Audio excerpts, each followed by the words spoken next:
Shamkadaning Mashpaka. I am at the driver's lounge, Wakarusa. And there's a bunch of trucks here. 1, 2, 3, 4, 5, 6, 7, 8, 9, 10, 11, 12, 13, 14. And I make number 15 here. And I am having, forgive me, honey, my shah, I can already hear, that's moldy. I am having a cup of Folgers coffee because the man inside offered it to me, and he's been kind, and I feel that we should receive such things in thanks as a kind gesture to our neighbor, unless it's forbidden, specifically forbidden in the scripture. Today is Monday, August 4th, and this is part 1 of I don't know what load yet, because I haven't gotten it.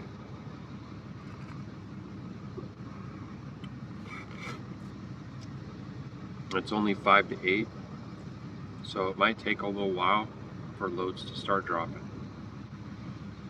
They got 4 loads on the board right now that are honestly loads nobody wants, nobody took. They've been up there all weekend. They're a little, heck, I can't even read them because they're highlighted in green and there's glare on my phone.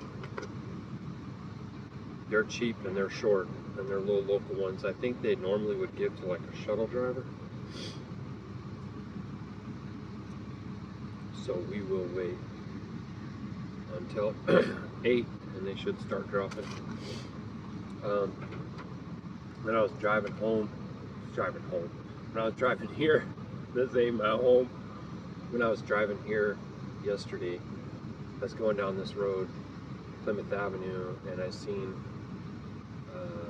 like a teenage boy and a young girl with like a wagon or something pushing, going up towards their farm. And then I saw a sign that said milk and blueberries, I think it was.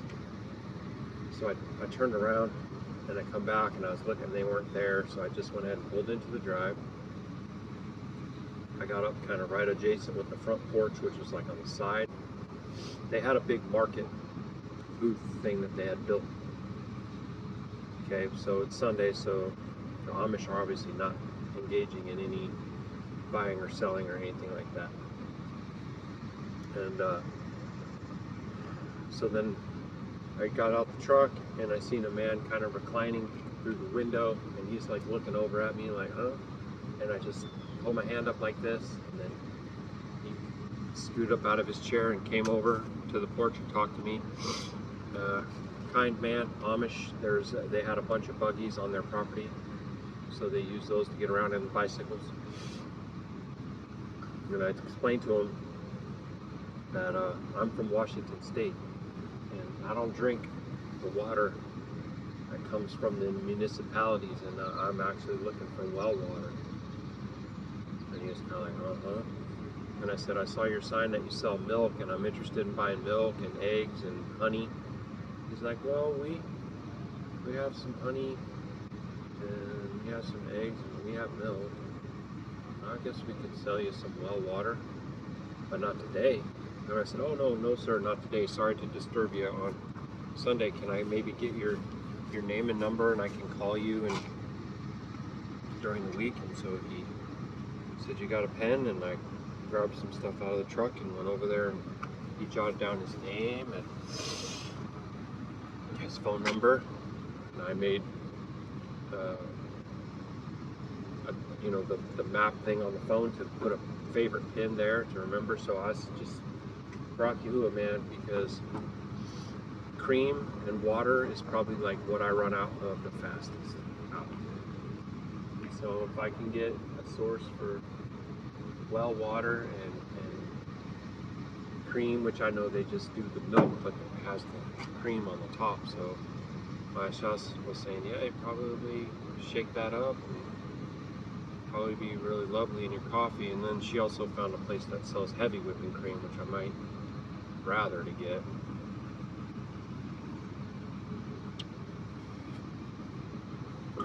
But either way, you know, Hallelujah Yahuah, he's providing ways for me to stay out longer. So,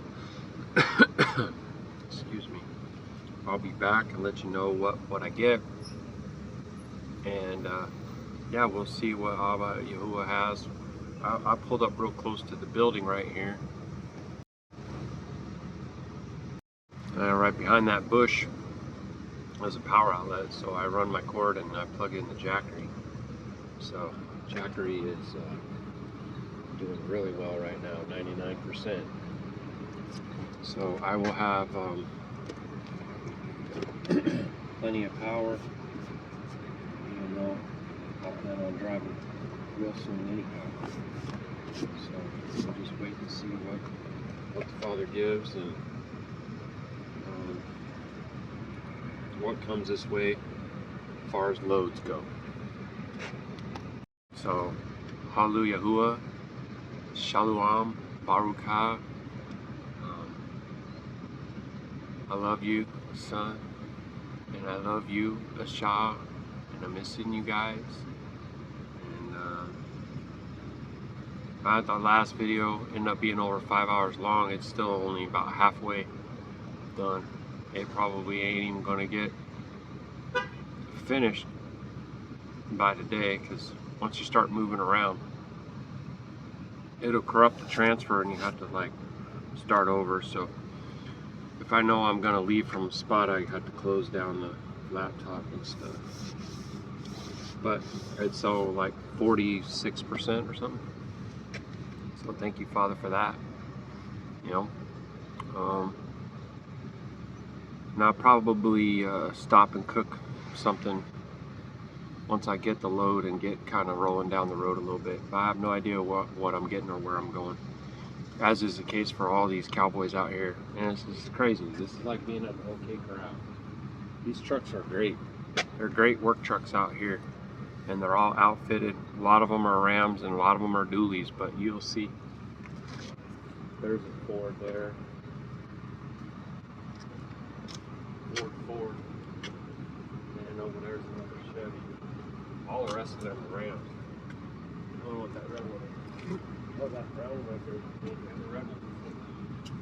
So it's only 2 Chevys, about 5 Fords, and then like 9 Rams or something. When I went to my orientation class, I made a little video for my boy because he loves them Rams.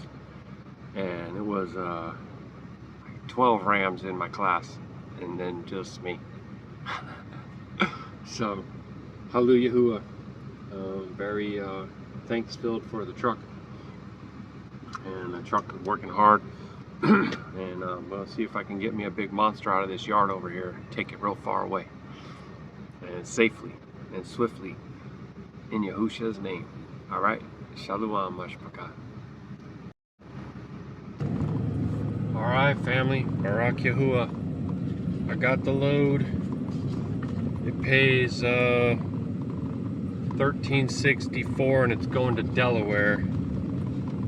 So I'm on my way to pick it up, but also was talking to, earlier I mentioned a man that offered me some of his Folgers coffee. His name is Stan. He's a pretty darn kind guy. He stopped me again and he's like, is there anything I could tell you about logs to keep you out of log school? I was like, what do you mean? He's like, yeah, after a few months of me doing my logs and thinking I'm doing them right, they came to me and said, you need remedial training in log school and send me to some class. So I was like, oh, talk about logs for a bit. Anyway, it does sound like there could be some things that I'm not quite doing correct. It's not that I'm not marking events, it's what I'm labeling them. So, I don't know. I've heard it from another person too, and now I'm curious about it. But I'd say basically just need to do a 15-minute pre-trip at the beginning of the day. I do 30-minute safety check now. If I need to do 15-minute pre, and then do 15-minute post at the end. And they said whether you got a trailer or not doesn't matter. So it's still only 30 minutes, which I'm already using 30 minutes for a safety check. So I just need to split it in half and put one at the beginning and one at the end, and just get into the habit of doing it like that no matter what. I usually do the pre-trip inspection for the time that I'm checking the trailer, taking pictures, hitching up, and all that. That's what I utilize that label for. So now I'm not sure what I'll basically be replacing that with. But the other thing is that I mentioned to him was about the simulator class, and he's like, man, you need to get that simulator class taken, because if they do a check and they see that you don't have it, then they'll red flag you and you won't be able to get any loads. And I was like, oh, I knew that it was needed, but I thought it was like within the first year or something like that. I don't know, it's a little bit confusing at orientation. They give you different, because there's 2 different types of annual trainings that are required. One I already did, and then the other one is this simulator. So I'm gonna head on over. My trailer is at the same place. Look at this. Look at these little lambs and things. Look at that. He's so cute. You see all the little hens running around in the grass there? Dude, that's what's up, man. That's how you do it. I look at a lot of these folks, how they got things going, and I can see that a lot of it is Qadash above board. Look at this land, how much space they got. See, they'll have that, and that'll be like, well, most likely for one family. And I'm saying, why don't we just team up and get on some land like that? There's a bunch of lambs down there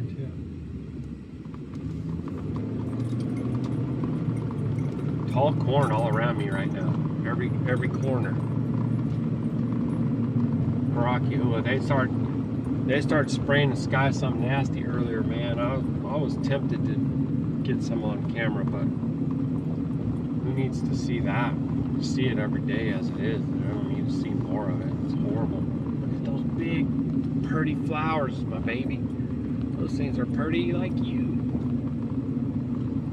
You got, what's this here? Like some kind of spinach.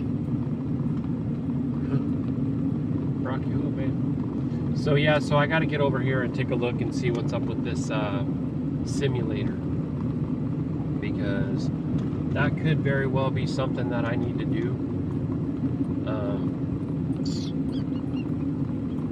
and need to get knocked out. I don't know when it's available. The thing is, like, if I go to sign up for it and it's at a time when I'm delivering this unit, that's going to be a problem. So let's see for a second. Let me think. Today's Monday, so I'll be driving the unit today. Tomorrow, wait. Yeah, see. Whoa! Alright, buddy, I see you. Wow, take it easy. That was a crazy turn that man just made. See the horses? I need to make sure nobody's coming from. Alright, I'm clear.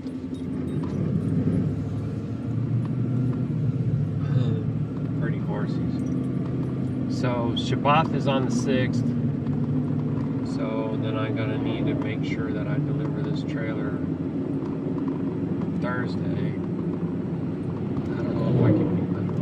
Yeah, I'm pretty sure I can make it back for some kind of class on Friday. It's hard to say. This is the tricky part, right? Unless if they tell me something like classes on Monday, or another thing is, like, I don't know if I should go tell them and be like, hey, you know, I want to sign up for the simulator class. I hadn't gotten it yet. And then, oh, you hadn't gotten it yet? You can't take no load. I'd be like, what? You know, I just need to find out how to sign up for it, and then sign up for it. And like whatever I gotta do to like make that one click, I gotta make that one click, because that's a required I should have got it that first day I was there. I don't even remember what happened as to why. I think it was something to do. Oh, I do remember. Oh yeah, I remember. I had to stay too long at my service appointment, and so I missed it, and so I couldn't go. That sucked. Even though it's really close, and look at there. I just accidentally drove right by Mr. Isaac, the kind man who says that he can give me well water and things. Yeah, I guess the best thing to do is go by there when my big jugs are empty, and then I also have all these other little plastic jugs. I'll just try to get everything all at once, which will be 10 gallons. So if he says it's $1 a gallon and it costs me $10, and I'm like, that's fine. I'm already paying for distilled water, and that's not well. So I'd rather pay for well water. You know what I'm saying? Hey, some of these people seem like they just got money coming out their ears. Some of them. Anyhow, I need to get myself up here. See if I can figure out about this sim class and then hitch up this trailer. So I'll be back with you all shortly. Abba willing, as always, right? Shalom. Just take a look at the sea of corn real quick. Sea of corn, some more big red barns, and some, I think these things are called silos. Ain't that right? Is that what they are? Anyway, Baruk and Ahaba to my mashpaka.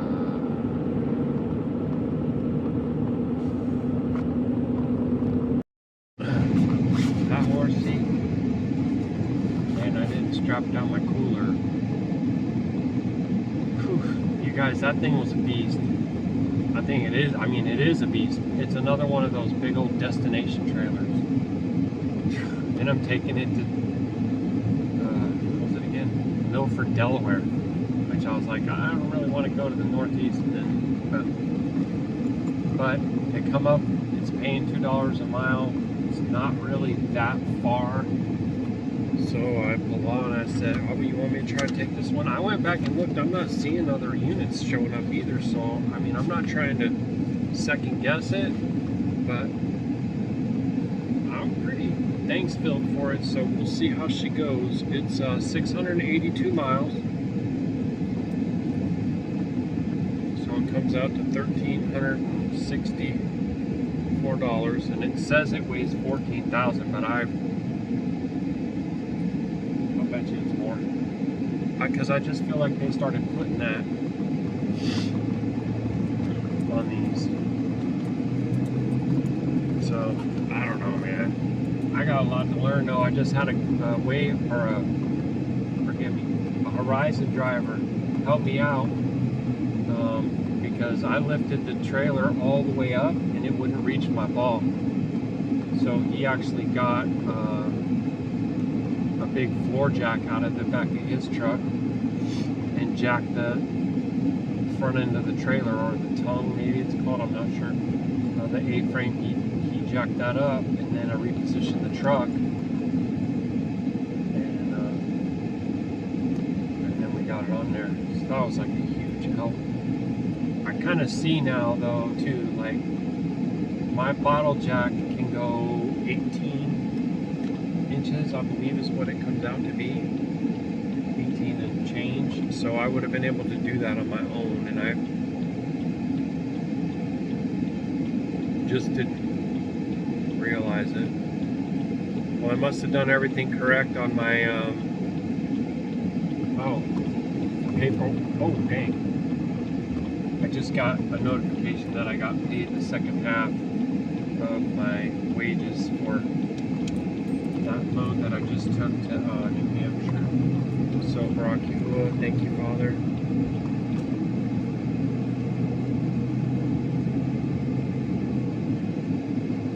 I don't know yet about the first half for this one. Doesn't look like that's gone through. But mostly right now I just gotta focus on how this thing's pulling. Everything seems okie dokie. There was a problem with like one tail light flashing and the other not, and it was a connection, so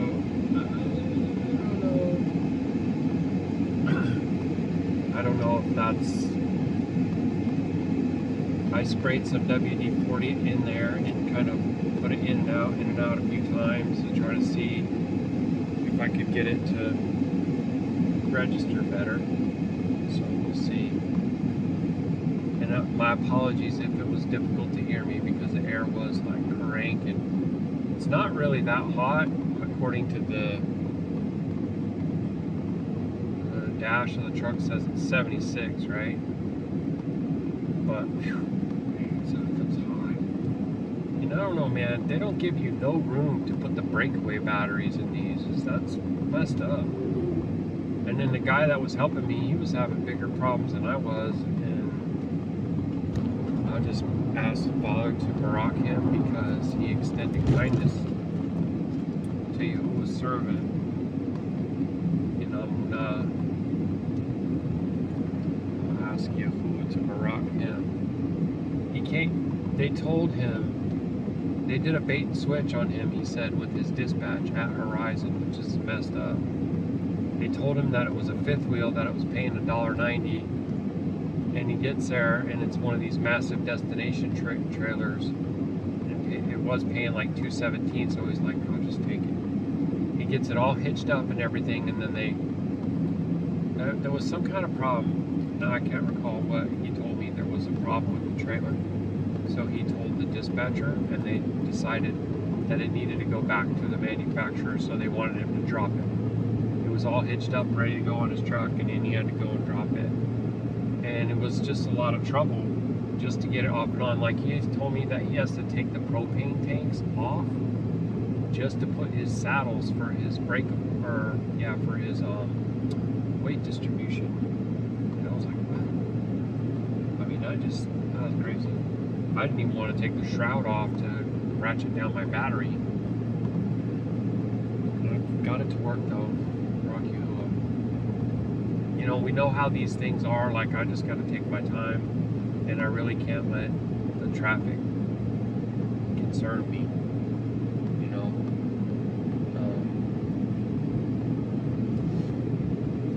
they can pass me if they want, because it's just a lug, man.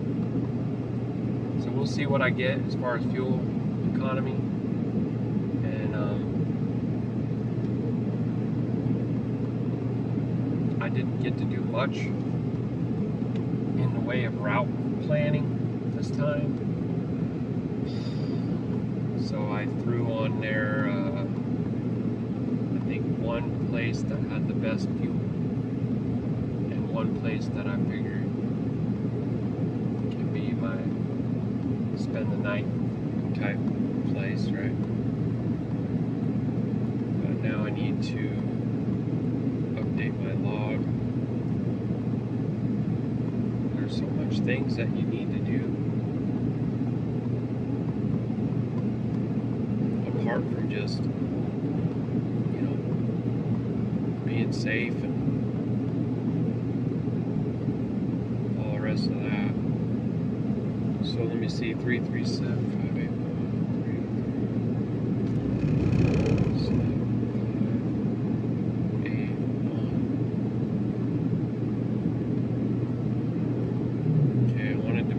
I got myself into a driving status.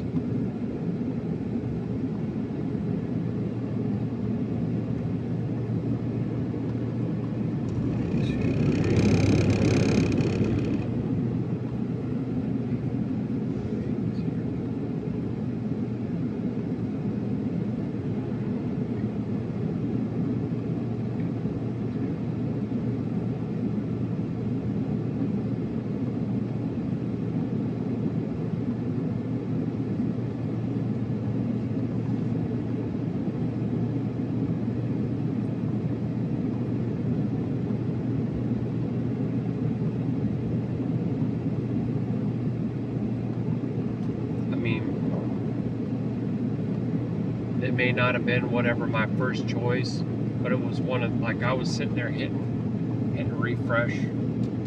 They say refresh, but it's not. You have to close the app and then launch it again, and then go to load more, and close the app and launch it again, and go, like, it's really, ugh. But I kept doing it, and then I seen this one on there, and I'm looking at it, and I'm like, oh, should I don't know. Hey, $2, 40-foot travel trailer.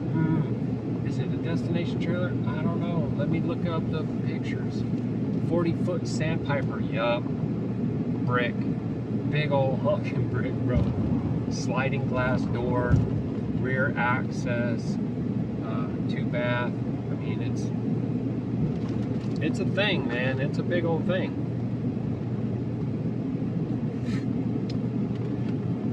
And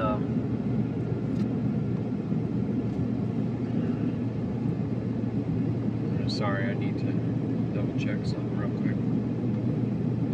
Yeah, so, alright, so, yeah. Oh, and I did sign up for the simulator.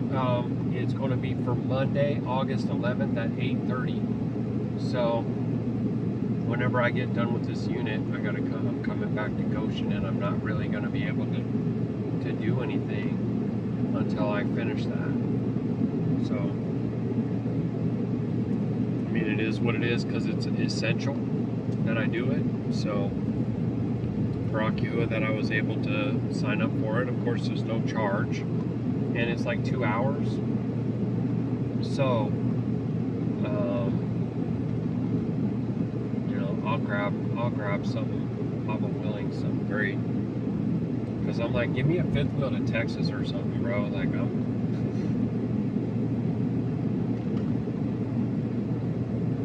but it's okay to go ahead and grab this one. You know what I mean? Like, sometimes you got to do that. Sometimes you got to take a load that's not, like, the main thing that you would want or whatever. But also, you know, $2 a mile is pretty well. The last time I took a destination trailer, they only gave me $1.55. Of course, I forgot now the name of the man that helped me out here. Dang it. I know he had a Hispanic name, but I can't remember what it was. I'm so sorry. I'm horrible with names, y'all. Anyway, he was telling me that the companies have raised the rates on these destination trailers because of driver feedback or something. And then he's like, what are you getting, $2.17 for that one? And I was like, $2. He's like, oh, maybe it's because it's only going, you know, because it's less than 1,000 miles. I was like, I don't know. But I just know that I'm thanks-filled to have it. And, yeah, I'm pretty sure that I got, like, either the first load or one of the first loads that dropped. I saw two. I kind of looked at this one. I looked at it on the map real quick. I looked at pictures of the unit real quick. I double checked the weight, if they had Saturday delivery, and then I was like, yep, I'm just gonna request it, Father. Unless you don't want me to get this one, then don't let them approve it for me, you know, because I'm just gonna give it a shot here. And came back that I got it, so I said, okay, start moving forward with all the other things that I needed to do, like getting paid for my other load. It ended up being that I only had $15 and change, $15.61 in tolls, which I'm kind of shocked by that, and I'm not really too sure, but I waited as long as I could for any other additional tools to come through. And it really shouldn't have been anything else, you know. And I could go back and look at it now, but if I see something on there, I'm just going to kick myself. I submitted the paperwork and I got paid for it, and that's what matters, you know. And this one, like I said, is 1364, so he'll do some kind of 600 change type of thing for me on there. Let's see if I got an email yet.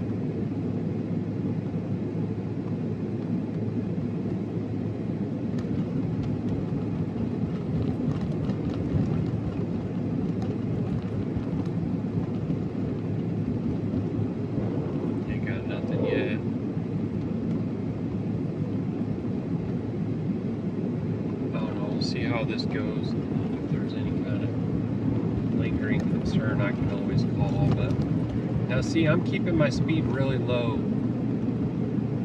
and I'm actually getting 9 right now. I've only gone 10 miles, so it's not really a fair test, but I'm getting 9 miles in a gallon. You know, it's I've definitely heard of worse with these beasts. So, Baruk Atah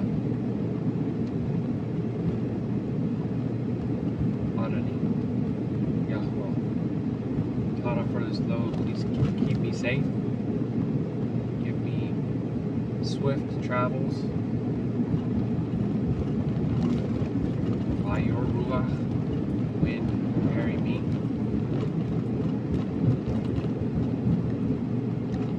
Preserve and protect all the mechanical, the tires,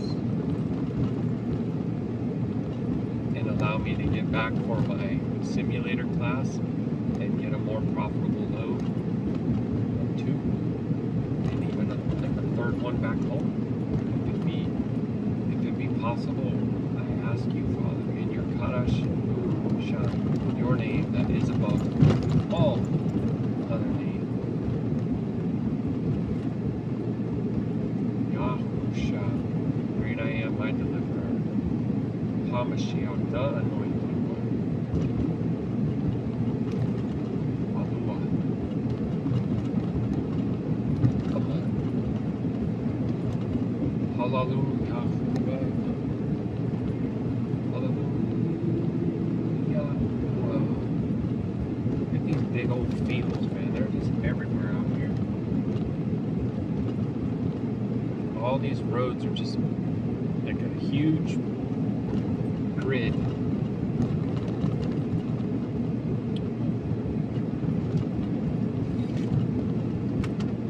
There's some really pretty horses over here on this side.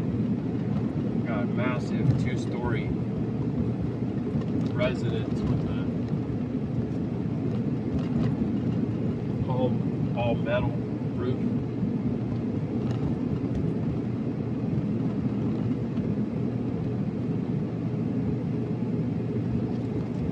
Definitely like money. I don't know if they make very well wages throughout the years with their crops, or how exactly they get, you know, to be so profitable.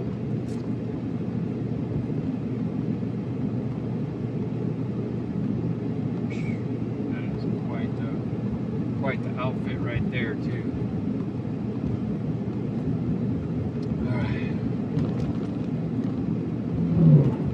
So yeah, let's see. So today is Tuesday, right? Pagan Day. No, what am I tripping? 8/4. Oof, big bumps. So sorry, I keep on robbing myself of a day, and that's not well. It's Monday, so the question would be, can I get there by 4 p.m. Must call to SET appointment prior within 24 hours for faster drop-off. So the question is, can I get there tomorrow by 4? Like, can I call and say, I'll be there tomorrow by 3? I do not know.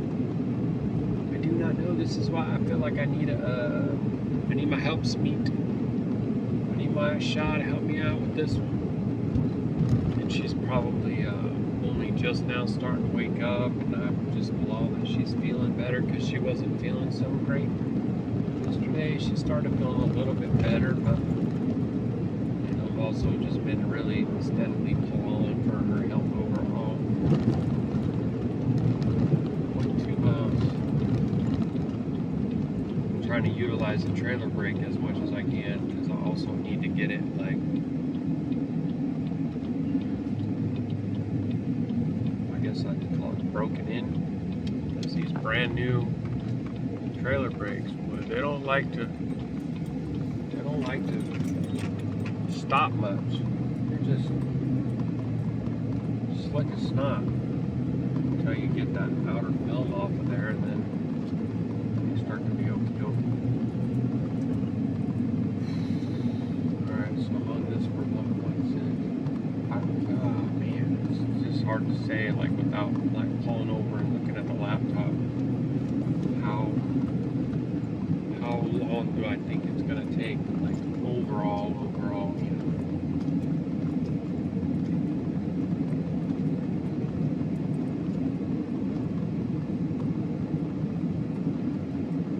So when there's these little bumps, and you just feel it back and forth, the weight on the truck.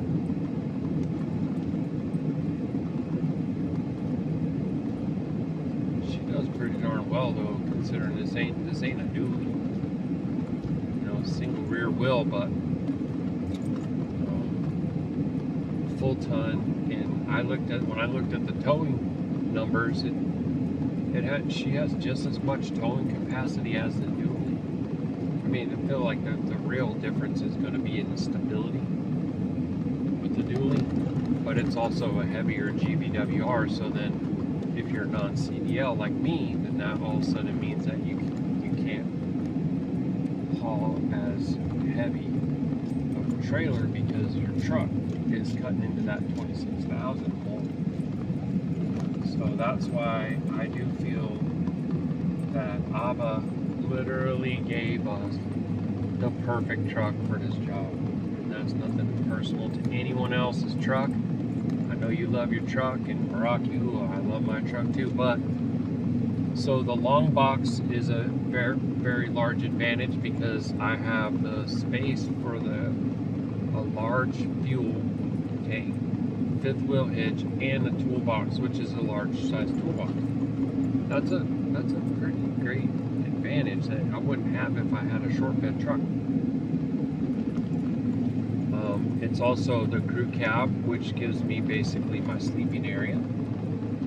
And like I said, because it's a single rear wheel, it's got a lower GVWR, so it actually lets me qualify for a trailer up to 14,400.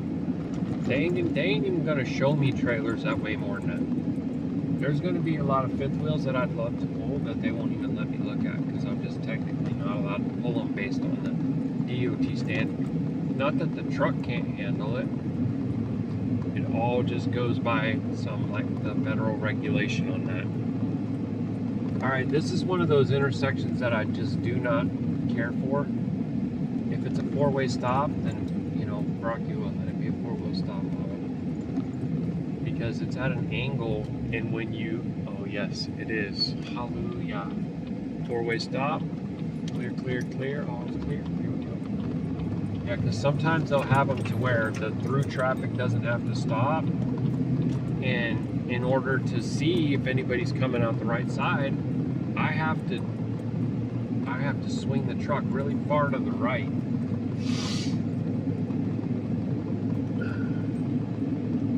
And that's because I have those shades all up in the crew cab part of the truck, which is legal, but it just causes an issue with that one thing, clearing the traffic to your right when it's like a negative angle.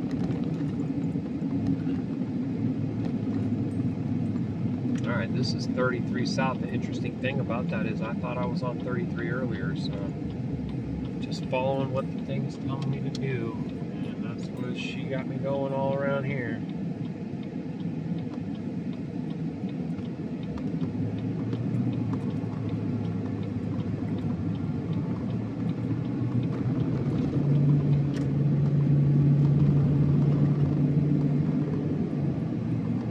The real concern with this type of trailer, in my opinion, is the fuel economy and also the wear and tear on the transmission. The engine seems like handle this no problem, right? But the transmission sometimes doesn't seem to like the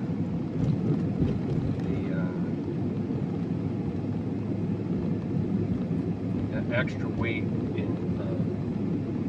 shifting when you're accelerating up hills and stuff like that. That's just my personal experience. Other people probably have different experiences, and other trucks probably have, you know, they probably don't have that issue, to be honest. I feel like that is an Allison transmission thing, and it's not like the engine minds for you, you know, to rev up higher. I just try not to do it, that's all. Alright. So here we go again, family. We got another load. So this one is going to be Goshen to Milford. Goshen to Milford. And most likely today,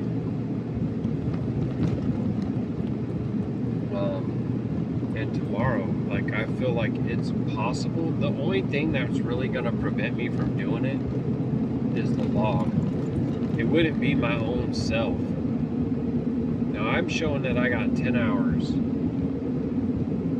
on here. So I might try. Just thinking for a second if I should or not. Back myself all the way out of my map, then I have to try to just rearrange some of the stuff there. I'm gonna do it. I'm on this road for 29 miles anyways, so let's back on up. And then we'll come on here. Oh, that's it. So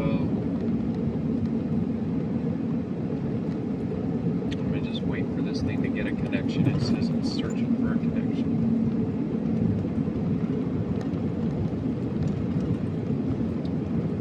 I found a rest area off I-79. So let me just hit. So the total thing is 12 hours. Okay. Slow down. There's a tight turn right here.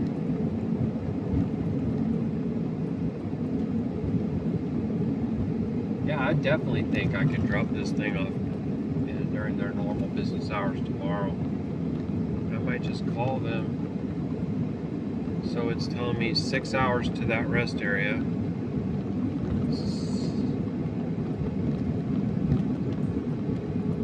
8 hours, sorry, 6 hours and 16 minutes to the rest area. Then another 2 hours and 12 minutes to the best fuel that I found for that.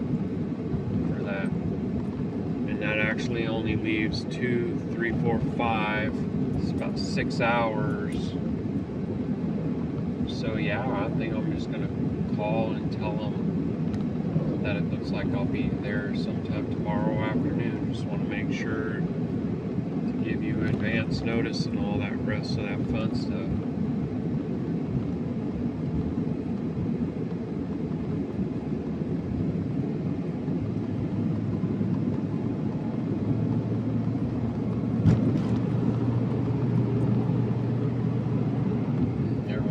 That looked just like this truck.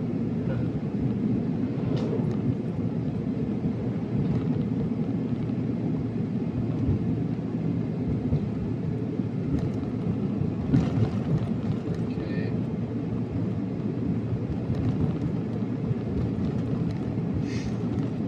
So yeah.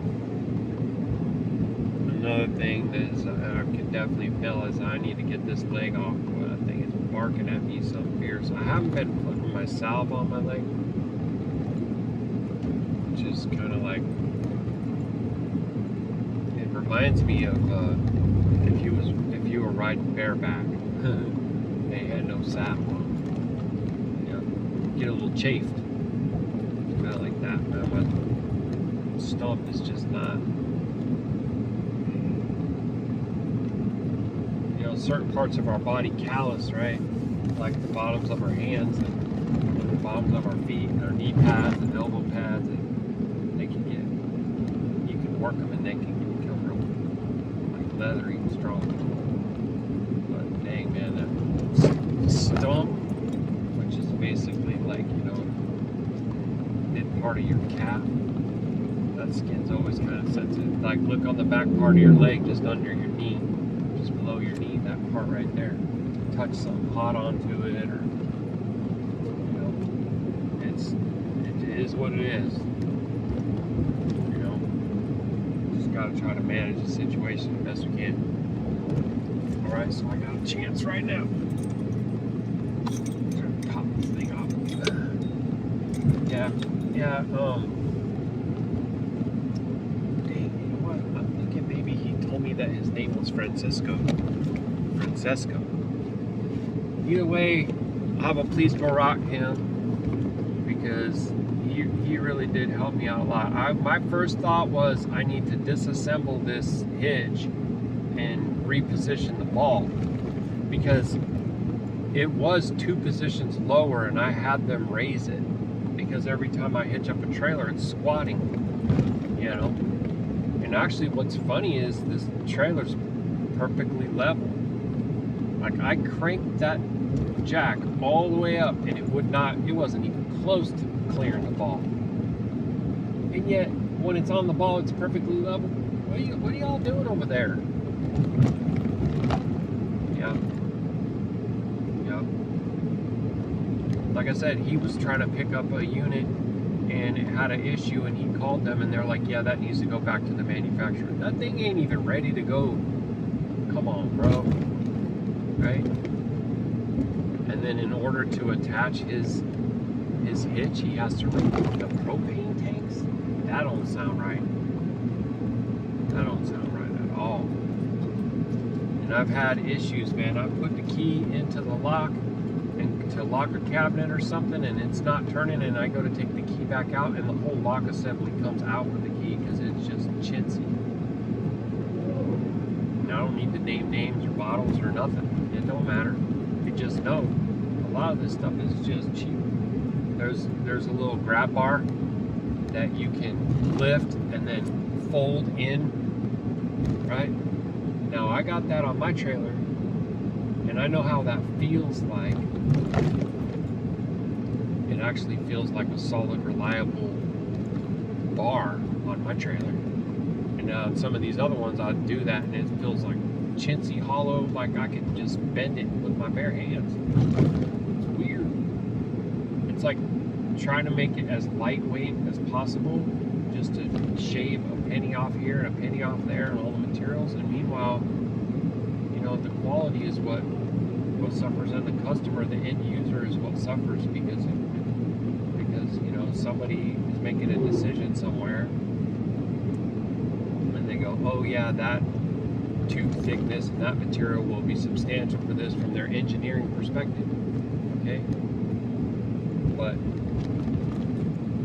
that's not the best way to make the decision, right? Anyway, customers can vote with their dollars, and I guess that's how that works. Whoever actually has any dollars left these days. So we're pulling 9.7. We got 22 miles, so we'll be very curious to see how this goes. I needed to put the fuel additive into the tank. Dang it, I forgot to do that again.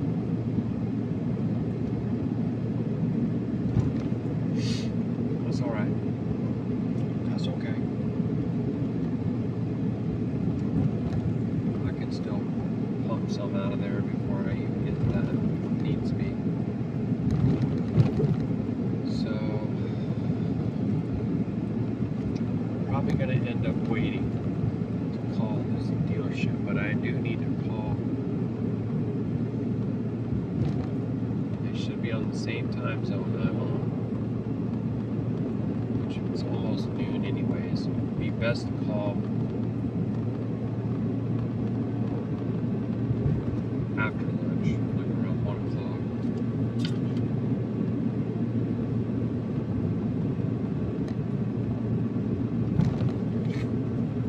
I asked the Google to take me on a route that was no tolls, because it sat there and told me it was going to be $45. I was like, what? And this is another thing, like I'm kind of envisioning that my Yahusha, hi baby, I love you. I'm waiting for you to watch her get back in touch with me and be like, oh yeah, that route that you sent me, the link, the email, you don't want to go that way. What do you mean? Oh, because that route is, I don't know, man, low bridge, or yeah, you definitely don't want to play around with no low bridge with this thing. This thing is tall. Like, I can't even see the top of it with my camera, my backup camera. I can normally see my camping bin and the top of the trailer. Even if I lift the camera all the way up, where I can't see the camping bin at all, I still won't be able to see the top of this trailer. Like, this thing is crazy tall. Even when I scritch my neck way down and look at my side mirror, I can't see the top. Dang. Hold my head on the window trying to look at it. It's some kind of insanely tall. Alright, what's the speed limit through here?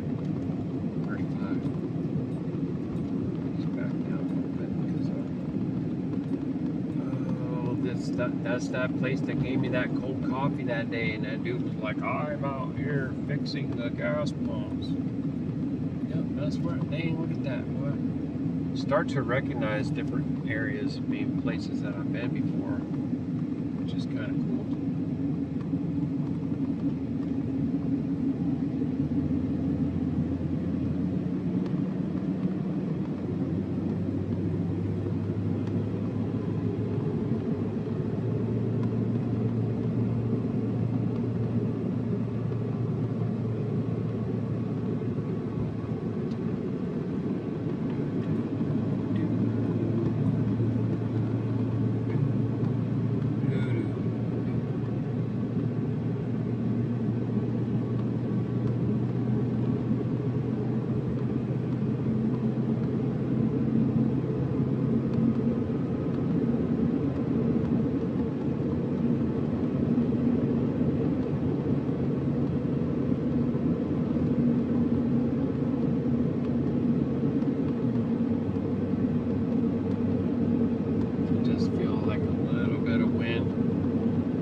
The road and how it's like swaying the trailer. If it was some strong winds and one of these things, boy, you definitely want to stop.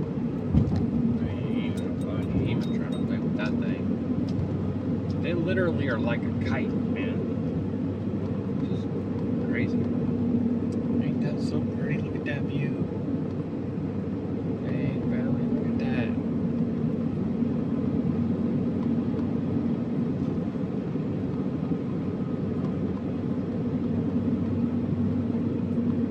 Imagine having a piece of land and being able to work it and live off the rain, the sun, and the earth. Providing all. Look at that little baby goats! Dude, did you see all baby goats? Yeah. Sit under a huge shade tree like this. Pile up some earth and stones and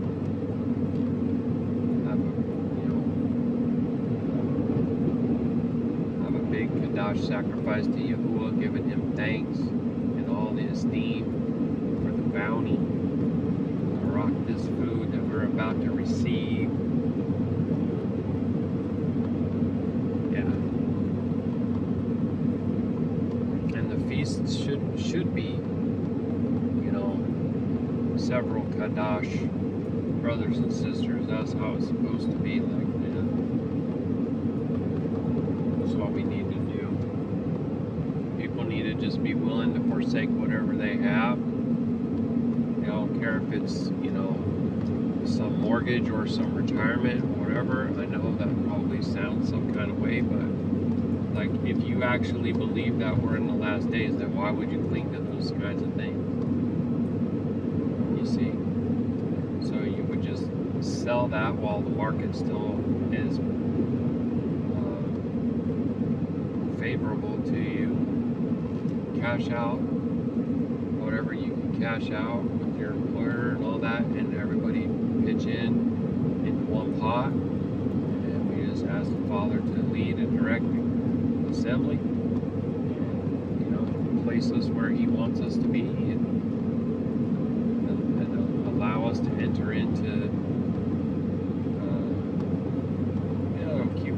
dogs right there enter into the types of vocations that, that he would favor them, because he'll give an increase. Man, I definitely can see how he would just smile upon a situation like that, and he would just Baruk it 100-fold. He lived fat, vats that are overflowing kind of scripture, right? Because that's part of forsaking all the things of the world, all the worldly wisdom, all these different vocations, this work that I'm doing, whatever kind of work most likely that you're engaged in, we're ultimately feeding this system.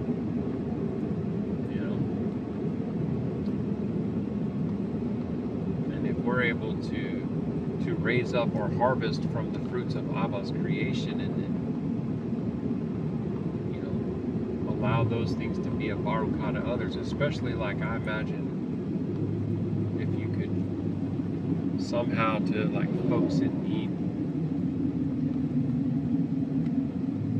First Nation type folks. Dang man, think about that, all that stuff that I saw in New Mexico, just how rough that is, all that poverty that's going on there. You can go ahead, ma'am. You're welcome. She was appreciative. Oh, look at this. What's this? Oh, it's pork. Pork and cleaver. Farm pork. Oh, they got beef too, though. That's definitely one thing in this area. I see that you can get farm fresh products that are probably, I wouldn't be surprised if some of this stuff is even more Qadash than what my family gets their hands on right now.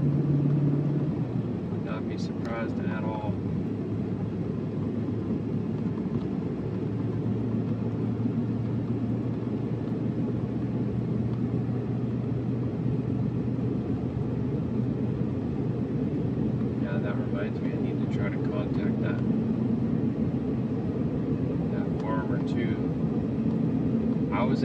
To the Father, I was driving and I was saying, show me Father, show me like where I should go to get the water.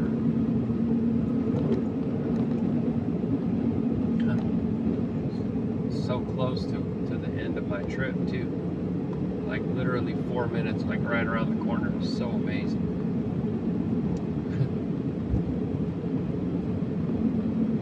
It's funny, the man was asking me, he's like, what's the weather like in Washington? It's like, I told him I was from Washington. And I said, well, it's wet all the time, it rains a lot. And, what I see in the weather these days is judgment. And he kind of looked at me like he was trying not to smile. It was interesting. He just gave me like a little nod. Because I understand a little bit about their perspective and their worldview and why they're placed apart in all their ways. They at least have that part. You know what I'm saying? Unlike a lot of people in so-called Christianity, they're one with the worldliness. They think that just means alcoholism and drug addiction and pornography. That's what they think. They don't realize that it's this entire beast system and economic machine. You shouldn't be just going and buying all your food from the grocer and stuff like that. So in that regard, I feel like that's something that we would have in common. And if we would have in common that we believe the scriptures, that they're true. That everything that we need to know is there. The issue is, as you know, the harm that has been done in the translation by the lying scribes and the names of four mighty ones that have been placed up all in there, and the changing of commandments. See, Yahuah's Moedim that never change. The seventh day is fixed and it's never moved. It doesn't move from month to month. enemy changed the calendar several times. This is to cause confusion. And as part of the curse for drinking the blood, Yashar'Al is dislodged from the times. And so, you know, Noah's sons broke that oath. Did I say COV yet? Oh, I am salachia if I said that word. I am so sorry. The oath. They broke the oath to not drink the blood is what I want to say. Just realized I had the title and keys and stuff still up there on the dash. Get that down because it'll go sliding off when I make a sharp turn. Anyway, it did get changed.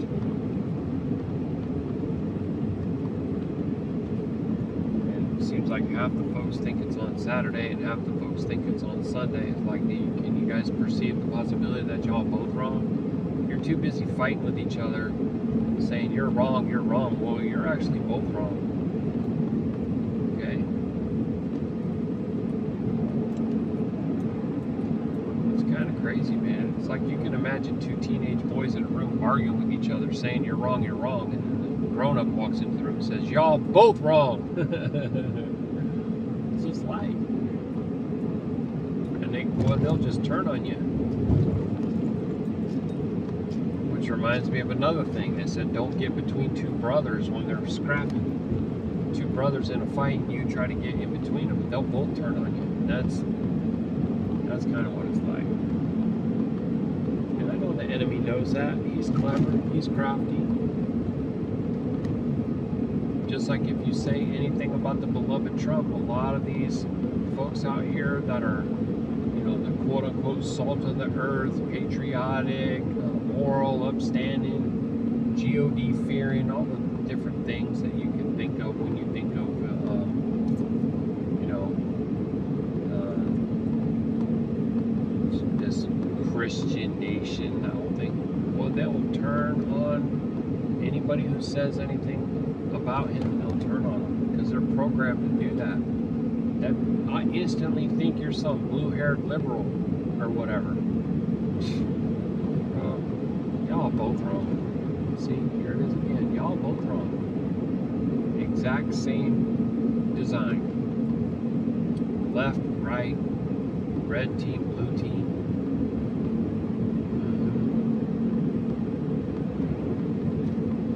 Alright, I need to stop this video because if I don't, it might disappear.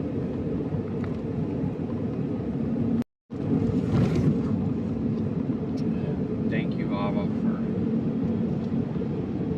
bringing that to my attention that I needed to do that.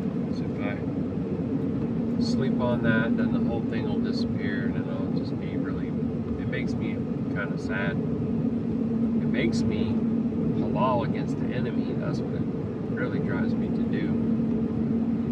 The enemy wants to go ahead and mess with Yashar'Al. All they're doing is bringing a type of vengeance down upon their own heads, and they don't realize it. I don't know how they don't know that, though. That ain't even difficult to discern. I guess it's because they believe their lies too, right? This big old fifth wheel landmark. Dang, that thing is pretty. I really like a painted fifth wheel. I feel like it'll endure better in the weathering. But also I feel like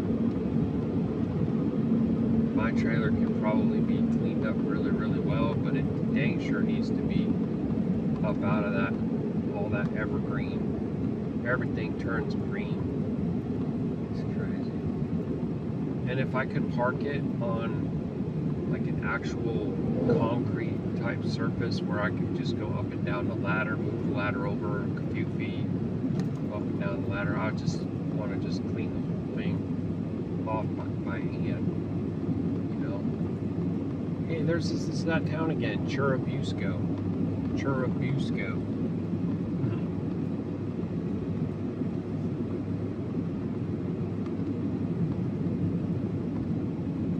40. I got that. Car wash. I was thinking about getting the truck washed, but then ultimately I just decided not to do it because of money. You even though I think it's well to properly care for it and get all the bugs off of it and stuff.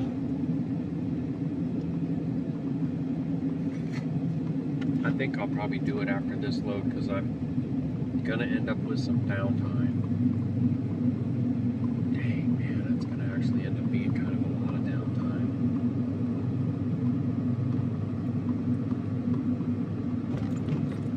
Shoot.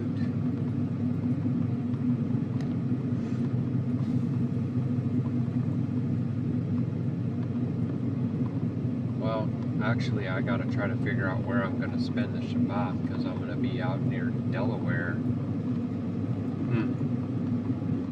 I'll talk to Masha about all this stuff, and we reason together. She helps me so much.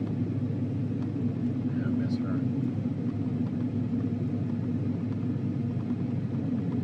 But yeah, so Shabbat, and then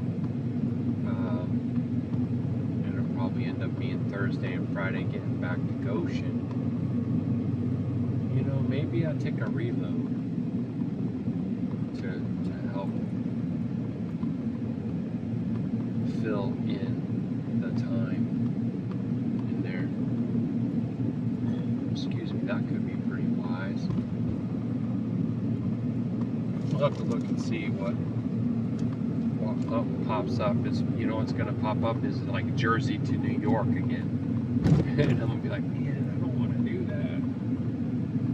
And it's like $340, so it kind of feels like more trouble than it's worth. That's why I really want some long loads. Like that dude was telling me that he was supposed to be getting paid $5,000. He was gonna take a destination trailer to, I'm pretty sure he said California, and it was gonna be $5,000. Dang, bro. That's, you know, look, it's like right now, like I got the thing already hitched up and I'm going, would I want to go 2,500 miles with it? I mean, kinda. Because then it's just a matter of regulating your driving. I don't know. Hitching and unhitching is getting a lot easier too, though, so that's not really the huge thing. But you gotta still, you gotta coordinate with the dealership. They want you to contact them in advance and let them know, like, they kind of expect more out of you than it's a little realistic. You don't know exactly when you're going to get there. You know, you can approximate, and then they give you a small window. Usually, some of the places are a lot better. 9 to 4 is an okay size window, ain't it? Let's see, 10, 12, or 7 hours. Dang, not even 8 hours on a window there. That's interesting. Oh, sorry about that, mister. I didn't realize it went up to 55. That's alright. You're always going to have some things like that. But I did kind of sleep on that one, so I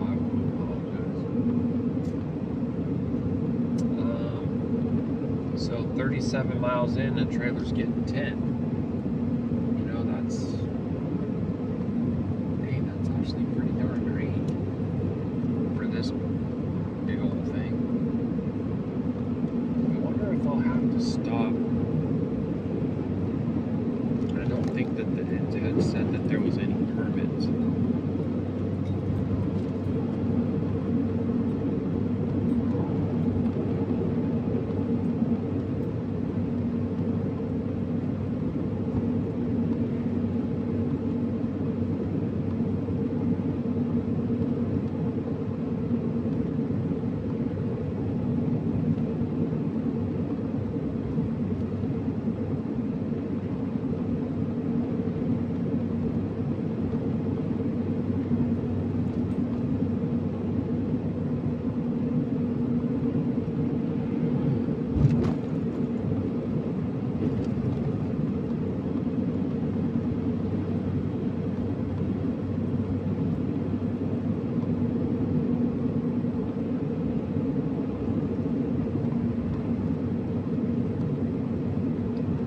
to see if I got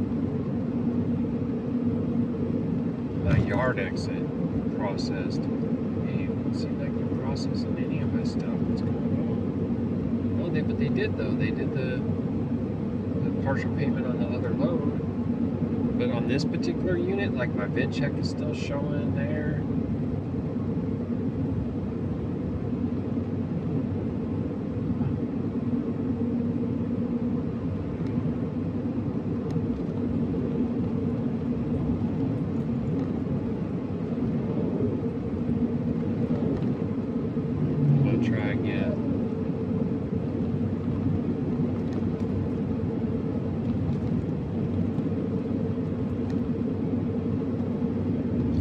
Show's picked up,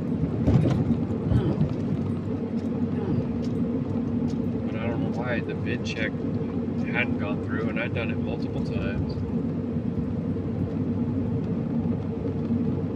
and the pay didn't go through.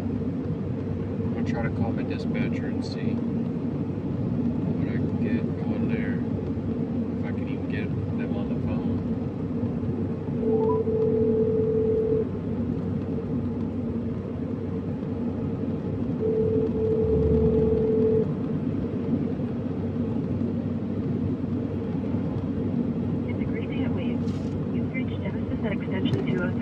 Not able to get to the phone right now, but if you leave me a message, I will do my best to get back with you as soon as possible. Remember to be alert because accidents hurt. Thanks. Have a great day. Hi, Genesis. This is Jeremy, driver 8I19. And I tried to do the yard exit in the app. Doesn't seem like it's gone through. My BOL is 337581. And the last 5 of my VIN are 48480, and I did need the advance. If you could take a look at that for me and let me know, I really would appreciate it. Thank you so much, and have a great day. Alright, so we'll see if we get anywhere with that.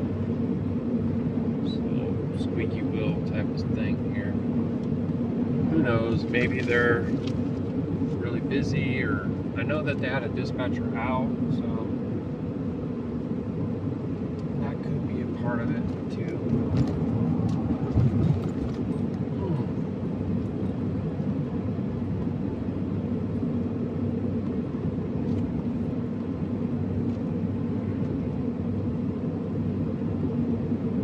Yeah, it's about high time I cooked up some meat. I'm feeling that. I was hungry when I went to bed last night.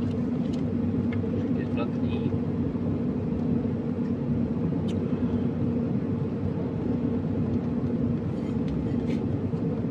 So that's going to be a priority. I do have this rest area in here.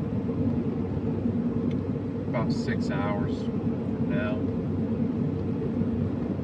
And let me just double check. I'm pretty sure that I can make it for my 30-minute break requirement.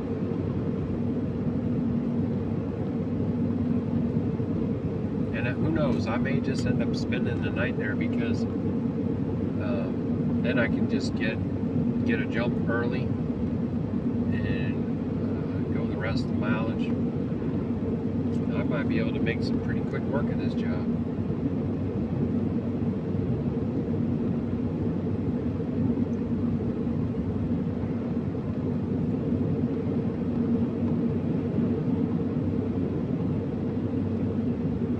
Just lousy connection out here, so everything takes a long time to load up.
it's just spinning and spinning and spinning. I don't think it's gonna load up.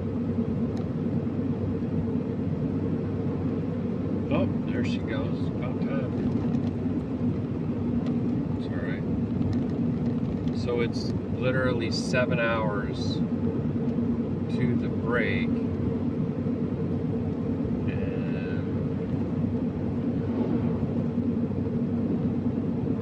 dang, there's a billboard. You see right over there, they got a dairy operation right there. You're looking at it. And it just had a billboard saying to turn and go so you can get.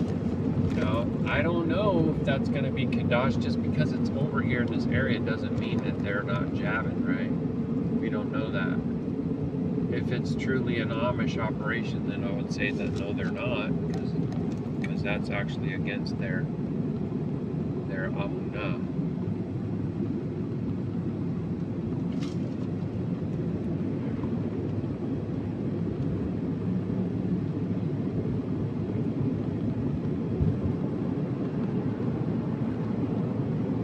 Surprised that there isn't anybody trying to jump out and pass me. I guess they're content with the speed I'm going. That's surprising.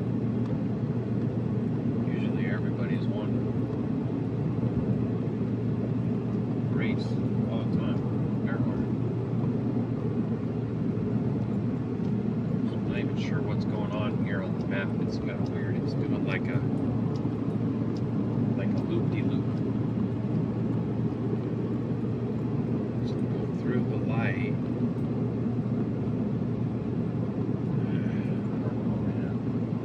I would get over in the right lane, but I'm not sure that it's going to make it. Okay, some folks are passing me anyway. Just let them go and have their way.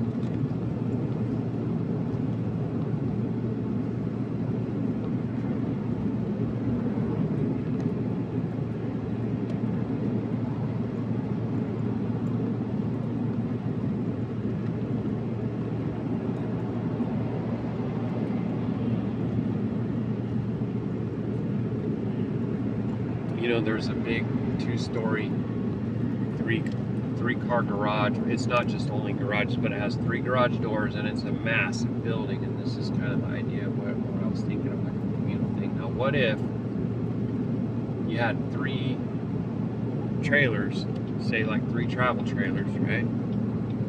And you could put them in the garage, or you could pull them out.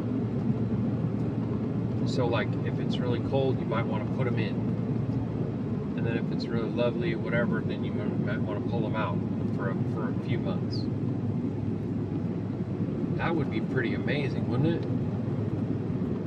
I don't know if anybody else tracks with what I'm saying. And even if you had like you know how they move them around with a forklift, like at the dealer and stuff like that. So let's see. 0.2 miles, 30 east, 33 south. So I gotta get over. So that, see, when I knew, I was like, should I get over or not? No, you should not have. You just messed up. Thank you, Father. Let's see. I was trying to plan ahead. And all it showed me on the Google was a straight arrow. But it's like flipping a coin, because I don't know what kind of intersection they're going to have there. You know what I'm saying? Anyway, that probably doesn't make a lot of sense, but it doesn't really matter.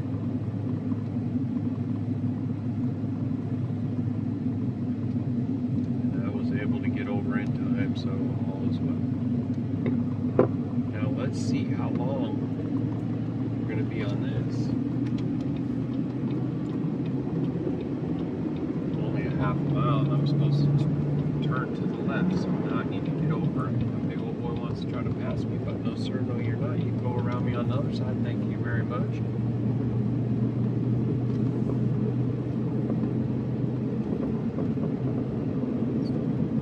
That you ain't done that yet, it's kind of surprising to me, but whatever.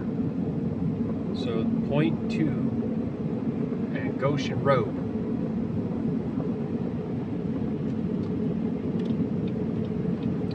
now I need to try to get over into this lane because I'm getting on 69 north. Yeah.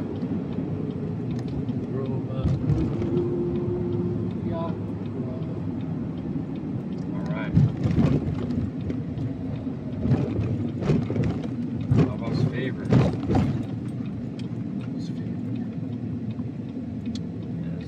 Yes.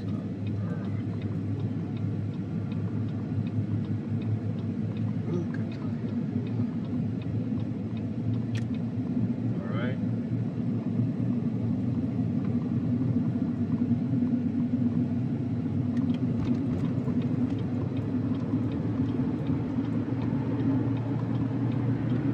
Oh, 5.6 miles. That ain't much.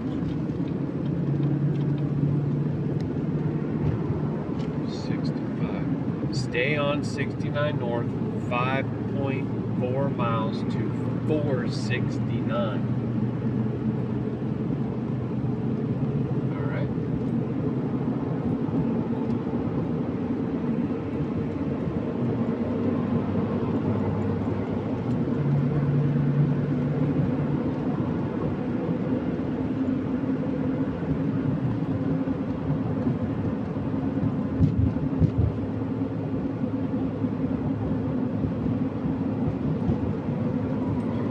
Excuse me.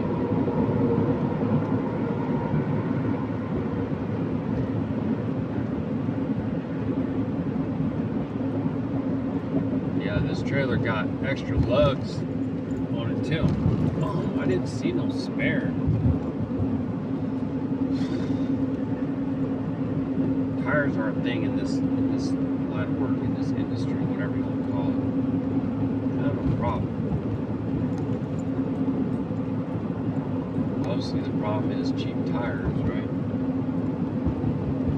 But all the lugs are tight. So this seems like it has upgraded wheels to me. I could be wrong. I didn't stop and look and see how many ply is it, whatever, but I think they have something like 13, maybe 15 ply. I don't even know.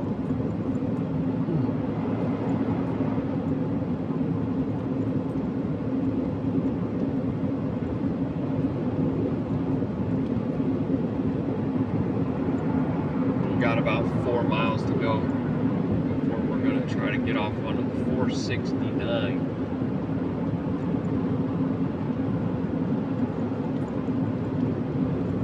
We're not too far from Fort Wayne right now,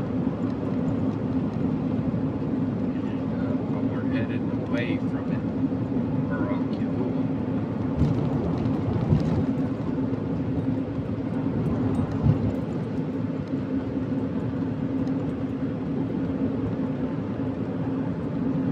Also, I noticed that the front windows on the trailer are all covered in tape seal and stuff like that. So see, I feel like some of that is based on our feedback to the manufacturers. And so it seems like they're negotiating a better rate of pay, and that they're also insisting that they cover those windows. And so that's well, man. That's what I would probably really want to do for the company if I could. Would be advocate for the drivers to the manufacturers, showing statistics of the rates of failure for tires, for broken glass, for whatever kinds of driver damage things that they're assigning. So it'd be like a driver damage advocate, or let's see, probably a transport damage analyst, something like that. I say I'd want to do that, but would I really though? No, because I don't really want to be like at a desk behind a screen doing all the spreadsheets again. But I could make a difference for the drivers. I know that. I would be able to support with the evidence, the trends, and show problem areas are that they you know, because almost everything is comes down to negotiation, and sometimes people they don't advocate for the right thing because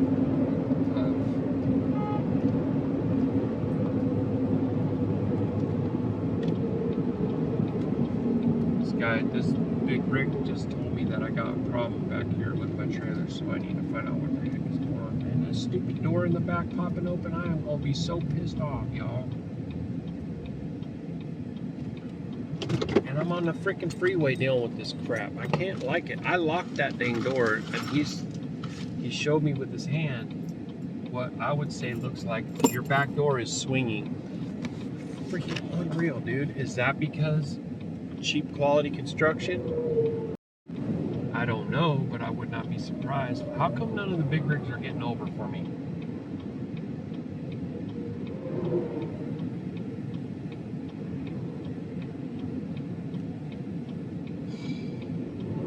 Dude, nobody's getting over for me over here. This is crazy. Actually, before I do that, I need to try to put this thing on. Please help your servant right now.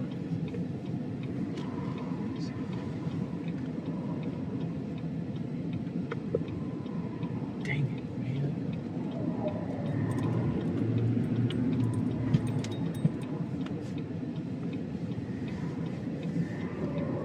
I wonder what he's trying to tell me.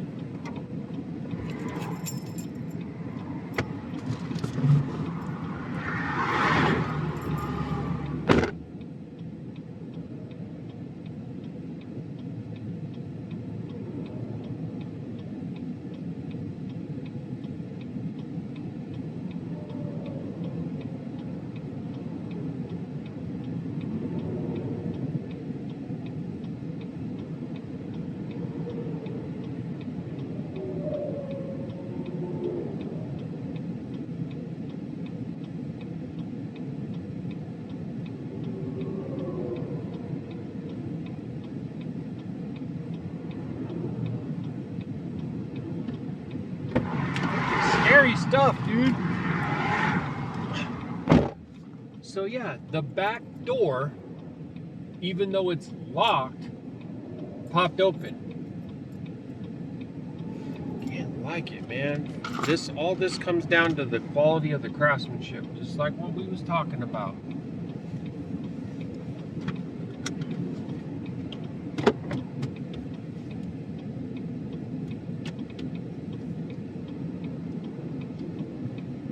I gotta try to ask the truck to do something I should, just to get going here.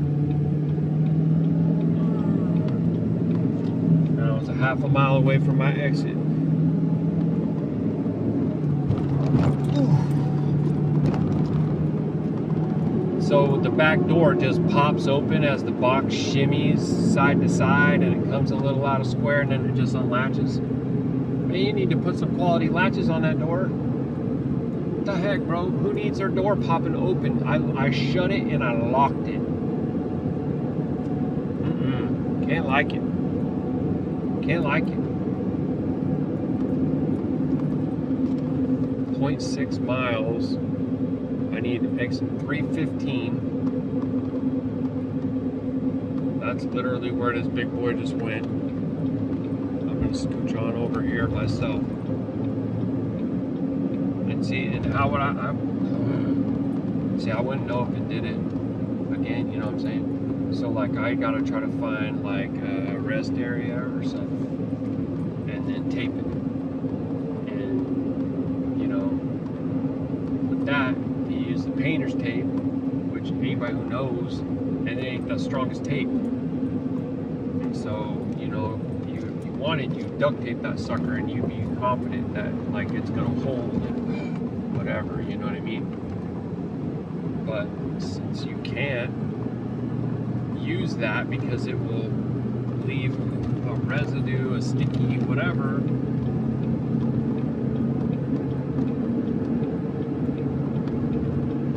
then you gotta use something like the painter's tape. Hey man, it's got me changing roads all over the place.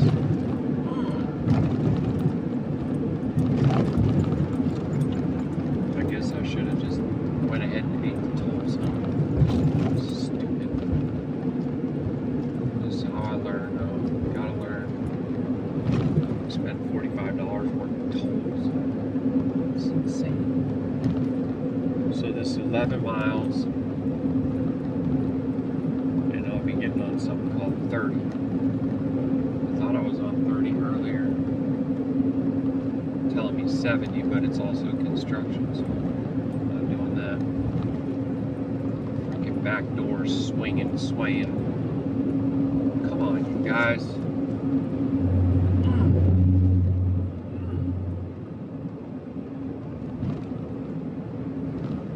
I know there's a lot of guys that will say that they won't take these units and they won't go where I'm going. This is a load that a lot of them would refuse because they've hauled a few of these and they're like, I'm not doing that again. And then some of them just flat out won't go anywhere in the Northeast at all. So I don't know. I would like to think that they appreciate me taking it, but that's up to the Father. What these people appreciate, don't appreciate about you.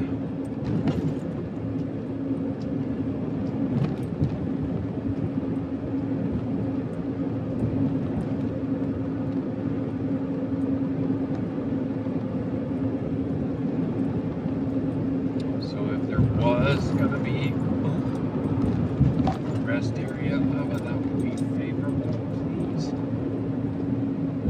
I don't want to have to try to get off. I don't want to have to try to get off and deal with, parking and traffic and whatever stuff returns. I mean, somehow something must have just popped just right and knocked that thing open, but it's crazy, bro. It's not cool. There's a freaking sliding glass door, and I turn the key to latch it, and it really doesn't feel like it's that. Like, you could tell, right, when you turn a lock with a key, you're like, yep, click, solid, that's well. And then you got another one where you're turning it, nothing's happening, you push it close more, and it just barely kind of latches and just.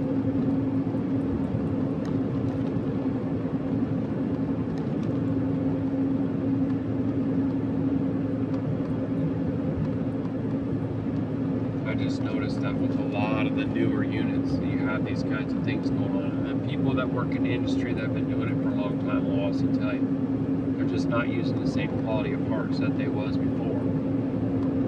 That's just how that goes. But see, they use the marketing instead of being focused on a quality product.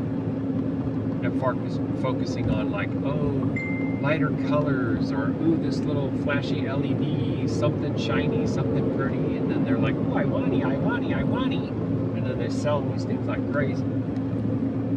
And I used to wrestle with this too when I was talking about trading in my toy hauler on one of these newer like Destination. Man, so Baruk Yahuah that I didn't do it. You know what I mean? Because even if it might look a certain way, or oh, it's got all dark wood, that's so dated, or oh, that thing has carpet, ew, right? It's all quality construction. The bones of it, the skeleton, and the frame, it's well. What would you rather have? See what I'm saying? Just like they always say, even if you put lipstick on a pig, it's still a pig, right? So,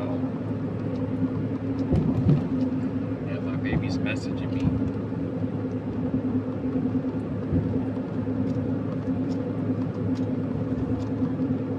Shalum Yahuah for that. I'm obviously like I'm in serious guard mode right now. Yeah, because this road is 70, but I'm going under 60 because of that stupid door. It just is like, oh, I'm gonna pop open while you're driving, even though you latched me and locked me. What?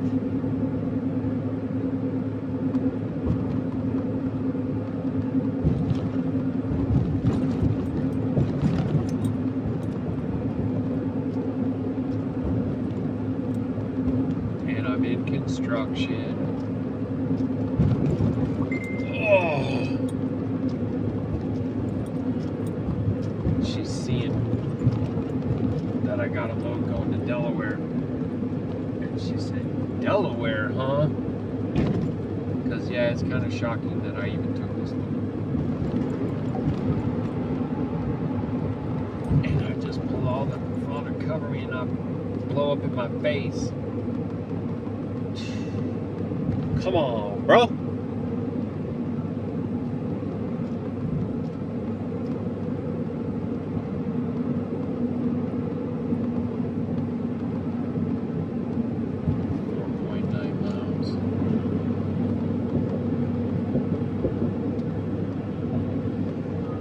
Hi, my baby.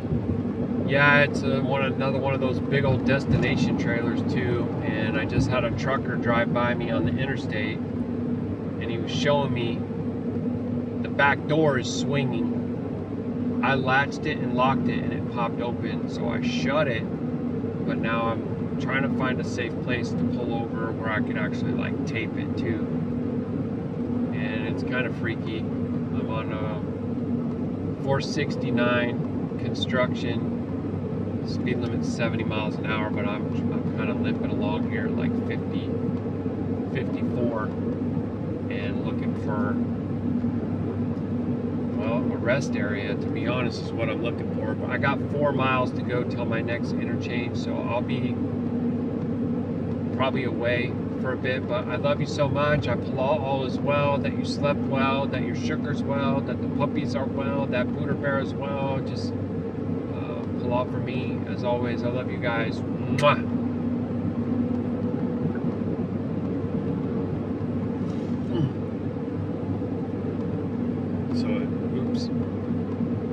So it looks like I'm gonna be stuck in this construction until I get onto 30. Then I'll have to try to find a place to pull over on 30.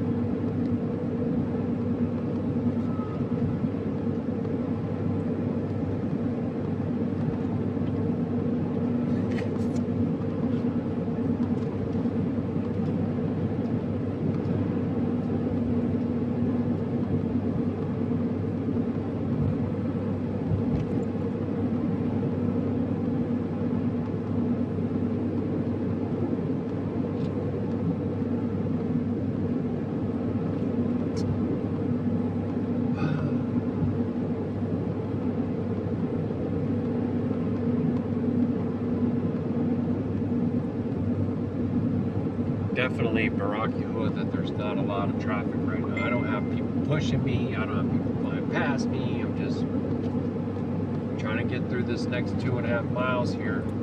There's actually a lot of construction up ahead of me. I guess they're widening this whole road up.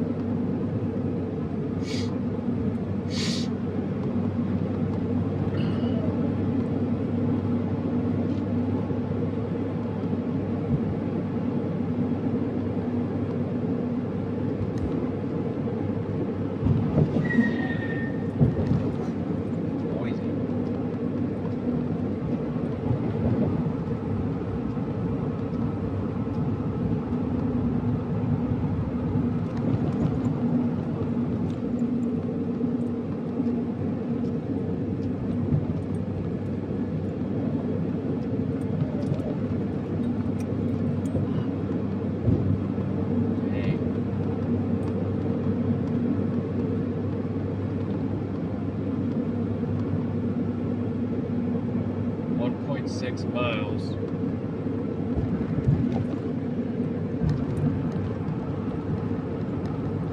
Ruach Ha'Qadash.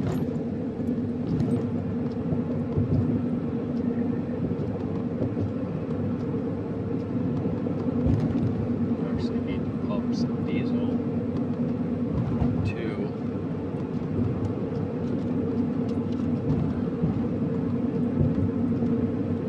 Go ahead and get that started.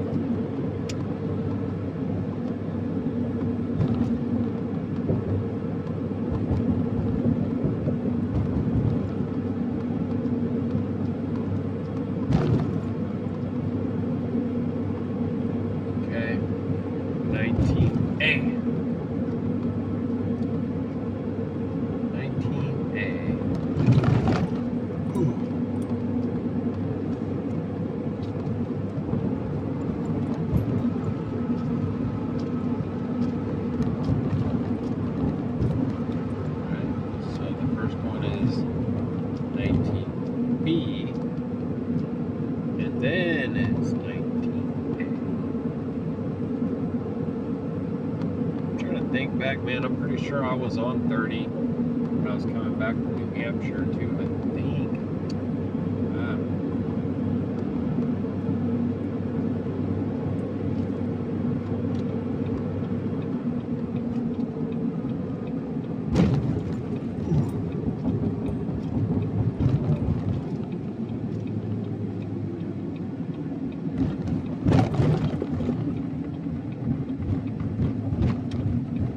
Honestly, like, we're not supposed to be going inside the units like at all. You know what I mean? So we have to they put the keys in the water heater so we can get the paperwork out. But that paperwork is for the dealer anyway. So it's kind of like, why not just keep the doors and the windows and all those things covered and let the dealer basically like unwrap that stuff? You know what I mean? Like, I don't know. Maybe there's a great reason why they don't do something like that. That seems obvious to me. I don't know what it is. Like, you got a sliding glass door. I would make that so that they have to go inside and remove something that's kind of holding it there, like how you have the wood in the frame that just hold it and secure it, and also put that plastic on it because it's a big glass, you know. And then have that one door that you can enter in through. That doesn't seem like that would cost the company very much at all. We don't need to have access to the insides of them and stuff like that. So, might as well.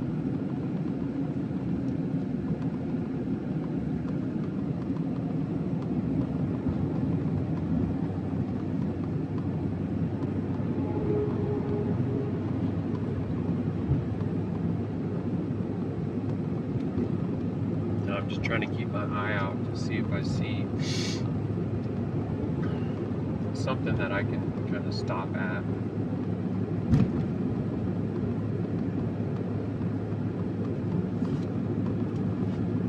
I've been also watching to see if anybody is going to drive by and tell me anything going on back there.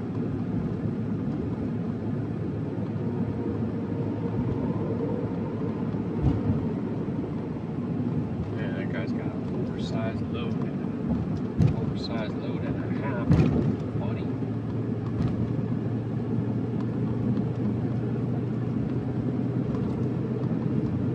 So I kind of feel like now would be a wise time to call the dealer. So let's try to do that.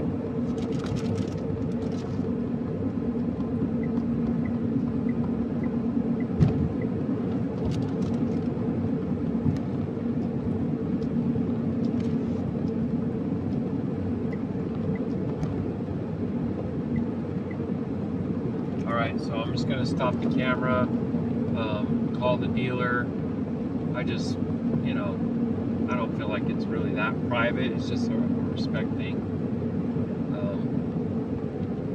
for whoever it is that I end up speaking with. So we'll be right back. I'm willing. Allah, that dang door don't keep coming open on me.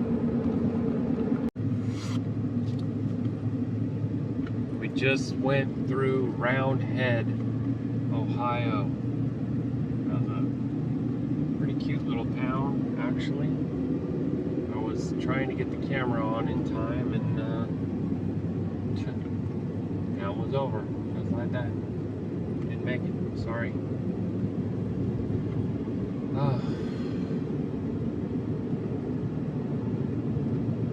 Alright, well, had to follow up with dispatch again, and they pushed through my partial payment on this load, so $665 and change. So Baruk Atah Yahuah for that. Had a little bit of a scare, guys, going through some roads and there are signs that says no trucks, and I'm like, oh boy, because I don't want to encounter a low bridge some kind of weight restricted thing.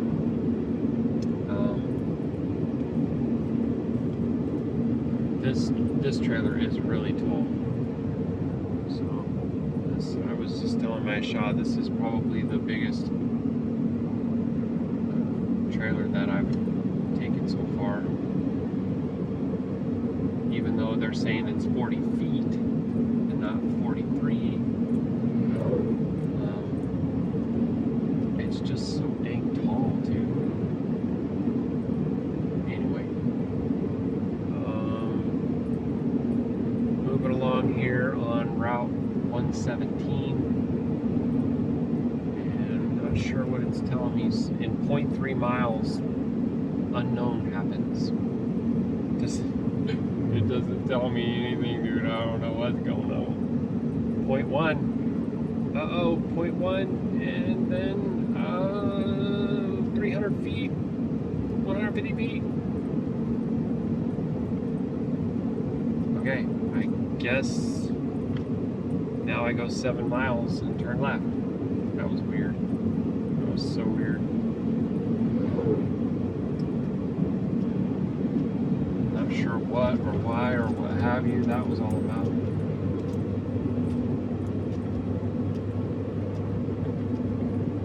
Tried to wave to the man on the tractor. I don't know if he saw that. Oh, look at the little baby goats. I needed that. I need that. Feeling like way depressed, man. You know, it's just this thing where it's like you just feel like you don't matter to anybody. No one wants to hear what you have to say. Just feeling very alone. It's not anything personal against anybody out there, because I know that there's a lot of y'all out there that do listen and do love me and do care and all that. Just sometimes you feel like that. You ever feel like that? You know, we don't want to judge each other for our feelings, even if you know, we want to correct each other and be like, no, that's not true. I really do care and I really do listen, and you know, but something I got to work on too. Like, I don't want to try to judge people for their feelings, even if I feel like, okay, you're basing that though on something that's not true. You're feeling this way, and but it's not logical. So maybe because that's something that I wrestle with, the Father wants me to experience it firsthand.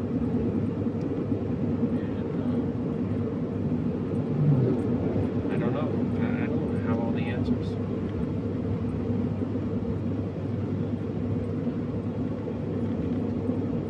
Got to an area where there was poor connection, so the call I was having with my shot drop, I'm very much looking forward to talking to her again, because I want the conversation to go much better than it did. I hate it when that happens, and it happens all the freaking time. It just goes right off the rails. I don't know how much more, like, emotionally I can take. You know, the Father's going to have to really give me some strength and some rejuvenation, because those conversations should be the ones that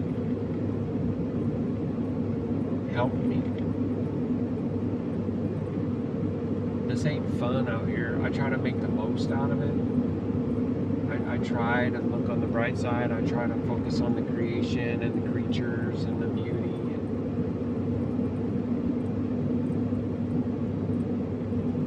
But, you know, it's not fun to get a load like this and be going down the road and have some trucker tell me, hey, he's flapping his hand back and forth, side to side, because that's what the back door is doing. And I put my hazards and pull all the way over, but nobody's moving over. Like, everybody's that's in the right lane is staying in the right lane, and they're going by 70 miles an hour, big freaking 18-wheelers loaded, noisy as all, you know. That ain't fun. I'm trying to figure out how to get a message to my dispatcher and see why things aren't going through the right way and the paperwork and whatever while I'm driving. Every time I gotta sit there and deal with my phone while I'm driving, I feel like I'm putting my life in danger, and that ain't fun. I don't like it. They say don't do it, don't do it, don't do it, but there are times that you have to do things. I'm so sick of this freaking world, dude. Everything is so damn broken. It's so out of order, and I'm sick and freaking tired of it. I really am, man. You know, and I'm trying to do the right thing. I'm trying to be a light in this world. I'm trying to expose false things. And for what? For what? With all the crap that my house is going through right now, the struggles that we're having,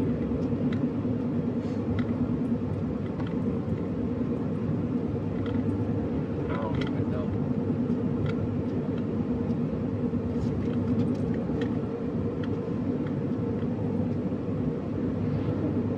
There's a time to weep and a time to mourn. Sometimes there's a time to just be alone. Because I don't really feel like talking to anybody right now.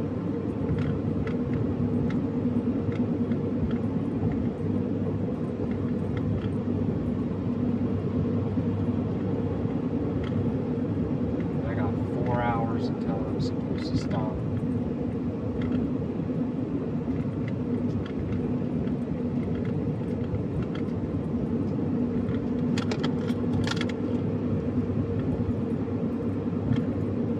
I am thanks-filled for this road though right here. This is alright over there. I do this all day. It got a little scary there for a bit, but it's going alright now. Thank you, Father. I wonder if that back door is open. I wouldn't know. I mean, maybe I should try to find a place to pull over, but looks like I'm coming up into a little town here again.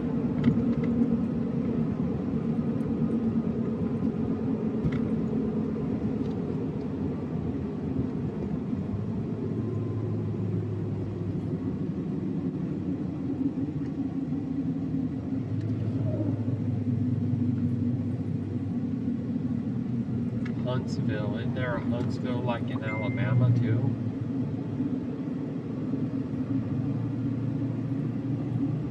Obviously this ain't that.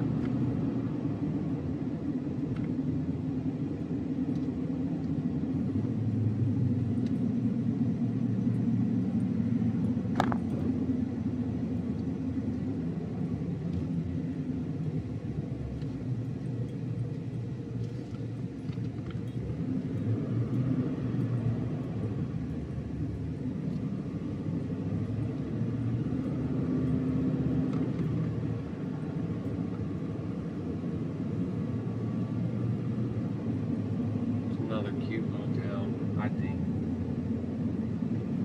I'm not saying that I don't want to live in a populated area.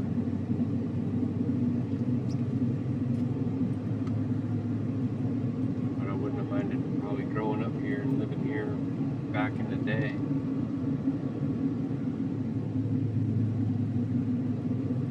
A small town, you know.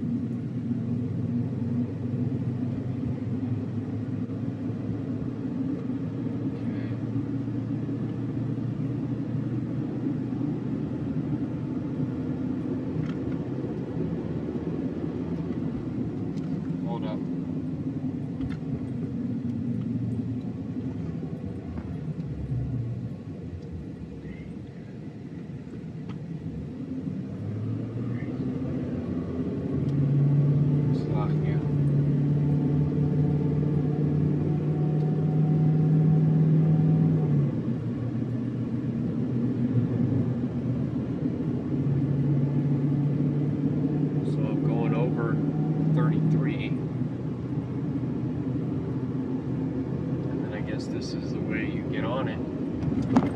Just come down here to some kind of stop sign and turn left. That's just, I mean, I don't know. Interesting. Different.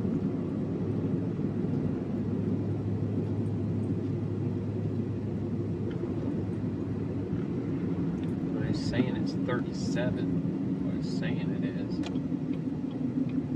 Big old obelisks filling that place.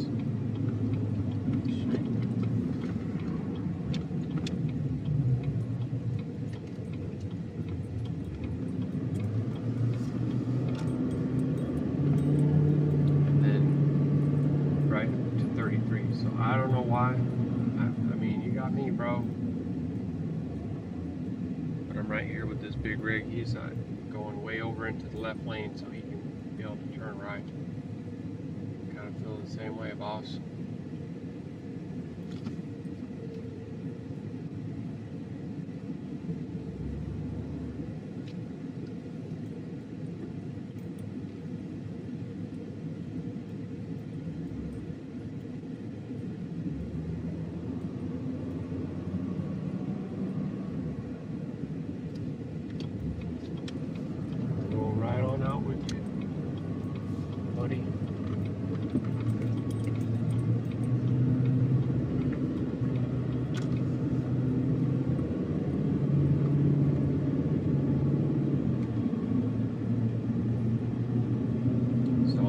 Road for 46 miles, so Baruk Atah Yahuah, I'm gonna just follow this guy for a bit.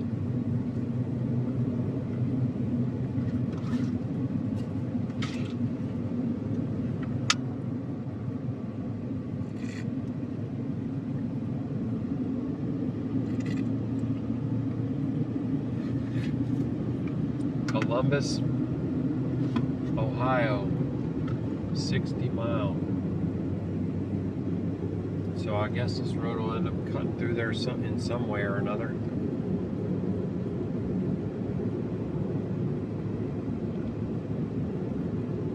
Let me try to get my speed up here.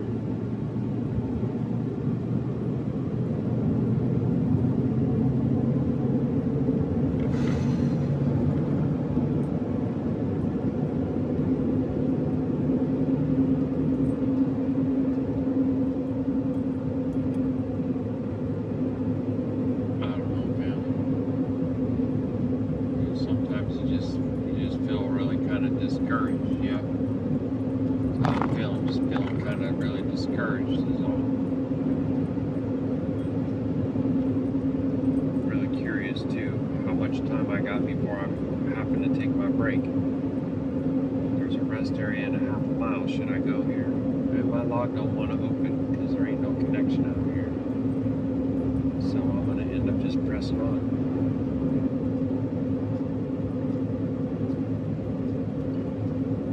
I have to be efficient with my time. I can't just stop. Just, you know what I'm saying? But I don't want to exceed my 30-minute break area neither. Place probably to stop and get some food, so maybe I should look for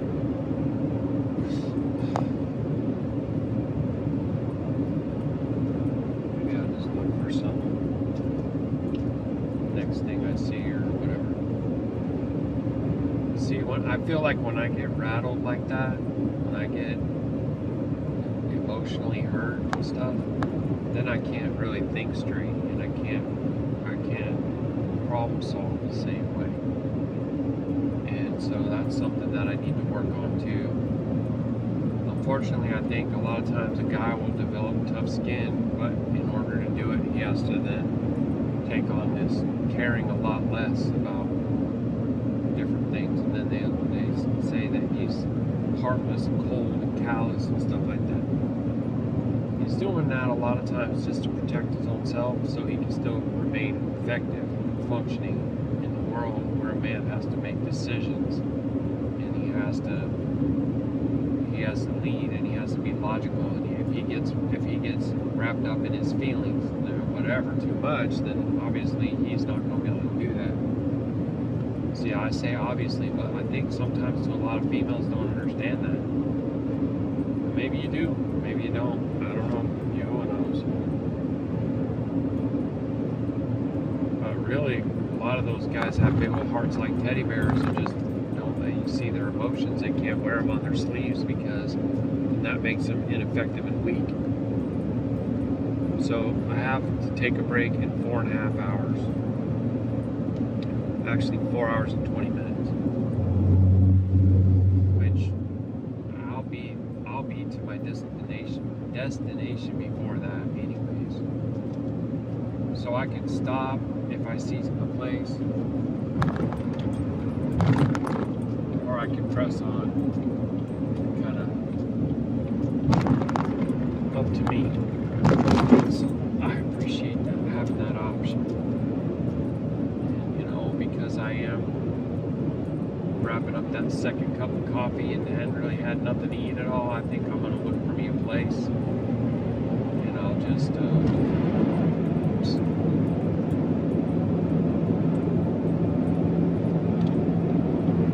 look for me a place that I can pull over and cook and eat and then finish, get to the rest area. It's like I need the truck to shift right here, and it's not. That's what I was talking about earlier, if anybody was paying attention. I'm still going to talk about these things even if no one pays attention. It's not going to stop me from continuing to try and do what I'm trying to do, because it's something that the Father was telling me to do, showing me to do, and to do it. Somewhere out there, somewhere, someone needs to hear these things. Maybe even some young fellow that's looking to get into doing this work, or maybe my bond when he gets bigger. I don't know. But I'm not perfect.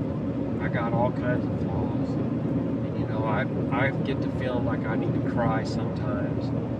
And sometimes I do something that's illogical because of my insecurities. And I know that people wrestle with that. And if anybody denies it, then I don't know, man. I feel like they're being a lie. You know? That's just the truth. I feel like they're being a lie.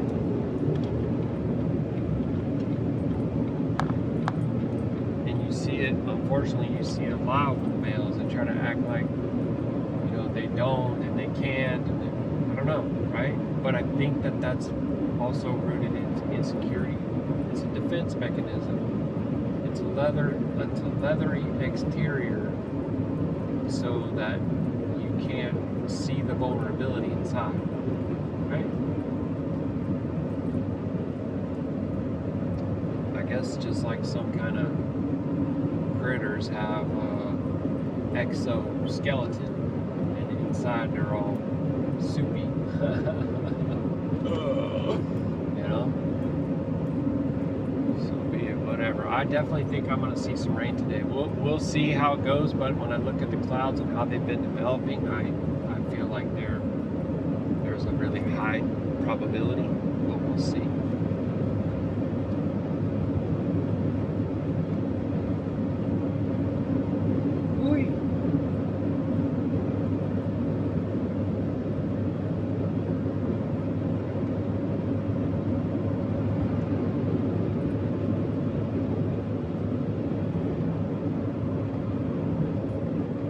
So this is 38 miles, whoa, to something called 270 South. And this particular road is US 33.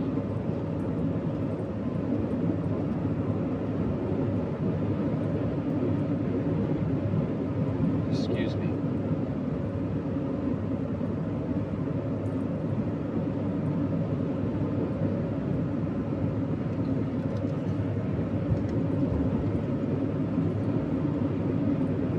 There's just certain vehicles out here on the road anymore. I look at them and tear my stomach. You always had, you know, oh, I love how that car looks. Oh, I love the lines. Oh, it's sleek. It's cool. It's this. It's that. You know, especially like Novas and Chevelles and Camaros. You know, but there were other cars you're like, ugh, I like that car. Oh. But now I'm saying that there are cars out here nowadays, and trucks, one particular truck that ain't really a truck at all. I hate even calling it a truck because it ain't a truck. they just turn my stomach. They just sour my ruach. I look at them and it's like an abomination.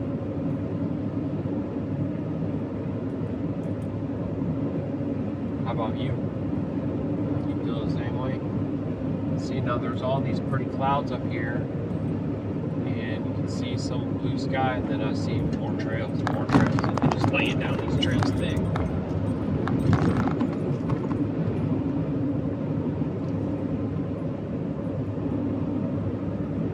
Sorry, some of these bumps I can feel deep down inside.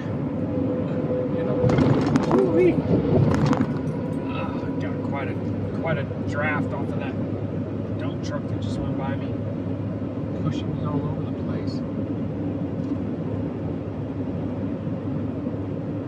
Yeah, so I definitely think that having a dually when hauling these would be like a benefit, right? Dang, that water is like, I don't know, it's like turquoise colored. Paul, that you were able to see it, I don't know if you could or not.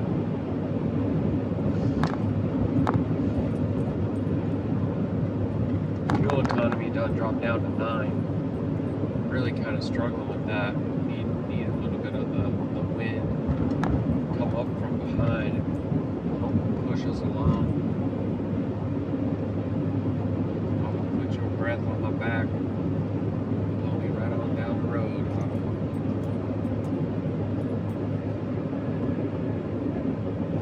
Yeah, because in some of these areas, you know, it's like you're getting 6, 7. It's just not well. Right here, this is a pretty flat area, and it's telling me I'm getting 8. Which is kind of shockingly, that's not great. There goes a 9.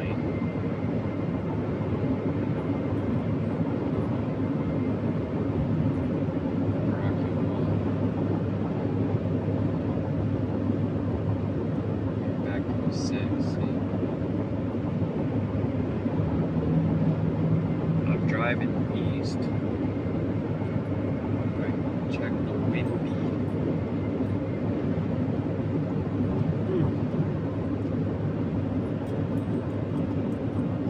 Can't tell what it's telling me. I sometimes don't know how to read this thing. So it's saying that it's south and west, so that means I got some resistance from the wind.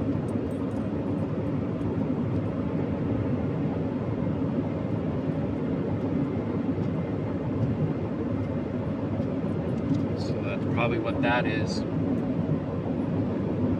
Look at the camera over there, what you got going on, and you see some pretty clouds, and then you see those nasty streaks right there.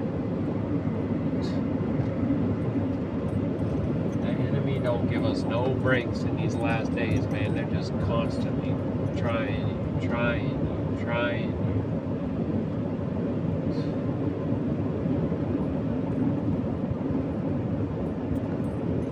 Maybe in a way, Abba wants us to endure the trials, just us and Him. We don't have nobody else. Maybe that's why we feel so dang lonely tonight. Maybe that's why we feel like don't nobody care.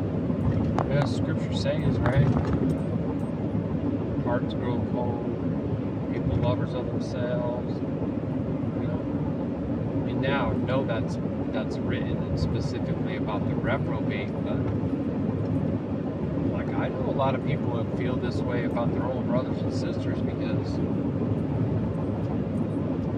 we're all going through it, like in a spiritual way. It's manifesting itself, and then we get confused because we don't understand what's happening.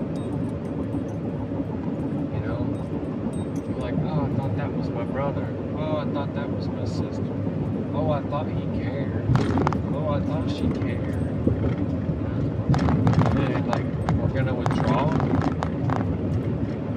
and just draw closer to Abba? Is that what's going on? I don't know.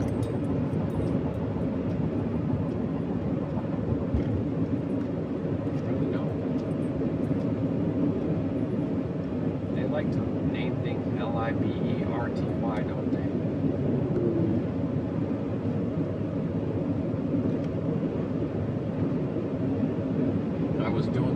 research. At one point, I was going to make a video about the 4th of July and the word patriot and hero and liberty and Columbia, which is on top of the U.S. Capitol building. And then I ended up not ever doing it. There's been a lot of videos that I never even made, even though I did some of the research on them. Just because I'm too dang busy. Too dang busy as a husband and a father to be able to sit there and put some of that stuff together, especially to like edit it and all that.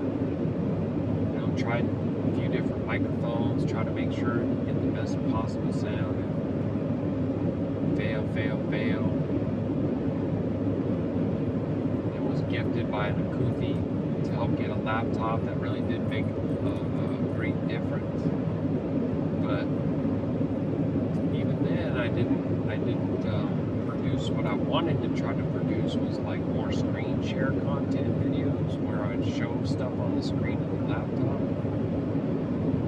I didn't do as much of that as I like, but I sure give Bilal that Abba would say, "Well done, my Talmud and Amun servant." I tried to always bring out his word of truth and reveal whatever his word shows me about what these different things are. He sacrificed idols and head coverings and his true Moedim. Whatever it was. Ratio. Tribe.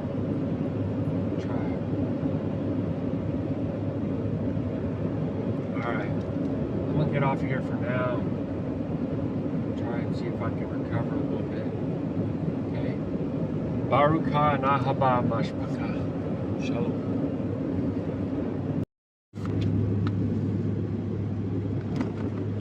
Shalom, mashpaka. Wanted to try to throw the camera on because I had a feeling that this was going to be a really pretty view right here. And it sure is. We're on I-70 East. And we're going to go through a tunnel actually. So this is Wheeling, W-H-E-E-L-I-N-G. And you know what? I don't even know. Once again, I don't know what state I'm in. So please forgive me, have mercy, or sorry, Hassad on me. Oh wow, yeah, what a view. Oh dang, I was going through all that to get that camera up so we could capture that view. Although there was a bridge and there was some water and it was really, really pretty. Okay, so this is 45 through here. I need to get over. If I can. Ugh. Yeah, because it's like, I think I'm going to be in West Virginia, either that or I just now did. And I don't even think we've seen I don't know if we've seen the welcome sign yet. So, yeah. But, yeah, welcome back. 70 East Washington, PA. Okay. Still lots of chemtrails today. Pretty gross. Washington Avenue, 1 mile. Alright. Gotta start speeding back up again. Yeah, the big trucks, when they go by, this trailer just blows all over the road. It's been quite the white knuckle transport. Excuse me. There was this one section that said all trucks left lane next 5 miles. So I get over in the left lane and the left and the right lane splits, and the left lane gets this long, narrow concrete barriers on both sides, really, really tight. They're there's tire marks all over the walls on both sides because people accidentally like hit them. And I'm just like, help me, because this trailer kind of drifts. You know, the wind hits it and it shifts around. It sways a few feet at a time. And I was just like gripping the wheel so tight, trying to stay focused and keep it straight. Like, there's no margin of error. And man, dude, why would you send the big vehicles into that situation? Like feeding them into a dangerous scenario, you know? That's crazy, bro. I was like, yeah, okay. Is this just a poor decision making, or is this by design? You decide. So now it looks like we're coming out to an area where it says on here Bethlehem. I don't know.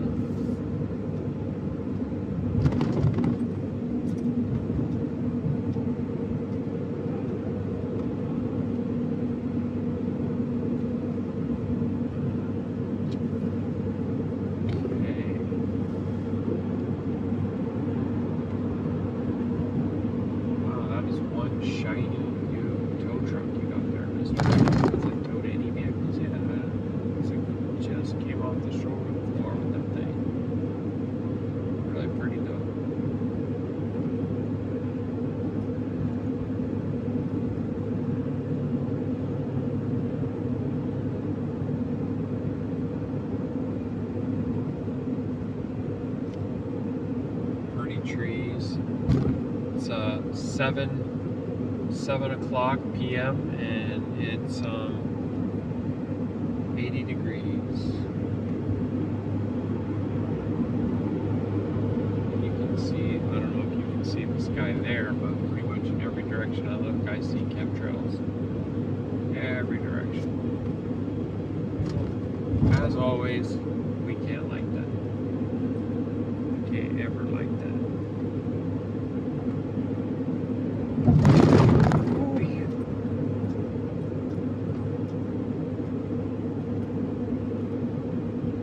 So we're still at 55. Triadelphia? Not sure.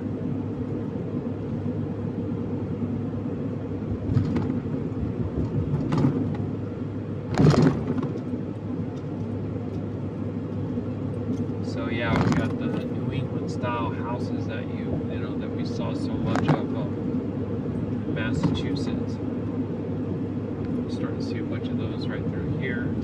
This car is literally like, are you gonna merge right into me, bro? What's going on? Oy, oy, oy.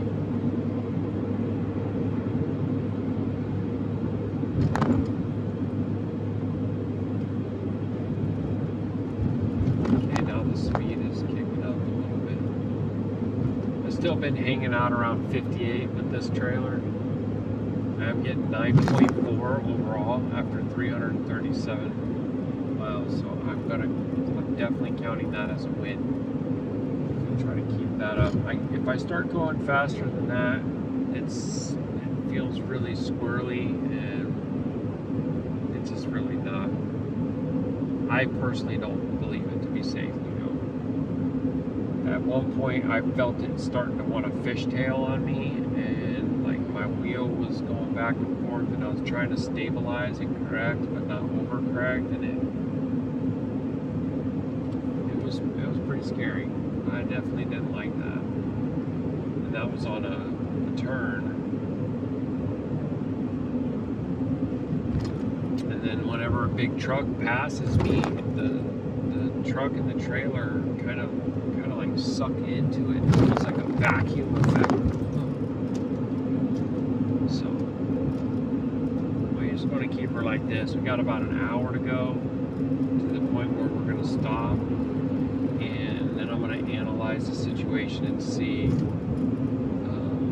Already called ahead to the dealer and told them I was going to come tomorrow afternoon. So I think I have like less than 4 hours remaining after after I stop. So that's easily like, you know, lunch. So I probably just take my time with that, stretch it out a little bit, and try to get there like around 1. I mean, perfect. Baruk Yahuah. Then I'm gonna end up, I'll have Shabbat, and then probably another day driving to get back. And so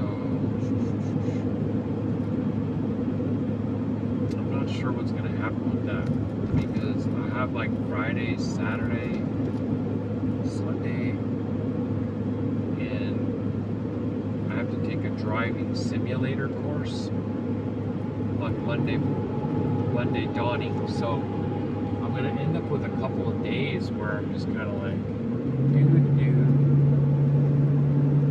and I don't want that to happen, but I can't risk having a load when class happens or not being in town. I need to take this class. It's like essential. They can red flag you, and you will not be able to get dispatched anything if they do that. It just makes you ineligible for dispatch. It's like completely freezes your ability to make any money. So we can't have that.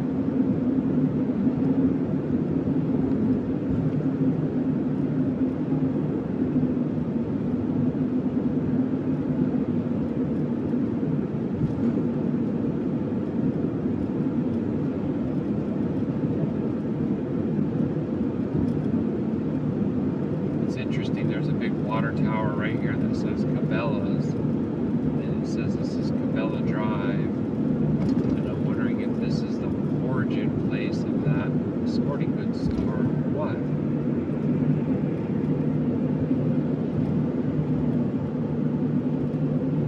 World's foremost outfitter. I don't know if it means anything as far as their origin. Even named after, I do not know.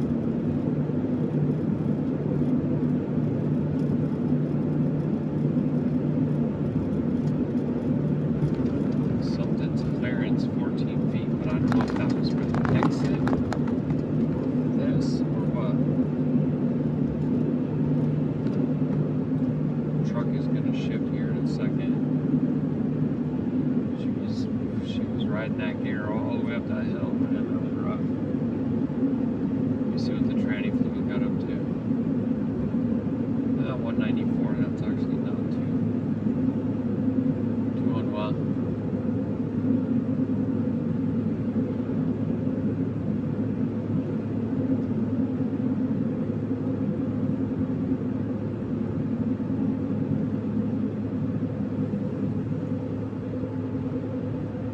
So 25 miles, and we'll be jumping on to 79 South, sorry.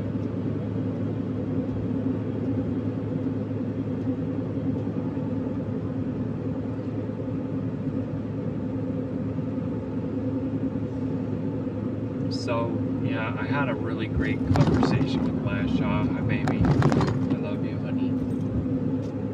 And, you know, through our trials and our disagreements and arguments, and then as we try to communicate better and work through our childhood trauma, and actually trauma that goes way beyond childhood as well, relational abuse, emotional abuse, our own insecurities, and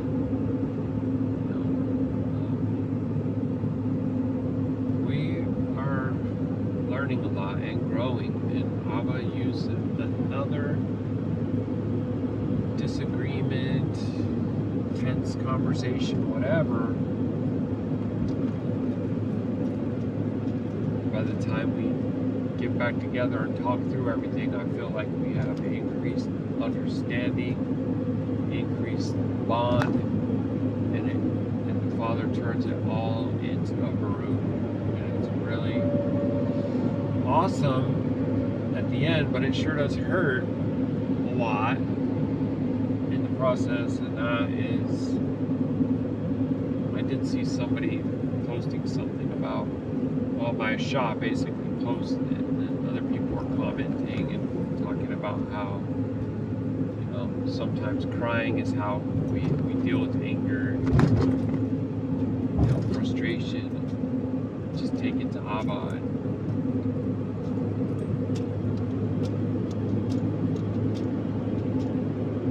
And it comes through. You know, it's genuine, it's sincere, you're crying out to Him, and He uses it to strengthen you, to grow you, develop you more well-rounded. And so, all that to say, Baruk Yahuah, I love my Shah. I am so thanks-filled for her. She is my best friend. She gets me. I get her. And in a world full of people who seem to be very disinterested and insensitive and whatever, I'm so thanks-filled to Yahuah that he gave me her. Really, really means a lot. And I miss her so much right now. You know, and I had said earlier, you know, that this isn't a picnic, this isn't fun. Like, I try to make the best out of it with the videos and stuff, but, you know, it's scary for me in a lot of ways. I've never done this. And, you know, this is expensive equipment that I have in my hands here. Like that thing where I had to go 5 miles through this narrow little... You know what it reminded me of? You know at the end of Star Wars when they blow up the Death Star and they have to go riding through that tiny little thing, and then he has to try to drop the torpedoes right in the hole? It's like that. Like, I mean, one false move and you hit the edge, man. What's going to happen? What do you think happens to that trailer if I accidentally hit the side of that thing? Come on, man. I only have $1,500 escrow thing in there, and they're going to think they're going to say that's my fault. They're probably going to say that's my fault. But how dare you do that to the design of the roadway and force all the big vehicles to go in that tight little narrow thing? You can obviously see that there's a frequency of errors. You've had multiple people hitting that with their tires. You think they're doing that on purpose? You think they're all drunk? You think they're all asleep at the wheel? No, your freaking design is crap. Your little layout for your construction project is a big fat fail. You know what I mean? And sometimes you're talking about people's careers, their livelihoods, whatever little bit of money they might have to protect themselves. It's just messed up, man. It's all chaos by design, and I'm sick of it. You know what I mean? Seriously. So yeah, sometimes coming out here and doing this is really scary. I lifted the trailer up all the way and it wouldn't clear my ball. So I was like, oh shoot, I have to like disassemble my hitch and change the position and lower it and then put it back together. And I'm looking at this huge, like, I don't know, 1 1/4 inch, I don't even know what size, a great big wrench that I probably don't have. Like, what the heck, you know? I saw another driver, Abba Barakim. He is with our sister company, and he came over with a floor jack and he helped me out. You know, lift the trailer up beyond what its own jack can do, and then I can get my ball under there. And then I said, okay, thank you, because I learned from this whole experience. Like, I have a large block of wood, I can put that down there. I got one of those bottle whatever jacks. It's like a 20-ton, and so I would be able to do that in the future if that happened to me now. Like, I learned something about that today. You know, hallelujah. And then I plugged in the 7-way and I'm testing the lights, and the one tail light is blinking but the other one is not. And I'm like, what the heck? And he's like, yeah, the connection was kind of loose. Like, I just unplugged and plugged it back in a few times. And it's like, okay, now it's working. So I sprayed some WD-40, put it in and out a few times, and then like I just check it every time, and it seems to be working. But I'm like, I didn't know what. Okay, I'm like, well, shoot, if that doesn't get resolved, what do I not take the trailer now? Does it have like one light that doesn't work, or like what's going on? You know, because I didn't know. I'd have to call dispatch and say one of these lights is not working. I guess unassign me. Meanwhile, it was something simple. See, you just keep learning. Every time I do this, I'm learning. But you know, there's fear of failing, of getting in a wreck, of like having that flat tire. That was scary. The door swinging open on the freeway, and I got 80,000-pound tractor trailers blowing by me at 70 miles an hour. They're only a couple feet away. You can hear them. They're loud. Everything's shaking. You know, that was not fun. I didn't like it one bit, and I had already latched and locked that door. So, yeah. Anyway,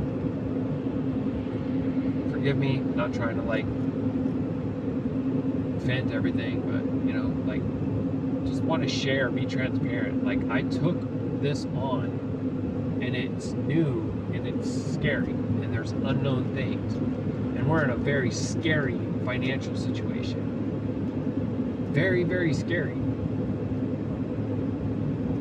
And it's not even just like, oh, how are we going to pay this bill or that bill? It's how are we going to ever pay the tsunami of credit debt that's getting ready to hit us? And what I'm thinking as I look around and see wait stations that are closed with weeds growing all on them all over the place, like, what's up with that, dude? What's going on? Is this entire country going down? Yeah, probably in flames. You know, that scripture, I know most people will be like, oh, that ain't happening yet. We're far from that. Okay. You say so.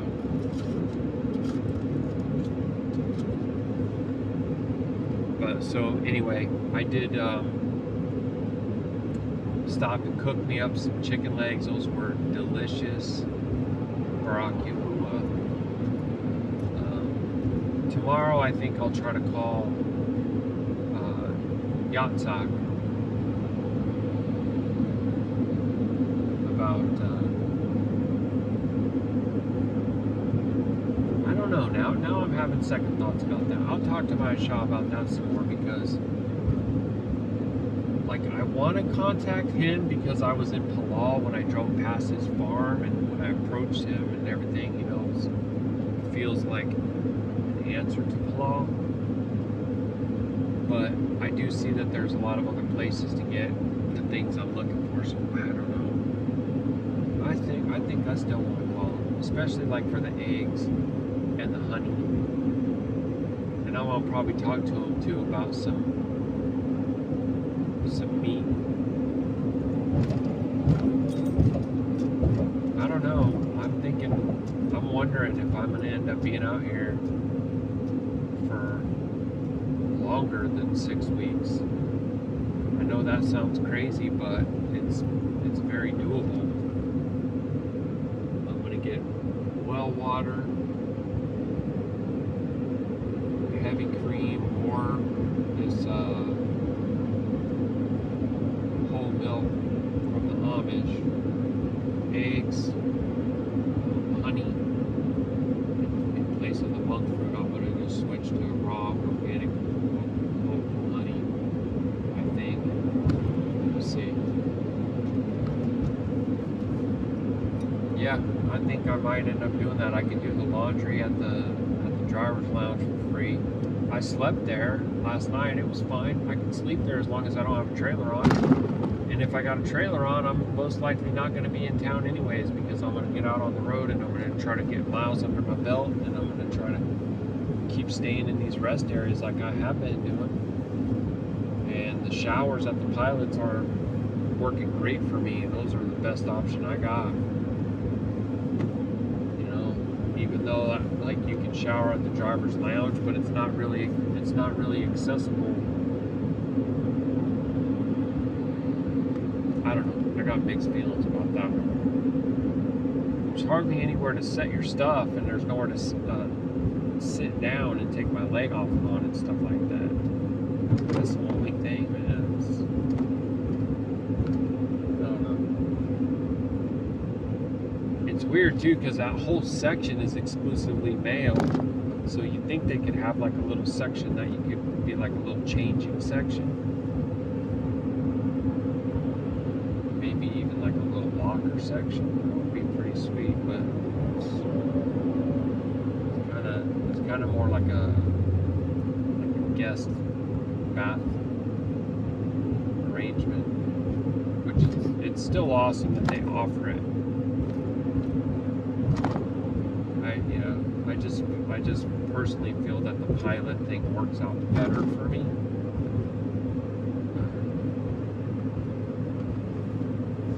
Anyway,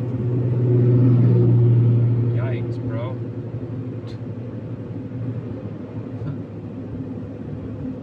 Okay. Excuse me.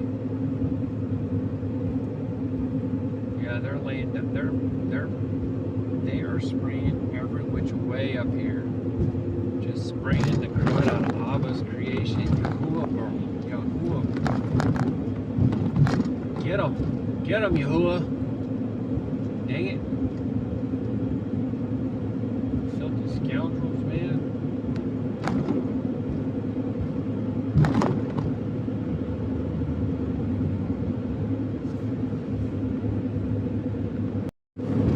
So yeah, I will be looking to drop this trailer by tomorrow afternoon, and then it should get paid the $655 balance, and then get back to Goshen. And tomorrow I'll probably also top off on fuel.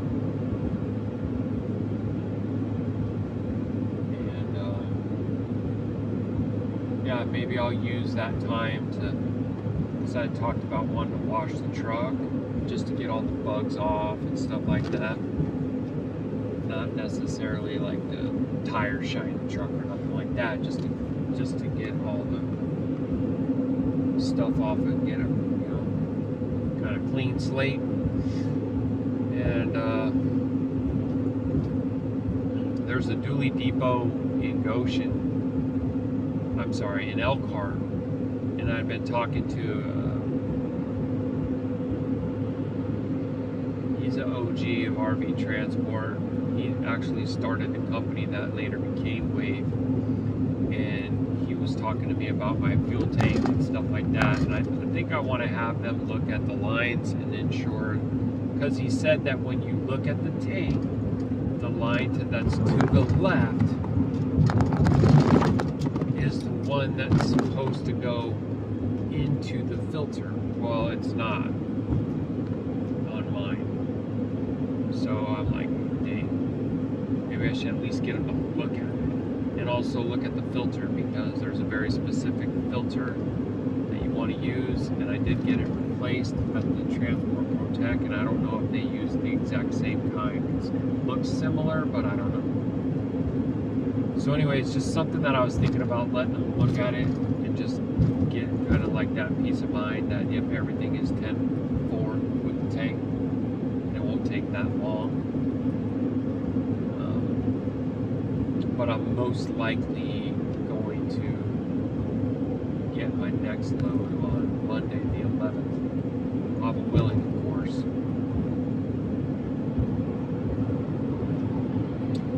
So we'll see. I got about 40 minutes.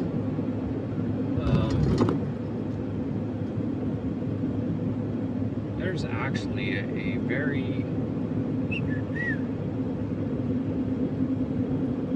79.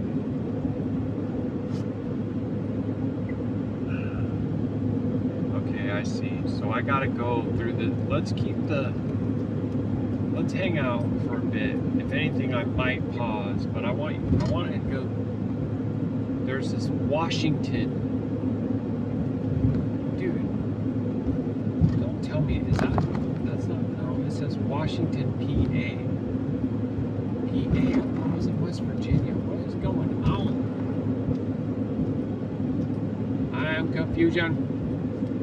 Can't like it. But what I was gonna say is, keep the camera on for a minute because I feel like we're gonna be going through some kind of major city. Oh. And I don't know, there might be some cool bridges and things. Looks like it makes me wrap around the north side when I'm ultimately going to be going south from there too. So I don't know, bro. But it is like what, 7:30. So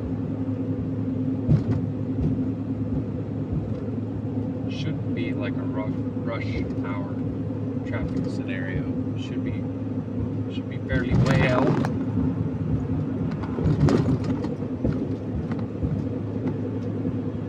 Yeah, I don't know. My baby sent me a picture of our dryer, and there's some kind of felt O-ring or felt drum line or something, kind of like a thin strip that started coming through to the inside of the dryer drum itself. And I'm like, what the heck is this? You know, does this mean that the dryer's gonna fight the dust? It's the same one that we got. We got that washer and dryer when we first got this RV, and it had them over 5 years. So I definitely say Baruk Atah Yahuah that they've lasted this long. But really, right now is when the dryer needs to go quickly. Okay. Now, when we need extra money for other things that are essential things, yeah, everything's going to happen all at once. That's why I told my baby I keep feeling like something imminent thing is going to happen on well with my word. You know, I'm trying to trust Yahuwah. I know He's sovereign in all things. I know that, but that don't mean that you sometimes get a little concerned about, you know, something going down. So here's another one of those smokestacks, family. Imagine that. What do you think the chances are, right? This one's not even paying attention.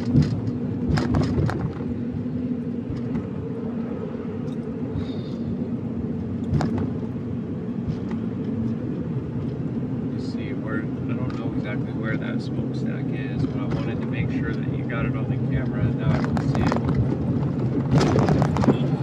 Those are big bumps. Okay, so 5 miles. 79 Pittsburgh, Morgantown, 1 3/4. 79 south, 5 miles. That doesn't match what that sign just said. So this is Washington, PA.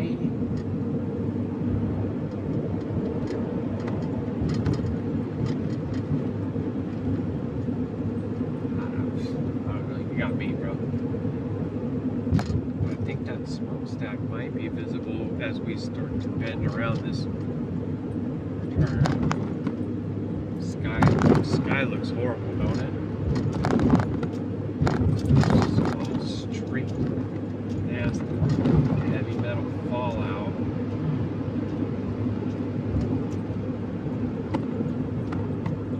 Big bump. That wasn't too unwell, thank you, Father. Okay. 79 south. Stay right here. Ugh.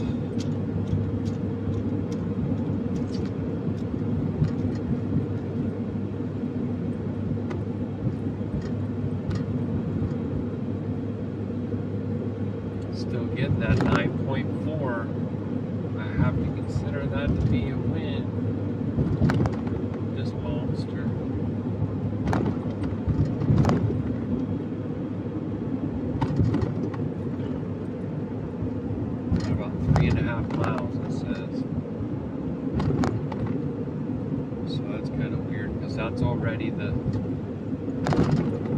ramp to go 79 north.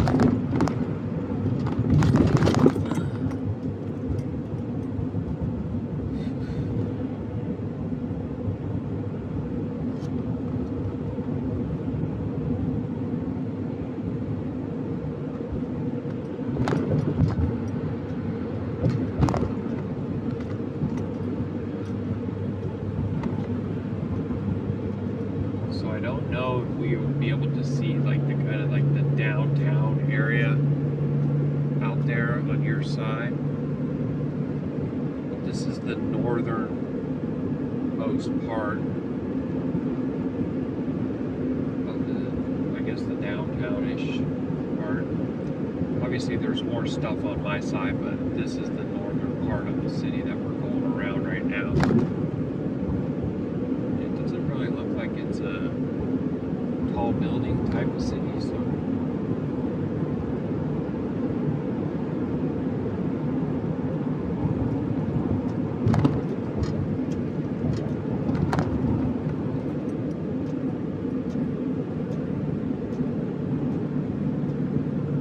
gonna kick back right here. Got this truck in front of me, but I'm just gonna slow down.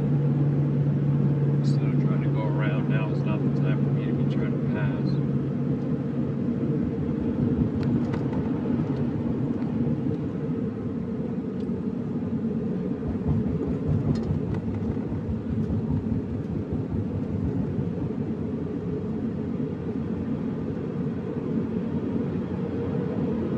See the lesser light, she's up there.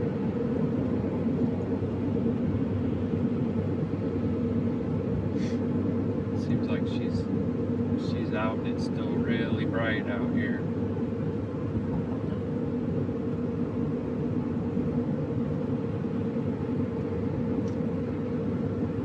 1.5 miles.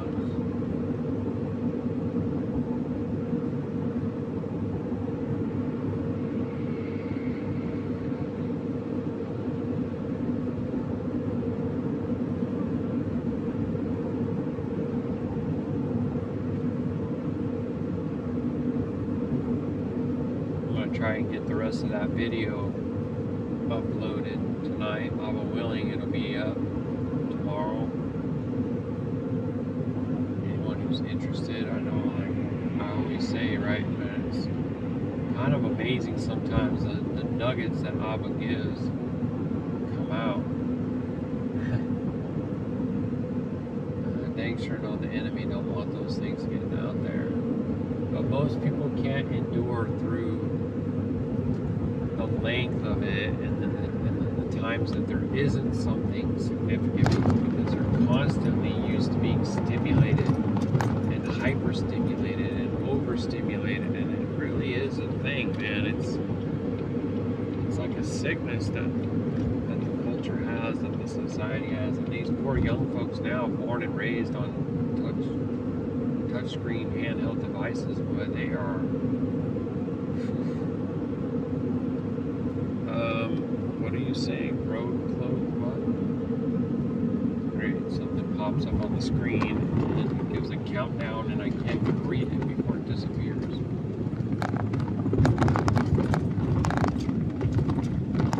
And it shows itself right when I'm supposed to be exiting here, so.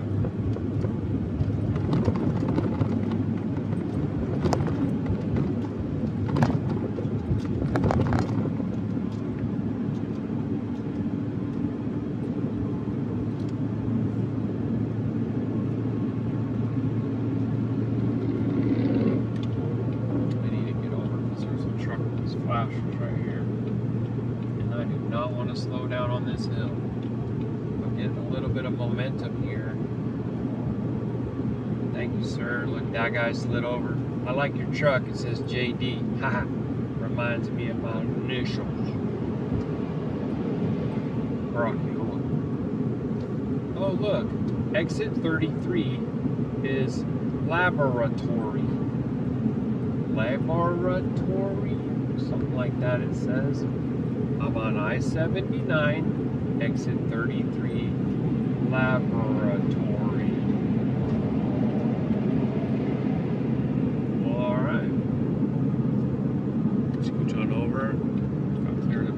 guys. Don't know, somebody could be back behind me wanting to fly past. There's nobody. So we'll take that too, Baruk Atah. Alright, so we want the truck to shift now. Come on, girl. There you go. Atta girl. And then we're going to coast down this hill. I'd like to get to my cruising speed. 58 miles per hour. It's time to initiate another pump. Probably getting close to being done with that. I need to get some more fuel in soon, I think. So click it on, then start it. That way I don't accidentally leave it on. Been working out really well, you guys. When the truck gets to half, I turn it on for 7 minutes. Alarm goes off, turn it off. Leave it off until it gets to half tank again, and then do it again. It usually gets up somewhere up between 5/8 and 3/4. It'll just go right up into that range, and then I'm getting maximum amount of mileage here. I have not pencil and paper been keeping track, but I'm logging all my fuel expenses, and ultimately I have all my miles as well. So it's okay. I'm not worried so much about the bobtail miles, and I am just kind of out of curiosity keeping track because I started taking the rock guard off. Here's another weight station closed with cones all up. Zombie apocalypse, bro. Every freaking where it's got it. And cones ain't enough. There's a fence, do not enter, and a road closed sign. It's like, what the heck, man? It's weird, bro. And I see it all the time. Now look at here. The fence is not closed on this side. I don't know what's up with that. You need to have seen the things that I've seen. You need to have seen what the gorge in Portland looks like. You need to see all the broken down trucks just parked on the side of the road, all graffitied up, like they're just abandoned. All the abandoned railway cars everywhere, all the people living in trailers everywhere. It's wild, bro. You know, I used to say that the beast has us desensitized to our mortality, because if someone dies, they come, clean up the body, take it away. You might have a viewing at a funeral, but that's it. We don't get exposed really to death, into blood and gore and guts and all that stuff like that. And so people just become like kind of, I don't know, man, desensitized. That's probably the right way to say it. You know, and then when something hits, war, pestilence, famine, right here in your own backyard, most folks are going to just lose it. They ain't got no what the heck to do. Then they go to this damn mind. They're already out of their minds. Mostly there ain't even anybody at home upstairs. I know it sounds harsh, but it's kind of time for harsh language. Like, you know, it's time for that type of reality slap to the face kind of thing. You know, because and it ain't gonna matter for most folks anyways. They're already too far gone. I'm sorry. I wish it were so. I wish folks would have listened to a lot of us 10 years ago. They didn't. And they weren't even really spiritually allowed to or able to. It's not given for them to. I know that's sad. But there is a thing in the scripture that talks about vessels of wrath. Some people were just flat out designed for that. And most people can't accept that. They can't accept anything to do with like predestination or election or anything like that. But it's 100% scripture. 100%. So it ain't really my responsibility to somehow get people to see the truth of the scriptures. I'm just called to speak it. Whatever it is that he's shown me, whatever it is. And And you know, it really is no small thing about the calendar either. And you see how it's crickets out here on that? Bro, that is sad. That is so sad.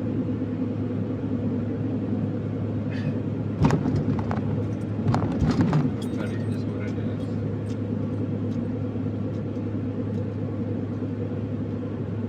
Maybe there'll be some young folks coming up that watch those old videos and they look at those scriptures and Abba gives them eyes to see and they take to it and he calls them out and into his modim and he just uses my channel and my videos to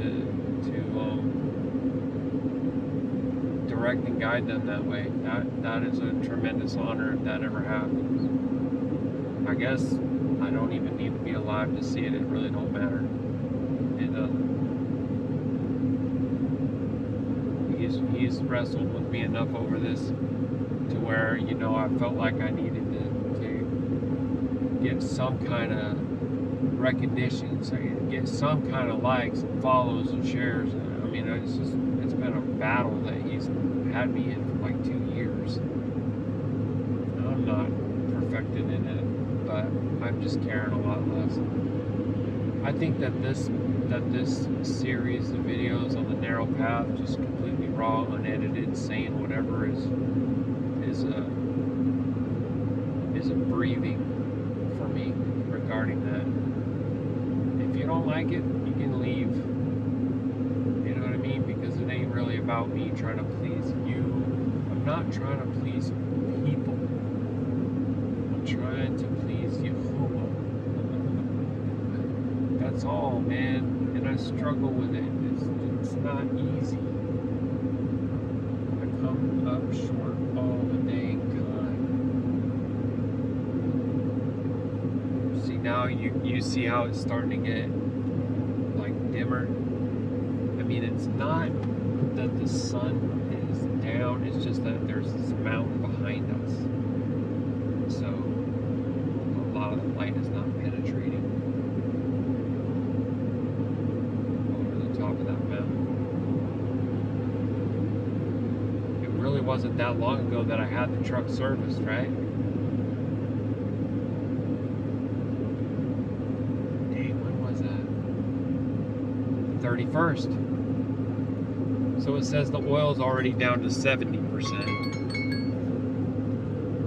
Make sure to turn that pump off.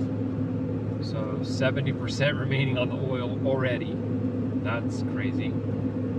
And the fuel filter is already down to 84%. Dang, it's only been like a couple of days. So some of these chemtrails, when they start to spread their fallout, they literally have the shape of like a vertebrae, like a spine. I wish I could show you this one right out my window right here. It reminds me too of like the skeleton of a snake, how it'll start to look like. There's like the backbone, then there's that long skinny rib part. So it's like sections, bing, bing, bing, bing, bing, bing, bing. And they gotta like have a bowed out section where it would be like the belly part or something. And the little tippy point part, which would be like the tail. For real. Alright. 7:48. 72 degrees on this side of this mountain. It is cool right here. It might actually get kind of cold to sleep right here. But I still have 25 miles, excuse me, to my exit. A rest area. And I'm very likely going to just be spending the night at. Let me see how I'm looking on my log. I should end up having like almost 2 hours more than I need. And I'm not, yeah, it's at 2:12 right now, so there's the sun. So it's gonna end up being like, just an hour and 50 minutes.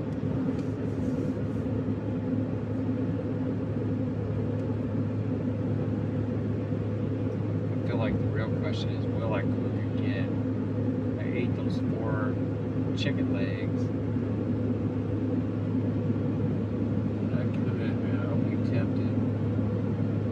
Got me some ground beef, a few eggs. I'm gonna just think about that, because I might just go straight to the bed.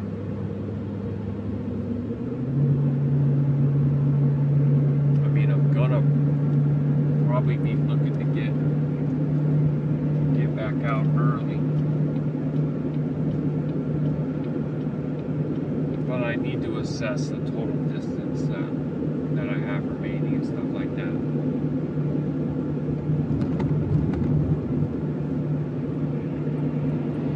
I don't feel like we're gonna have much of a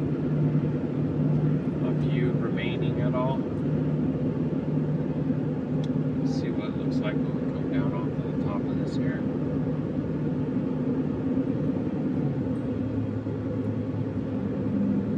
And the big trucks, they kept their speed up pretty well through there. I'm gonna settle back in over here, because I thought I was gonna pass them, but I never did.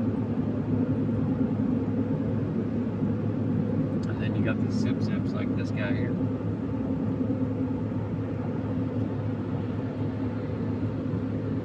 Moving so fast. Jefferson Rough Creek, 2 miles.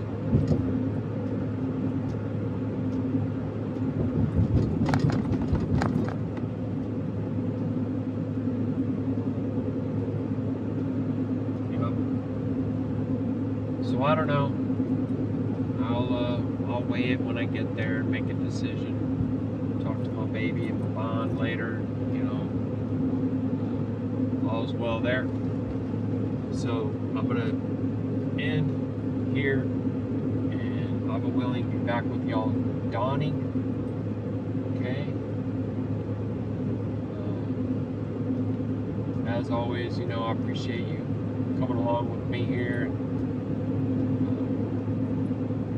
Please email me, you know, if you have halal requests, or if you want to see if we can meet up, or if you have any questions.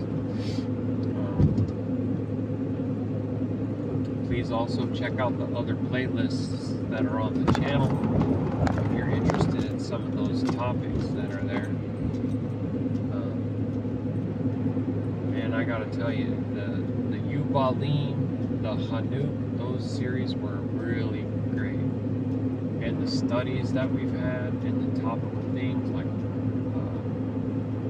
females in authority, or meat sacrificed to idols.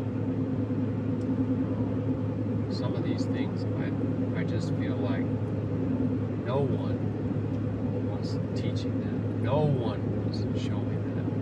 Yahuah alone showed me those things. I'm so honored, and so, you know, I was dedicating myself to trying to bring those out to Yashar'Al, to those who are being called out of her, a harlot, all these false religious practices, and really seeking the true ancient path, narrow path.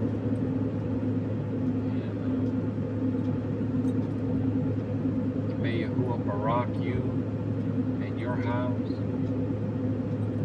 Submit yourself to His will in all things, and esteem His name above all names.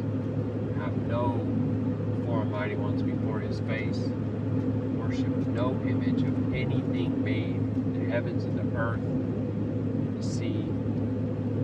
We need to esteem the Creator of all things, and not anything created. And yet, that means even your own self. Hallelujah, Yahuah. Shalom, Shalum, Mashpaka. Sham Kadaning, Mashpaka. Up pretty early here. Need to get a lot more miles down the road with this big old monster and make it to the dealership by the time they close. Just finished making coffee and packing all my stuff away. So let me jump in and I'll get right back with you while all is well. Shalom. Alright family, I'm actually not going to be able to leave right away because I'm making the decision to wait for this video to finish uploading. It is a big video, 5.5 hours, and it's at 98%. So, and it's been at 98% for a bit. So I'm just going to go ahead and wait for it to finish. And pull all that doesn't put me in any kind of a jam. Take a look at my navigation stuff. I need to dedicate myself to spending a little bit more time working on those kinds of things because I can't always get help, and so I have to learn to manage it better myself. So it tells me that it's 2 hours and 22 minutes to the first fuel stop. Okay. I'm going to go ahead and just 2210 Bay Road. I'm going to take that destination off just so I can see the miles. 145 miles. So I'm at 5/8 of a tank here, and I got a quarter in the rear, so I got plenty of fuel. So now I'll add that back along. 2210 Bay Road in Milford, and then that has to be brought down. Okay. So 337 miles is the total amount of miles to get to the dealership. It's giving me 222 plus 431, and so honestly this is gonna be closer to 8 hours because I can't go the posted speed limits, and neither can most people make it on the time of these maps these days because there's construction all over the place. Sorry, I'm still trying to wake up. I hadn't really had a chance to even get into my coffee yet. But, so now let me go back to my log and look at this. So 8 hours, 1, 2, 3, 4, 5, 6, 7, 8 would be 3 o'clock. So it's like I really need to get going. Let me go ahead and start logging my safety check because I did walk around the vehicle, take a look at everything, check my lights. Okay. And we're going to make that 6 o'clock that started. So then at 6:30 we'll be able to pull out. Let me get my glasses on. 1 second.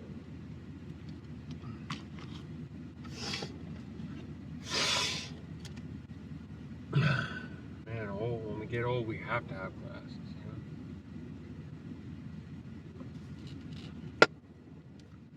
I've been trying to put the castor oil in my eyes. Put castor oil in my eyes before I go to sleep, and then I'll rinse it and swish it in my mouth when I wake up. 3, 3, 8,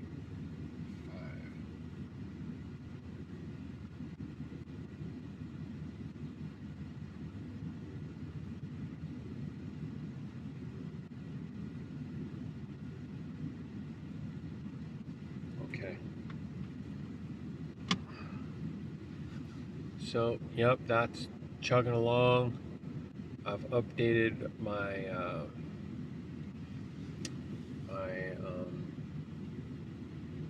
haul log too. So this is unit number 14 right here. And before fuel for this unit, the total gross is $17,675.61. The fuel is $6,935.37. And so that makes the net $10,740.24. and it just ain't enough. I mean, I know that the first month I missed a week of that month because I had to go through orientation and I had to get my truck outfitted and serviced. So it was really 3 weeks in June, and then in July we had a feast unto Yahuah, and the way that everything was dropping on the calendar, I ended up taking just about a week's worth of time in July too. But I've been so busy, like I haven't even been able to get the tires rotated on the truck again, and I don't know when I'm going to be back home to do that. So I have to consider if I want to try to get the tires rotated out on the road somewhere and what I want to pay and if that's worth it. I mean, I don't, it's free where I bought the tires that they do that.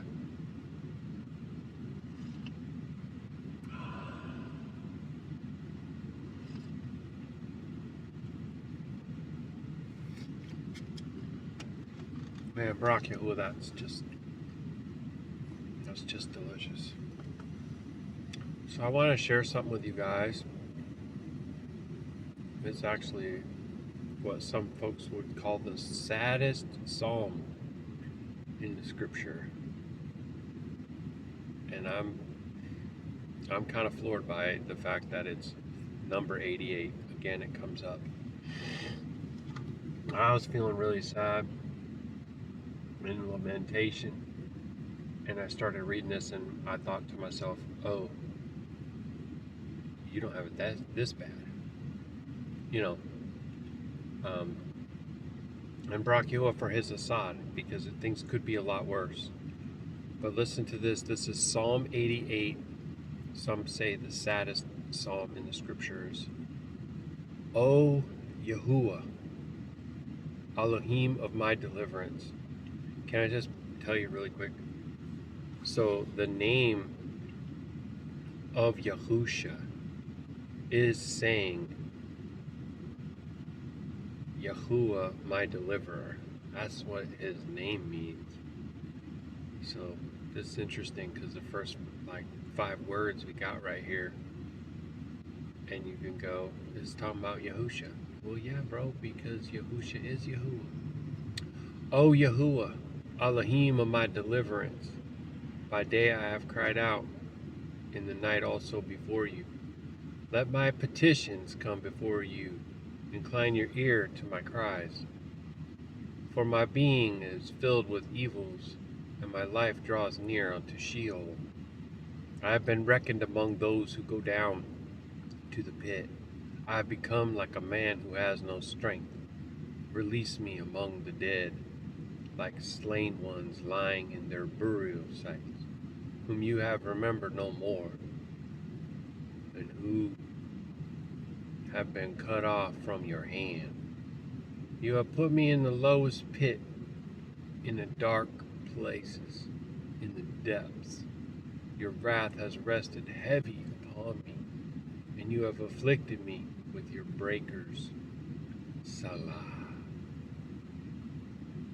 You have put away my friends far from me. You have made me an abomination unto them.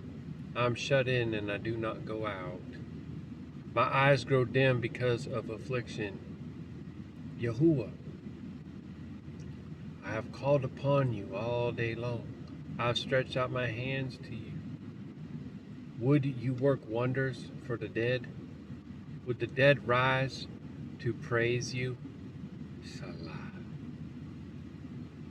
Is your loving commitment declared in the burial site? Your trustworthiness in the place of destruction? Are your wonders known in the dark and your righteousness in the land of no remembrance? But I unto you have cried, O Yahuwah, and in the dawning my palal comes before you. Yahuwah, why do you reject me? Why do you hide your face from me? I am afflicted and dying from my childhood. I have borne frightening matters from you. I am in despair. Your fierce wrath has gone over me. Your onslaughts have cut me off. They surrounded me like water all day long. They close in upon me altogether. You have put loved one and companion far from me. Darkness is my friend. And I was telling my Shah, Baruk Atah Yahuah, I was telling my Shah, I really feel like a lot of this, but I have her, and I have my bond. Because we always have Yahuah, even this, what some would call the saddest chapter or saddest psalm in the scripture, and he's talking to Yahuah. He's saying, why you departed from me, why you forsaken me, why do I not feel your presence upon me? And this is the thing that I was talking about. I talked about this quite a while ago, if you recall, that Yahuah is the restrainer, and he's lifting his hand, and that's why evil is increasing, and it's gonna get a lot worse fast, real fast. Every day I wonder if today is the day that the U.S. declares war. Every day I wonder if today is the day that multiple cities are struck with some sort of, they might call it a nuke. We might call it a do. Either way, the effect will be the same, because most people just believe what they're told. So that their panic is real, because it affects all of us. That's why we can't be too close to them when they lose it. But now I look over all the way across the parking lot from me. There's a big trash dumpster, and it says like MS and some other letter, and it has mountains painted on it. And the phone number, I'm not kidding, 866-679. And I almost stopped saying how much I'm seeing it, because it's so much. And the 88 thing, when it's the double,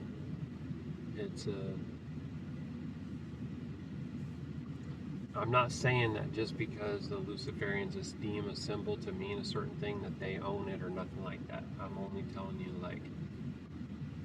I know that it has significance to them, and I think that there's a reason why the Father keeps showing it to me, because I think it has to do with the times.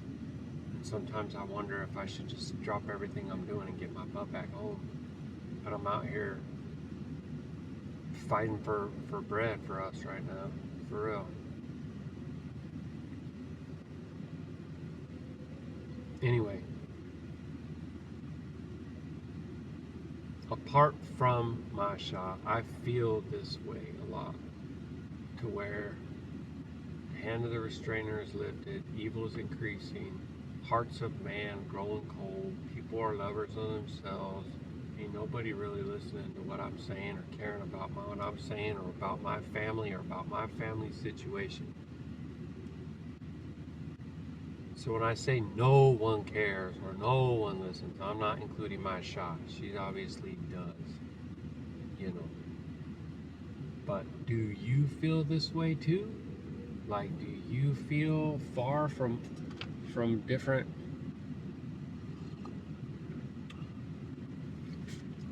believers and things?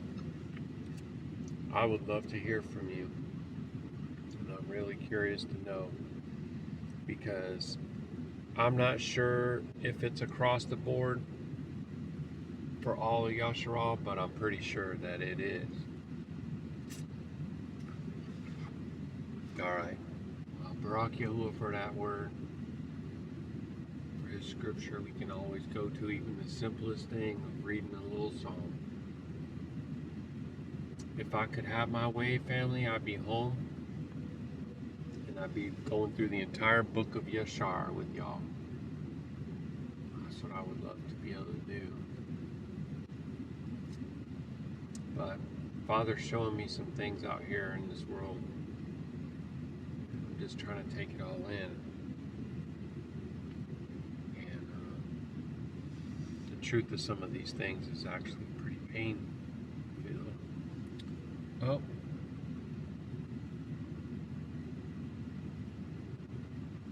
Something went wrong. Violation may be removed after completion of a second qualifying split sleeper period. Exceeded 14-hour shift limit. Now how did I do that? This thing is freaking crazy, bro.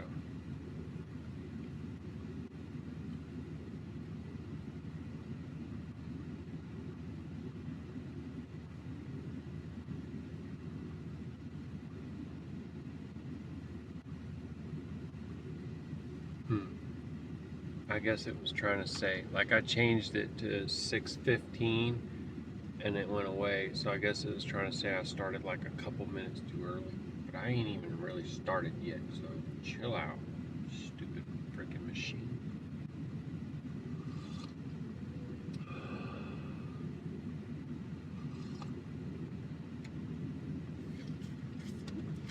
I tried to throw together my route yesterday. I'm used to having a desk with a really strong computer and multiple large screens, and I look at the information and I double and triple check, and so it's frustrating for me to be out here now, like using this little laptop and only having a few minutes here or there to do it, to try to plan a route and know that I got to get going, and because I need to be done by Shabbat. Like I have to drop this trailer off by the end of the day. If I don't, they're not going to get it until Thursday. You know what I'm saying? And I picked the rest area. This is one of the last ones that popped up along the route. So this felt like pretty much the last. And when I got here last night, I pulled into the last spot for big trucks. There's like 15 trucks here and only one spot left, and I pulled into it. Thank you, Father. Anyway, I didn't want to leave so much meat on the bone for today to drive. I'm gonna need to try and, you know, make some great time or what have you.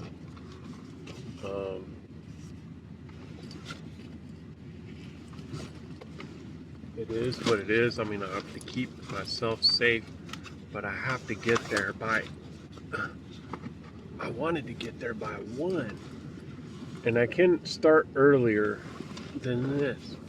As I was just explaining, the log was like trying to put me in a violation over like probably what came down to about 6 minutes, but it only lets me adjust in 15-minute blocks.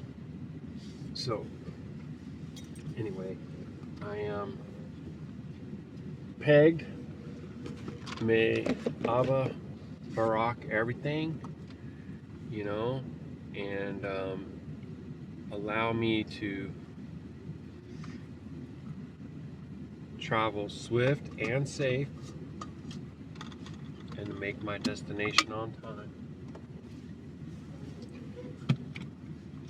So I got all things ready, and I start my GPS thing or whatever you call it, map.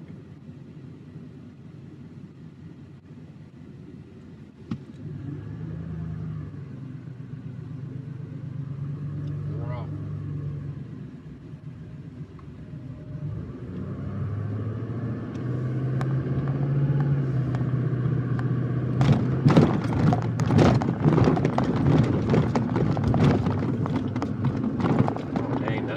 So pretty over here. The sun's coming up out my left window.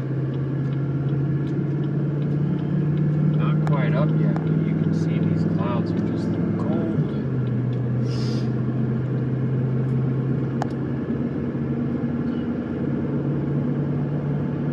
Okay, so this road's got 55 on it, and I'm on it for 9 miles. This is 79 south. trying to get to 68 East.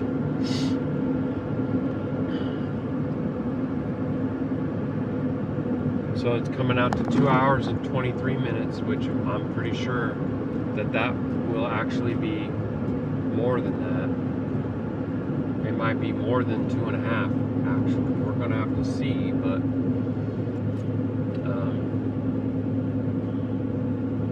and because I had scouted ahead and looked at that place as being one of the best places for fuel, I'm going to top everything off.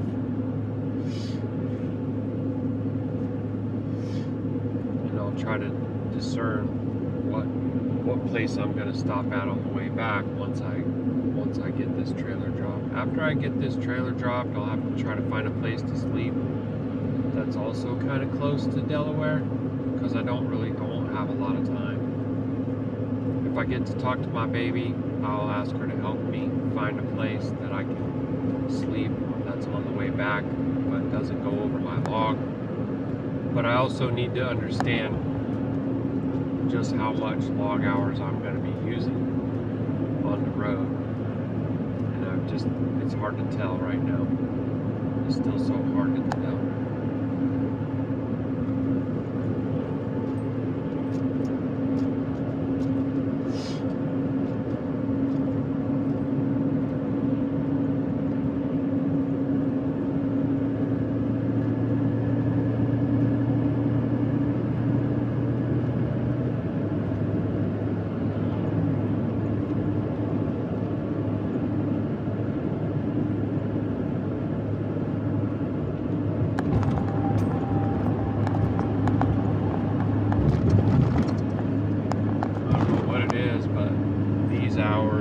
Something in the air, the wind and or lack of wind, lack of heat, everything just cuts through a lot easier. It seems like everything pulls a lot easier. I really would like to do most of my driving in the pre-dawn, or even some overnight pre-dawn type hours, but it's not really favorable because of the hours of the dealerships. I need to make sure that I have myself available at the hours that they're open. This person is totally boxing me right here. Crazy, bro.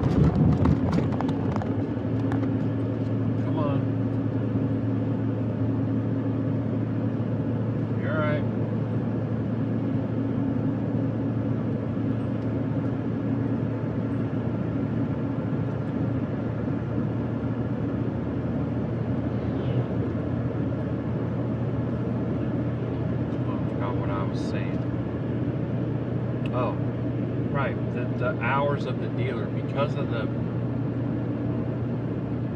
their office hours or what have you. I need to make sure that I'm keeping my schedule similar with my destination's hours. I hope that makes sense. Just like it's 3:30 back home. But you can see where I'm at now. The sun is coming up and I have to go. Like, I can't rest just a little more. Sometimes I can, though, and Baruk Atah for that. But no, not one of those times. That's a big old Bass Pro Shop right there. Now, maybe they wouldn't let you stay in their parking lot. I don't know.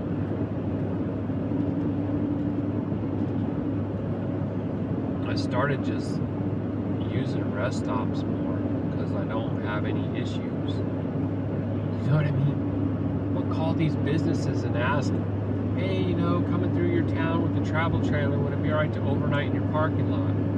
Oh no, I'm sorry, no, we can't allow that. More and more, it's the case. So to say about it, but I kind of already have said it, so, you know, what's the point?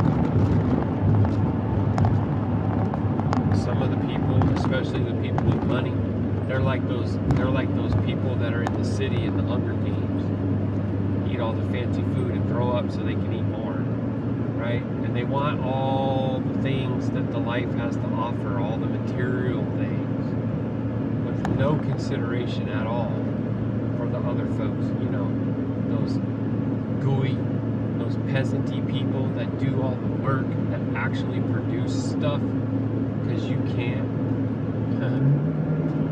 Yeah, that stuff. You know, they want to have a trailer like this just to use on a weekend or a couple times a month or whatever their situation is. But they don't want to have any consideration for like how it actually gets to their town. You know, and maybe if they were more aware, they would be like, yeah, no, we really should allow that. They don't want, say, like a homeless person sleeping in their parking lot. But if you're there to work, where's the crime? Anyways, you know it all too well. They don't give a crap about anybody but themselves. And that's just the way it is. Ooh! What a view, bro. It just came down over the top of this hill and there's a big old puffy white cloud sleeping on the trees. He's just resting over it. It's like a blanket. It will be well if you do get to see.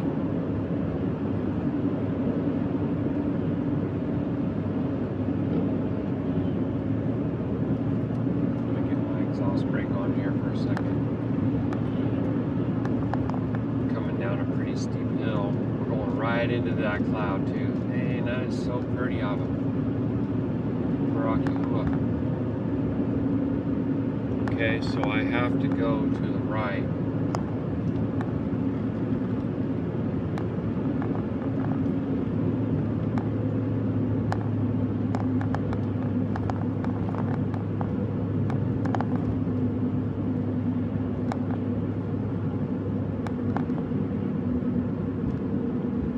Yeah, this might be quite a view for you right here.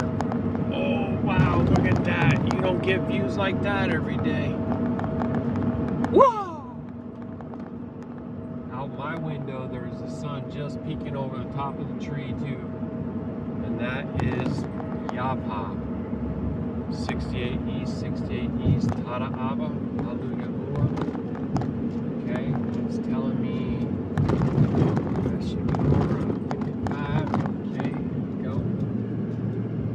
Everything's Qadash.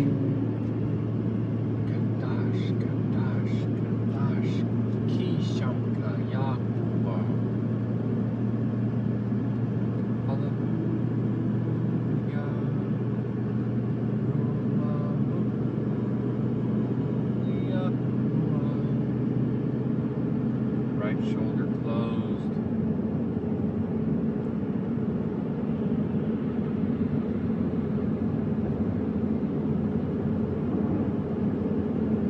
Tigard Lake State Park. Oh boy, that pretty sun that I was just talking about is like right in my face now. Okay, so 112 miles on this. Start trying to inch up our speed a little bit at a time. I don't want to do too much right here because there's a hill. And old Abigail don't really like it too much. She gets a little ornery, boys. She'll start dropping down a gear and she'll just sit there and whine. She might stay in this gear this time. I don't know about it. It is a lot of weight though. You know, gotta be realistic about that.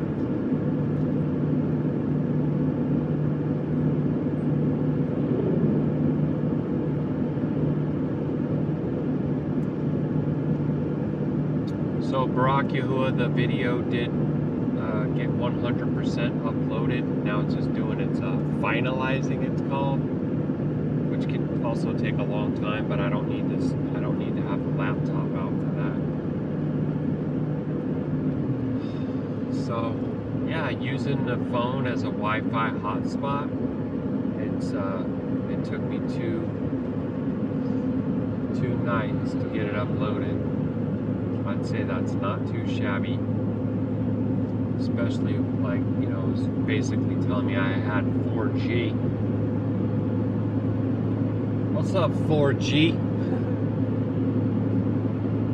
Alright, so I can try to get a little bit more speed right here. I'm gonna try add a couple miles an hour to what I was doing yesterday, which was basically 58. So I'm gonna try to see how she does at 62s.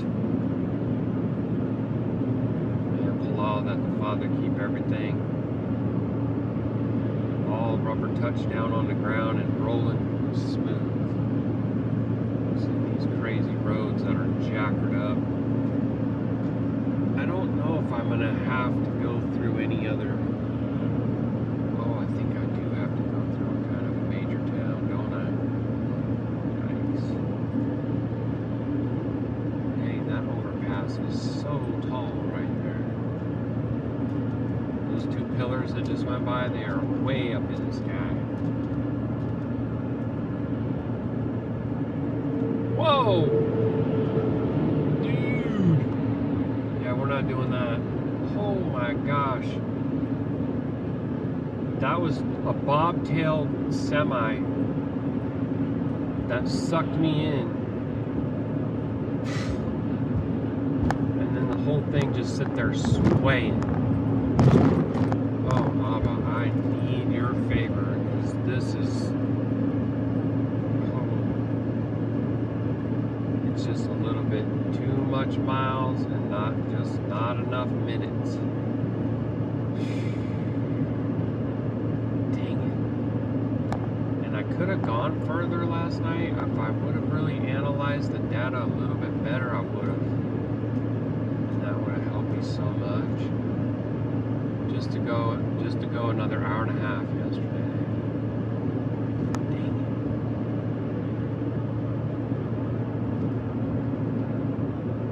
Well, stop and think about this for a second.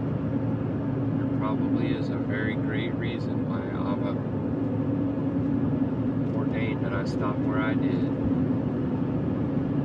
Gotta remember His sovereignty in all things, man. Big stuff and little stuff. I wouldn't consider that one to be really that little, but it's not as big as changing your entire profession.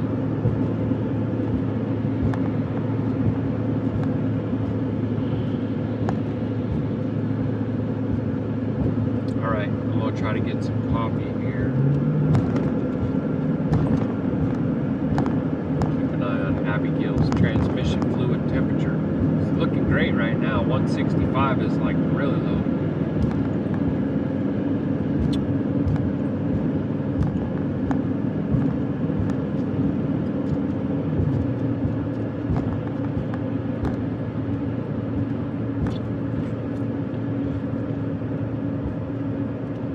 Yeah, man, that guy just blew by me, and the whole, everything just sucked over into his lane, like a couple feet. And, you know, I don't make any strong correction on the wheel when that happens. I kind of like start pulling it back a little bit, you know, but it still was sitting there fishtailing back and forth a little bit. Takes a minute to stabilize it. I remember I got the truck checked out by a place in Monroe when I first got it, and a lot of the stuff that I got serviced at Transport Protect the first time was off the recommendations of this place in Monroe. I'm not trying to hide their name, I'm just struggling to recall it right now.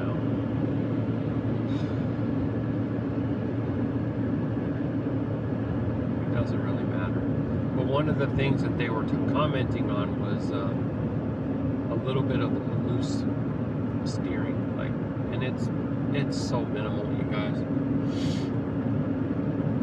But I notice it in this situation. Most of the time, it don't mean nothing. But when I have this heavy load on and it starts to sway, that's when I can feel that little bit of play in the wheel. I would like to get it fixed, but it's not like essential. And right now, those kinds of things are off the table. Things that you like but aren't essential. No, we don't talk about that today. We don't talk about that today. Just ask my poor baby every time she comes and says she needs this or that for the house or whatever. I'm like, come with about half a dozen questions about how essential it is, how much of an impact it's really going to make, all this stuff.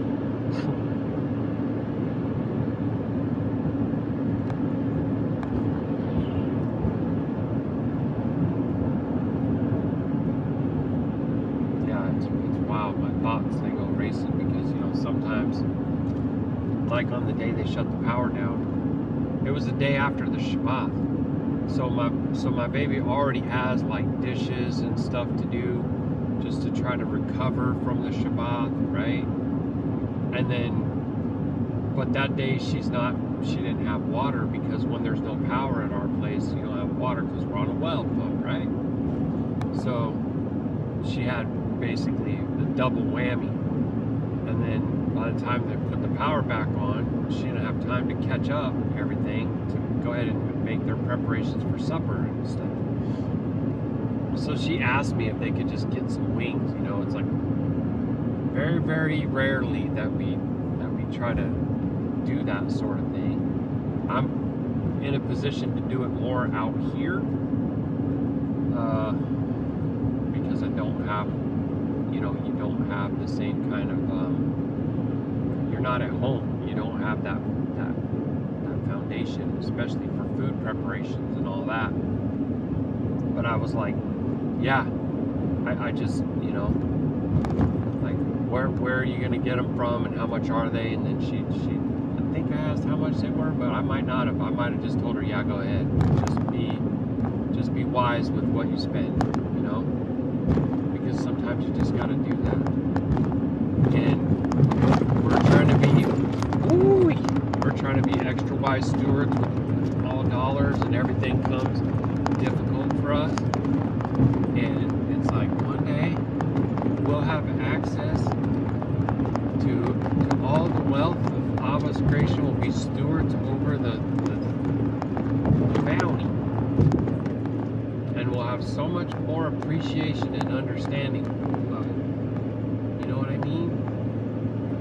It's like, yes, you're enduring this for a season, but the reward at the end is so great. And that's,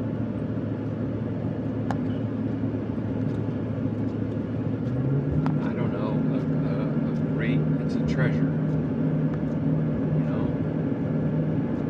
And when the world mocks and scoffs, says, something like, ha ha, the fool, he could be chasing his dreams right now, but he's waiting for something that's never gonna happen. You see, when they do that, it doesn't bother me. It makes me sad for them. It really does. Because to be so blinded by the trinkets of this time, this little season, and miss out on the vastness of the real eternal treasures, it's beyond sad. And it isn't the stuff, it's Him that we get, and each other, the countless brothers and sisters that,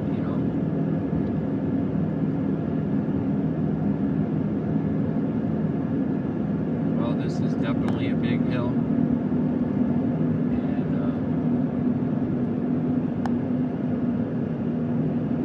Truck is feeling the effects. I'm backing it off just a little bit because I'm actually like smelling something. It doesn't mean that anything's gonna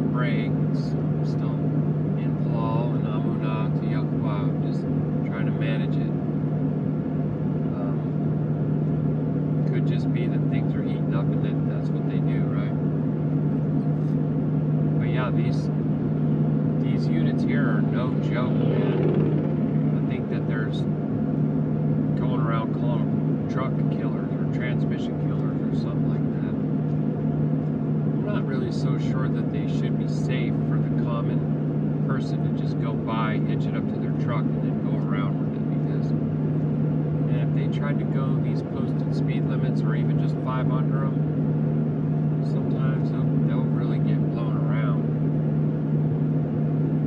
I'm getting blown around and I'm trying to be cautious. So, I don't know.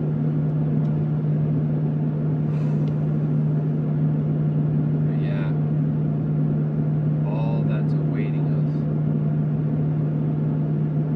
Just need to endure. Just don't become disheartened. Don't commit crimes. Keep that amunah. Hold on, family. Just a little bit longer. And I don't know if we'll ever get to come together, but I'm still gonna keep asking. I am interested.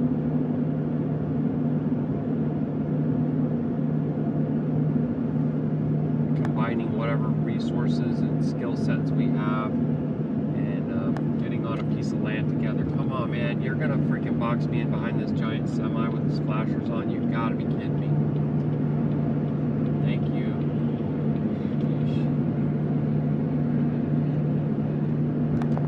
You guys really need to take 2 out of 3 lanes to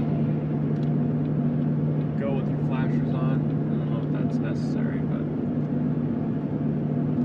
Tana Ava that I got around and didn't lose all my momentum. She's still going 58, and that was a long hill. We don't pull me over there. Alright. Right lane is.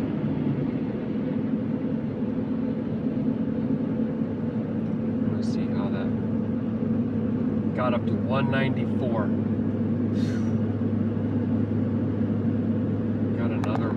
Another hill happening right here. Oh no, that's an exit ramp. Okay. Slovakia, my apologies.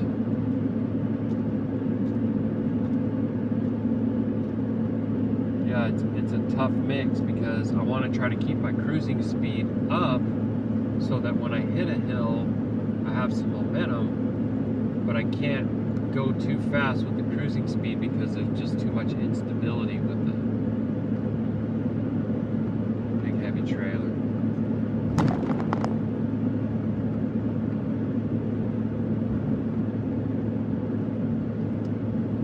I think it would be a noticeable difference with like the dually.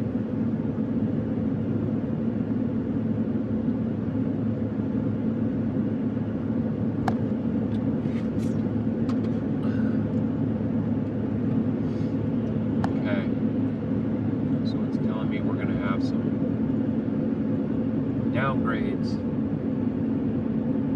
for, I think it said 3 miles. Okay, now it's saying 2.5 miles.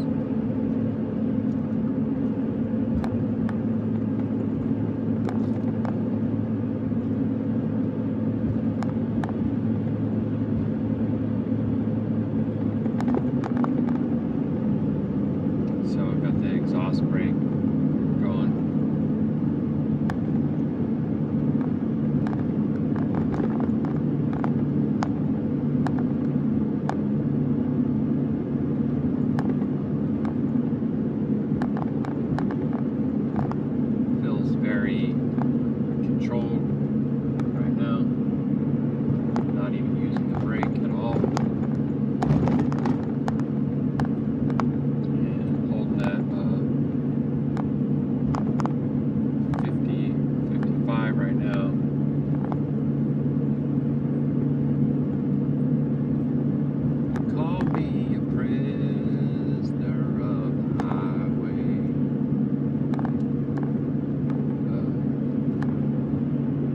Having some problems with the load board this dawning. Tried to reboot, sign out, back in a few times, and it's still giving me errors, so I can't even see loads right now, and the reloads look the same. So, I mean, to be honest with you, I would really have Shalum to see just like a dozen loads on there. You know, like about 18 reloads if they're just dropping loads out there for everybody.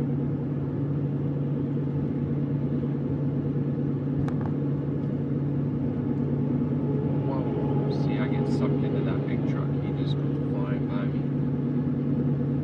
He's just gonna go ahead and go 70 down the hill. He ain't got no problems.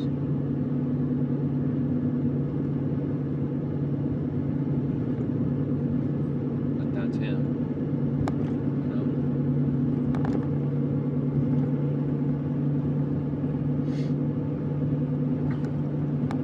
Possibly after coming through this little range, then it should be pretty smooth sailing. I don't know that for sure, but you understand the basic geography of the U.S. How you have these mountain ranges out west and these mountain ranges in the east. And then what those are like Ozarks or whatever. I was all up in the Ozarks not too long ago. Missouri.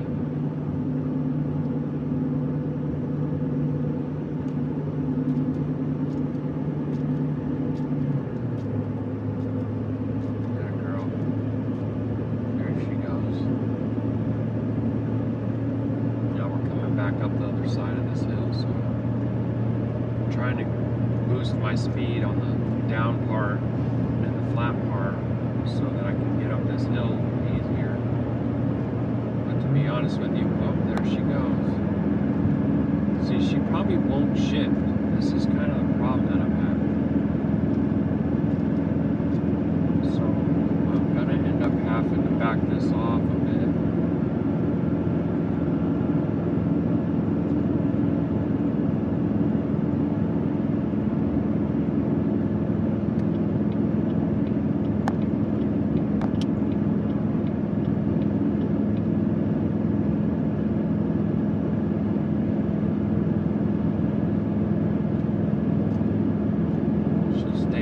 Here, she won't commit to shifting. And I mean, I don't know, maybe that's actually well, right? Because then it'd probably be too low for that gear. Now it's crowning right here, so I think she should. There she goes. Oh, Salachia. Oh, why did I say that? I'm sorry, I chose the wrong word. That I meant to say Tada, Abba, but I said my apologies.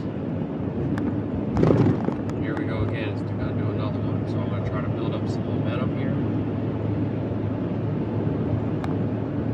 Transmission is up to 203 now, just from those couple of hills. Okay, I'm up to 69. 68. It's gonna drop here in a second, I think. Oh, good. We're almost to the top. Don't drop. Stay right there, girl. You stay right there. See, that would be a great time to have a manual transmission, I'll tell you what. Okay. Really starting to dance around here.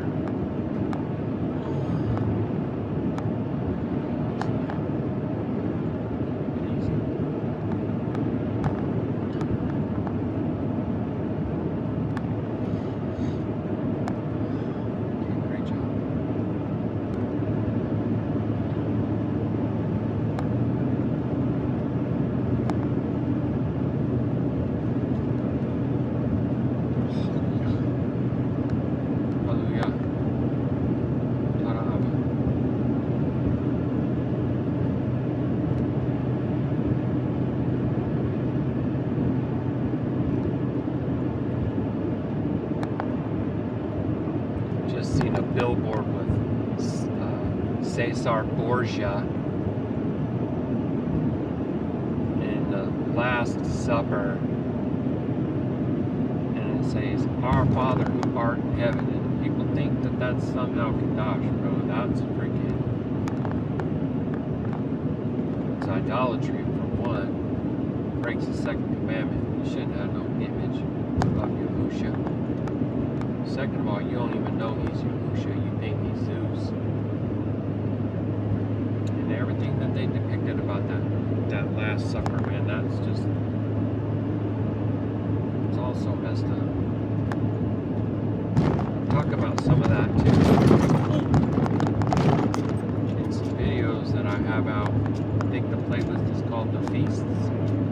Talk about the Masach and how the quote-unquote Last Supper that they have in there is not the Masach, that Yahusha is the Masach, and also breaking down the entire timeline of Resurrection Week. And I felt that I had to do these things because I don't see this information nowhere else. And mostly, it's all jacked up. Everybody's got it all wrong. We got that whole God Friday and that resurrection Sunday and all that. It's all jacked up.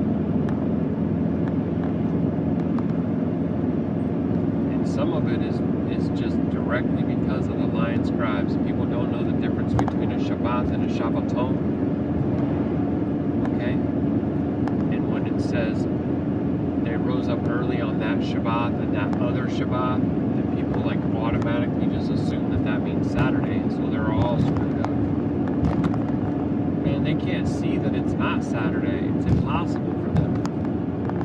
I don't know how much stuff I put out on this, and I get it like all the time.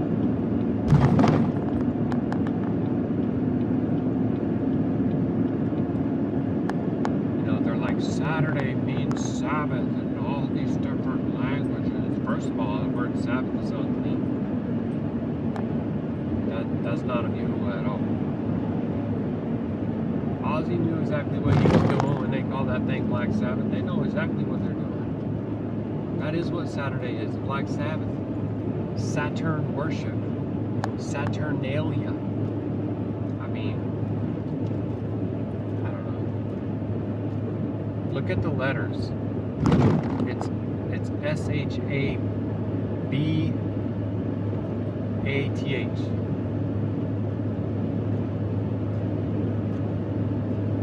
There's only one B.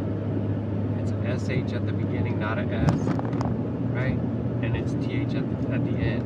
Like, you got some people say Sabbath, wrong. You got people say Shabbat, wrong. So I don't know. What am I supposed to do?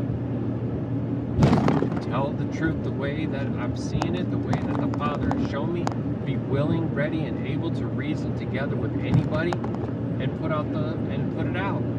I put a call out to the elders about the word Torah and a few other ones that have that whoa sound.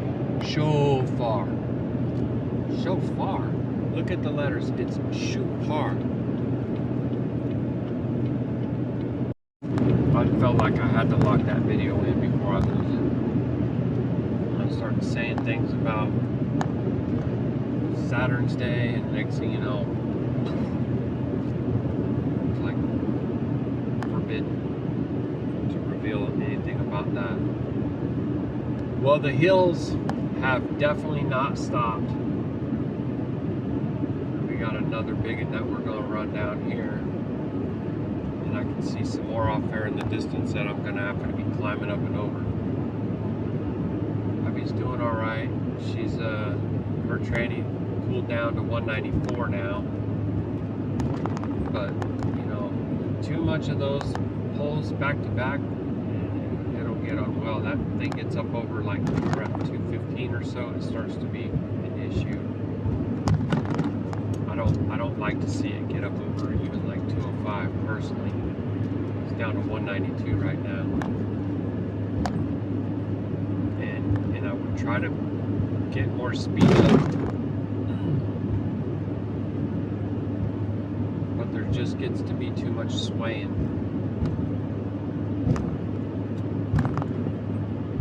So this is what it's like to be clinging to Yahuah's seats right here, man. I'm just like, help me, Father, all the whole time. And it doesn't help, you know, that the roads have some.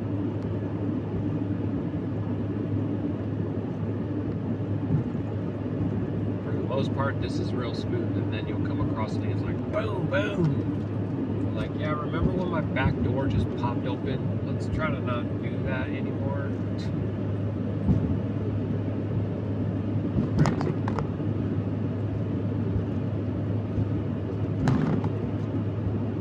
I want to try to build up a little bit right here because there's this hill, right? Make a little bit of a run at it.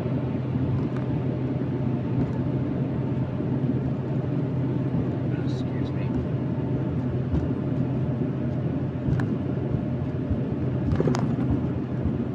Okay, we're starting to go up.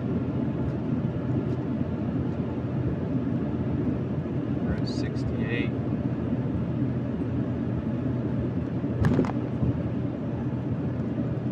67. I just gotta make sure that she don't drop down, since she's gonna be really whining the whole way up. So I'm trying to milk this as best I can. 65. What I'm doing is, oh, there it goes. Can't stop that.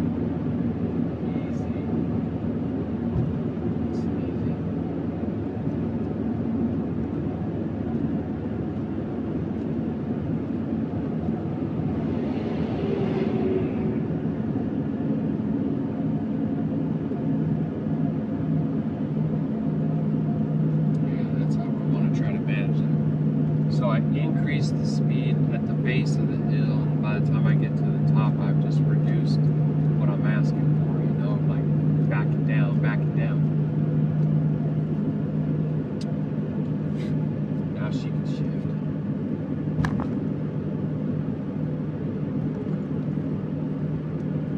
Baruk Atah.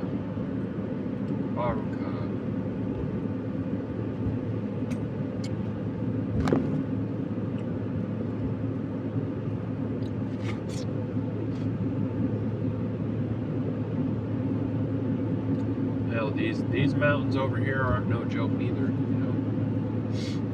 There's a really great view out the front. Maybe you'll get to see it before we get to this town called Friendsville. We're going to make a pretty sharp turn to the left, and you might get a glimpse. Now here's a oh dang, there's a deep drop right there, but you probably can't even tell. And then all you see is the tall trees right on the other side of it anyway. But yeah, there's crepuscular rays. We're coming into Maryland right here, which is also a very interesting occult thing too. Garrett County, that was an interesting seal they had on their sign. Crepuscular rays cut through the tops of the trees over here on my side, just like choo, dozens of them. There you get a pretty little view. You got some beasts of the field just chilling down there. They got their own little pasture. Pretty cool.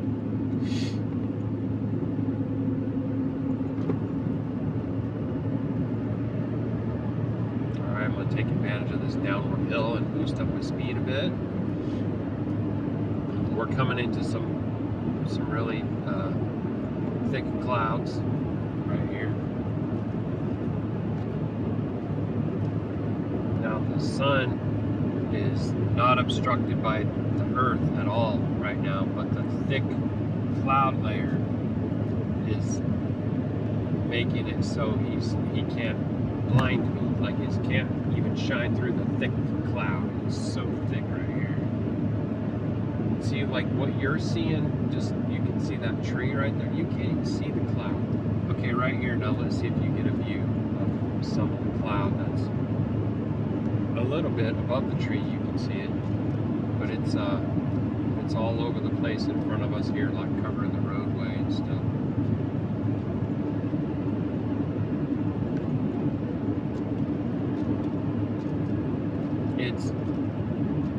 It's a beauty-filled yom. It's a yapah, Yom Yapah, a day of beauty. Baruk Atah. All right.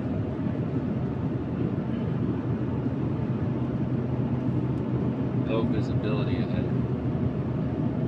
That's what the Google says. 7 reports in the last 26 minutes, it says. Is it still there? Yes, it is. But I'm not going to bother to reach over there and tap on you right now, because I'm going a little bit back and forth, and I'm just trying to keep this thing straight. And it's like all over the map.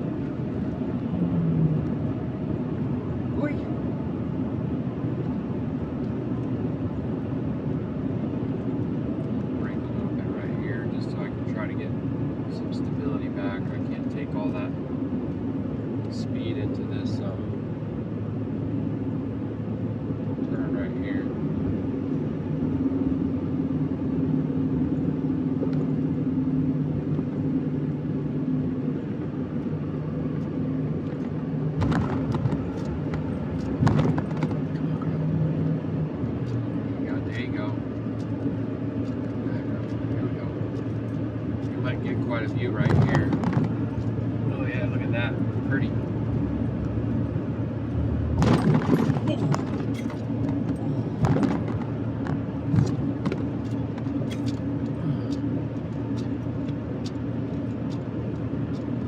Yeah, she's doing great. You know, I posted a picture on my Facebook story because I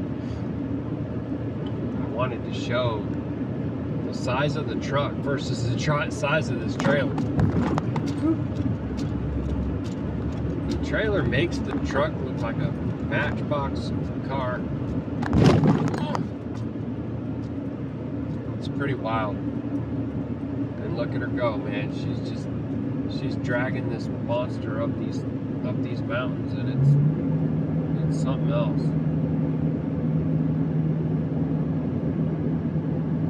Last time I took one of these things to Liberty Lake from somewhere in the Sound area. I can't remember where. I think I went to Silverdale or something, perhaps, and then to Liberty Lake, and I had to haul that monster up underneath that big old pass.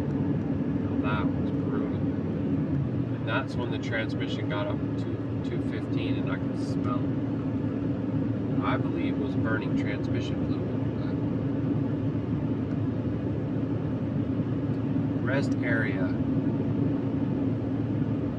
Maryland Welcome Center.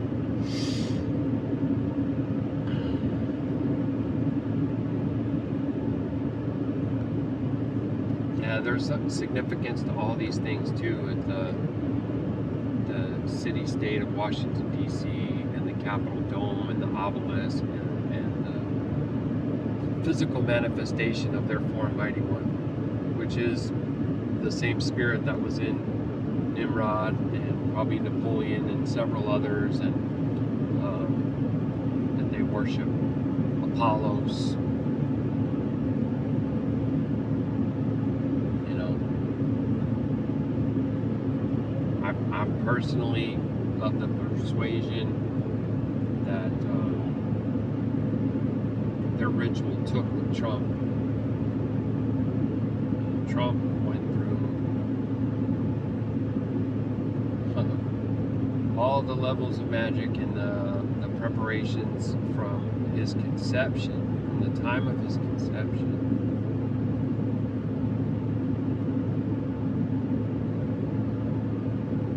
Sometimes I wonder if these demons give instructions to man just to string them along, and then they go and jump through all the hoops because they can have very strong amunah in something dark.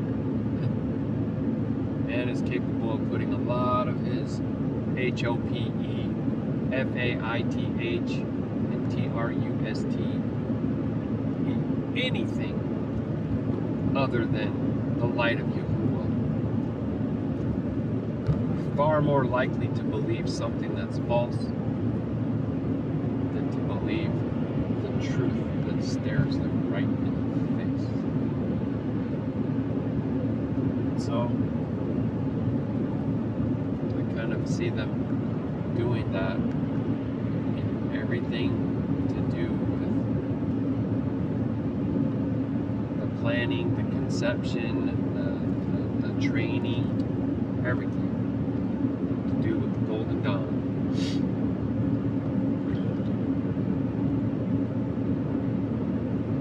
But I think that there have been others too. Maybe he's just the last one.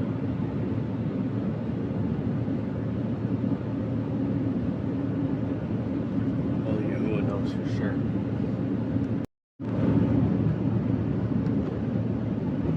I did find it really interesting, the facial feature comparison that was done with Trump, Elvis, and the Statue of Liberty. And not only that, but I've seen that face on stonework of circus, like in, I think it was Wales or maybe Amsterdam. I was like, what? And then and another place too that recently that Yahusha and I saw. I was like, what?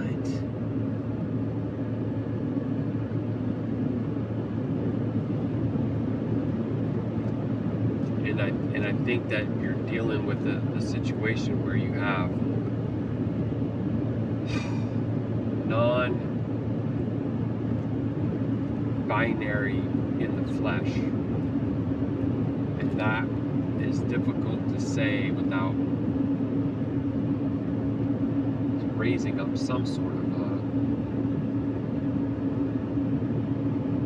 issue. Like if you know anything about Hermes and Aphrodite union, those might help you to get some understanding.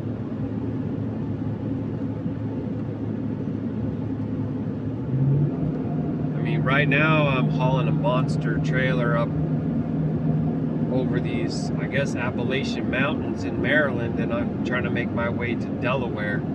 I don't plan on coming through Tennessee anytime soon, but maybe, because when I get done with this, I'll go back and try to get me another load, probably like around the 11th, and I'm looking to go south. That's kind of what I was wanting. If I could get something to Florida or Georgia, Alabama, whatever, Mississippi, Louisiana, then I might be coming through Tennessee in that way, because I'll be starting out in Indiana. So we'll just have to see what Abba has for me, you know. And Baruk Yahuah, that you're feeling better. Make sure you take time. You know, I'm sure you already are, and I'm not trying to tell you what to do or nothing like that. Just, if I would recommend or give advice to anybody who's dealing with the sickness, is just to assess everything that they're partaking in, that it's Qadash or not. You know what I mean? But Baruk Yahuah, that you're feeling better, Ak.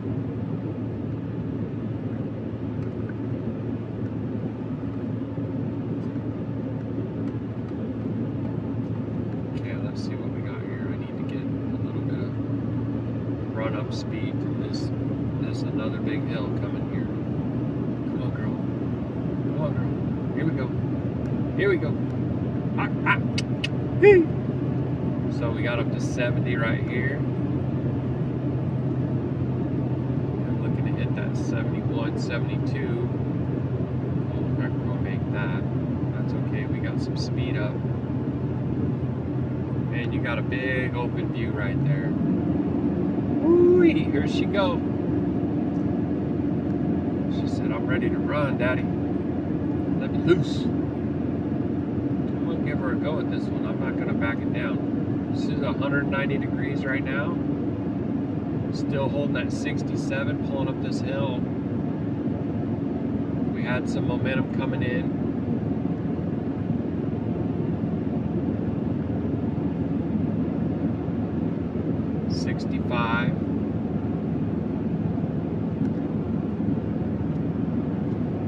She's holding that 2,500 RPM, so it's not like it's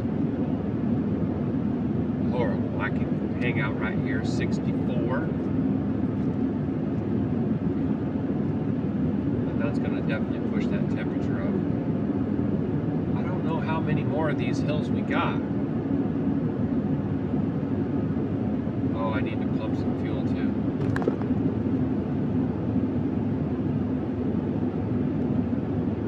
Okay, now we're at the crown here, so I'm gonna go ahead and back this down. She done great. She just done so great. Listen, you don't need to be right here. Look, that lane's getting ready to end, so get to zipping, zippy. There we go. And see, it's like you all of a sudden started paying attention. You're gonna merge right into me, son. Alright, Baruk Yahuah. Ruach Ha'Qadash. Okay, that's saying 194. I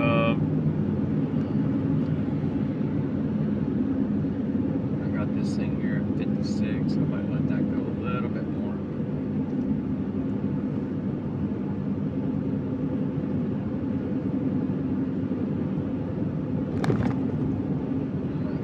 Be a little bit cautious with this turn right here. This is the turn that I was talking about earlier. It goes bendy to the left. Most of that cloud that we were dealing with is either behind us or even dissipated now because the sun is starting to get up at an angle. And what that means is that it's close. You have to reprogram your brain what you think of when you look at the sun. When the sun is high, it means he's close. When he's low, it means he's far. This is something that the illusionists, they work their magic, boy, they cast their spells.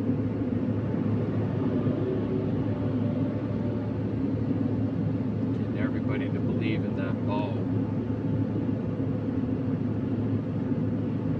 So you think that it has to do with the rotation of the earth that's changing the perspective of the sun. No, you ain't moving. He is moving. He is going around and around and around like a needle on a record. And he has different gates that he goes through, just like you got different tracks. On a record, you got record tracks. Yeah, you start out in the beginning and it works its way out to the end. Okay, well the sun does a similar thing. Then when he gets to the end, he doubles back and he comes back to the center again. He gets to the very center and he doubles back and starts making his way to the outer edge again. And he just continues to do that. Once he completes the cycle from the center in to the center out and back to the center again, that's a complete year.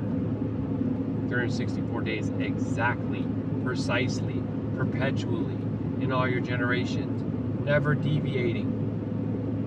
Any of these people who teach anything else make Abba a lie, make his word a lie, make an observable pattern to be false. The seasons vary, but the year and the month do not, and the week does not. The seventh day has never moved. Creation week is memorialized and played out 52 times a year. Day 1, day 2, day 3, day 4, day 5, day 6, Shabbat. And again, day 1, day 2, day 3, day 4, day 5. Just like this, it goes. It's the pattern.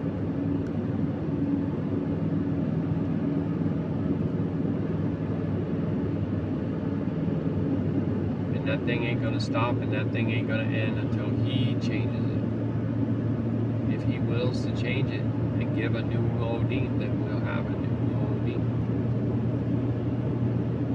And don't think for a second that the whole thing wasn't altered at the time of the fall. All the times and seasons are lost and confused to us because of curse. Curse of disobedience. Just like Adam was cursed for his disobedience, and Yahuah was cursed for her disobedience. The sons of Nach cursed for their disobedience.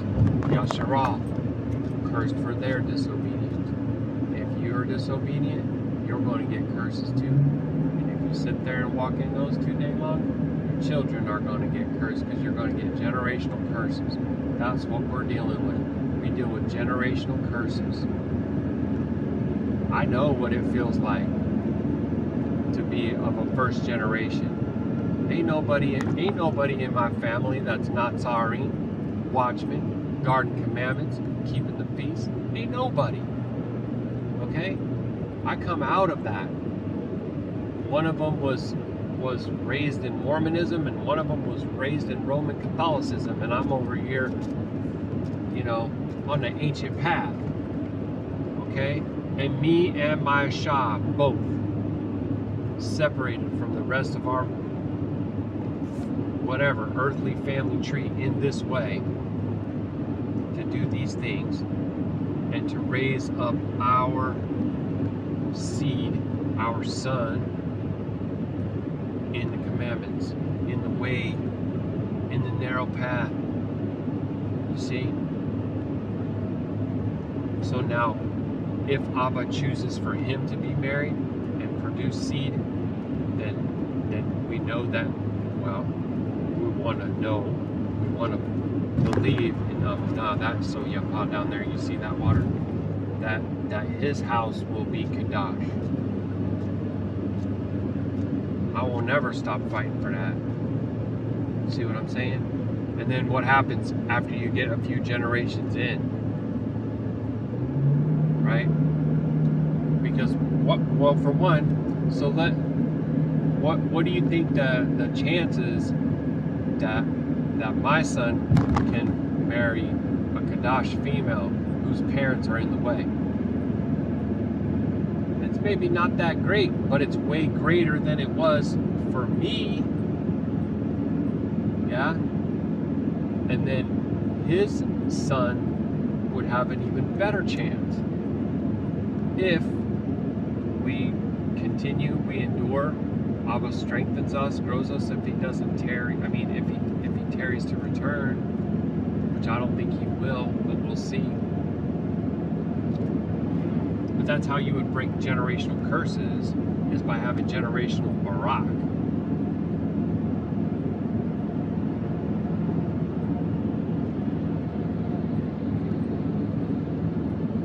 You need to embrace the forgiveness that you've been given and be willing to love others and give them the same kind of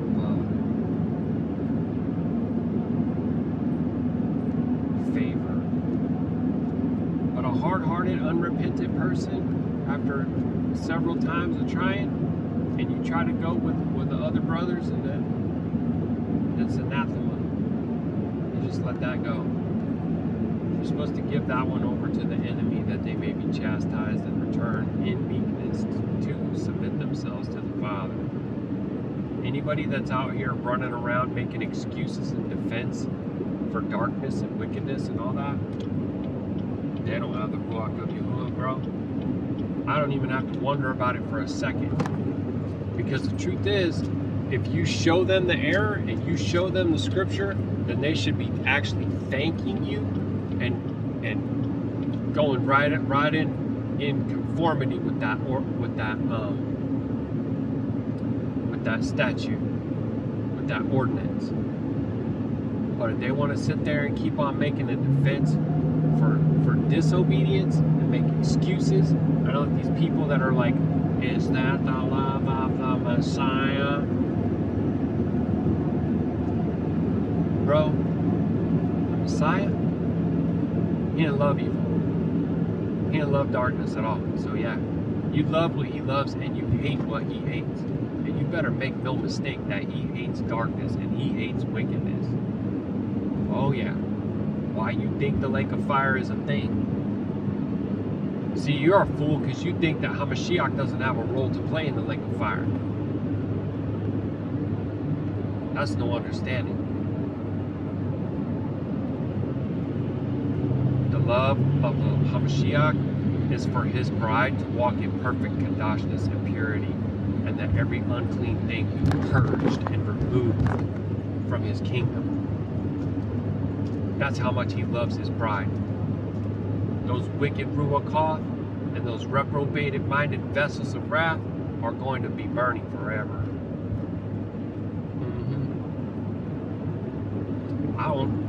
You got a false Mashiach, bro. Okay? Because Hamashiach, he don't play. He don't play at all. And when he did heal someone, he told them, go and break the law no more. Go and commit crimes no more. Because that word S-I-N, that's a foreign mighty one's name. You better stop saying it. Okay? It's Hatah, which is a crime, an offense against the King of all creation. And if your Hamashiach is not the King of all creation, then you don't have Malak Sadak. And Tada Abba. See, there's another one that the Father gave me that I brought out that I didn't see anybody talking about either.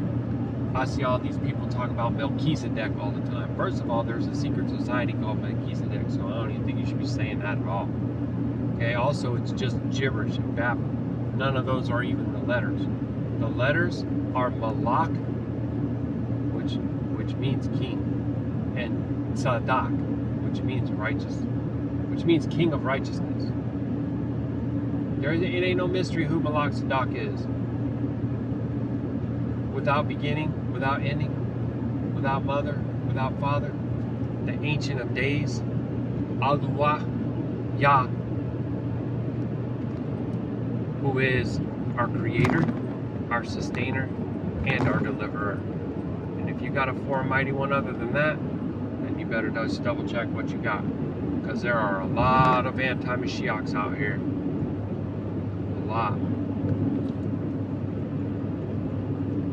That's still that X-Gen being N-I-C-E. Go check the etymology of that word. Go check it. You don't need to be that. That ain't what you need to be.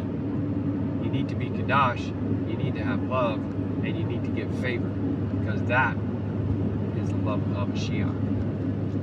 But it ain't about being N-I-C-E. And he ain't no beta boy. He ain't no bow down boy.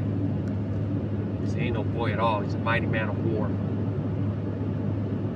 And you better respect him. You better honor him. You better serve him. That's it. That's all. Put that baby to bed.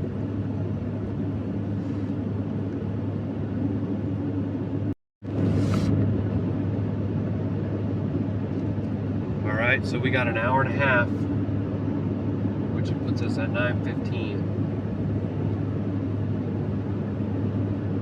I don't feel like the time zone changed.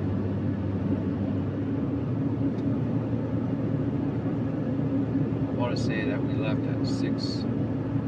Dang, no, I forgot what time I started. I can go back and check, but just not right now. Oh, let me get that fuel pumping. That's what I needed to do.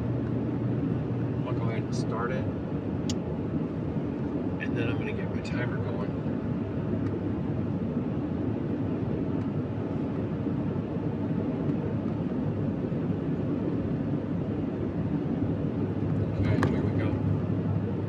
We'll see how it looks after. If I'm gonna do another one, I'll probably wait. Whoa, this truck's pulling me in. Oof. They pull you in and then they start spitting you back out. Oh, it's wild, bro. No trucks over 5 tons on 40. I don't know about 40. I don't plan on going on 40, but that's only 10,000 pounds. It's not much. Excuse me.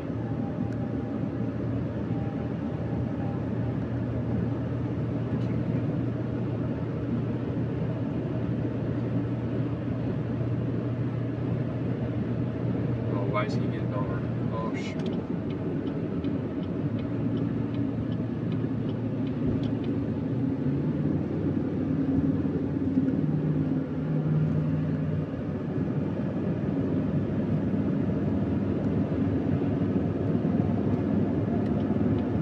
I don't know if Abby's going to shift or not, so I gotta watch this one close. I don't think she's going to. So we'll start backing this one down.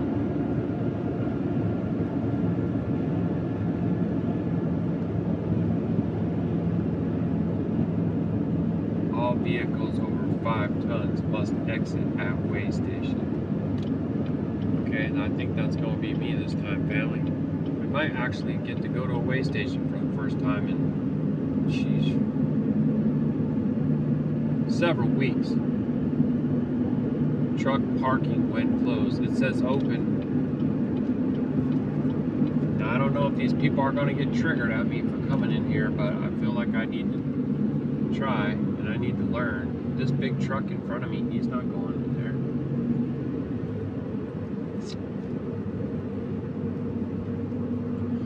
So we'll see what happens with this, eh?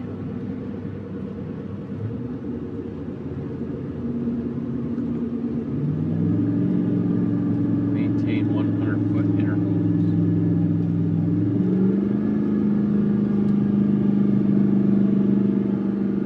Easy, girl. Sheesh. There's no reason to get that upset about it.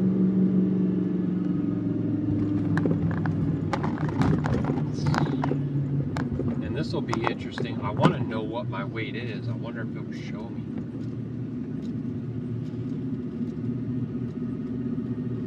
Left lane, keep moving. Pull forward slowly. Obey signal on right. Pull forward slowly. Yield to traffic.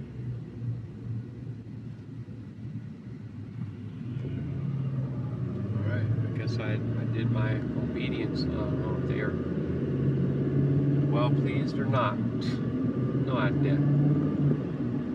So trucks at 45 miles an hour is saying.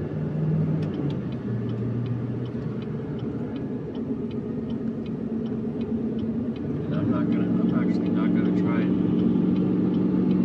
deviate from that instruction. You know what I'm saying? Oh, it's just swaying around.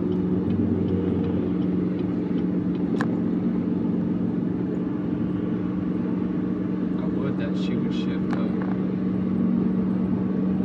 All these counties have signs with their county seals on. That's pretty wild. I've never seen that in other places. Shift. Why are you not shifting?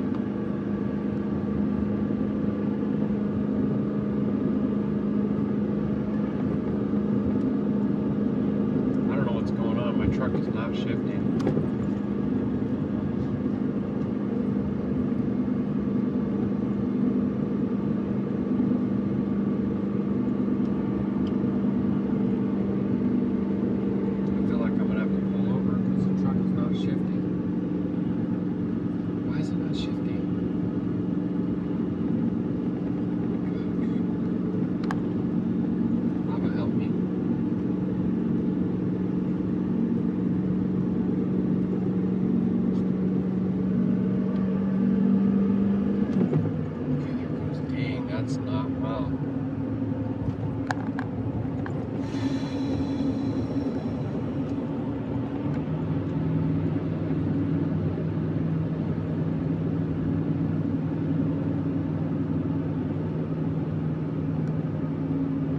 It's at 33.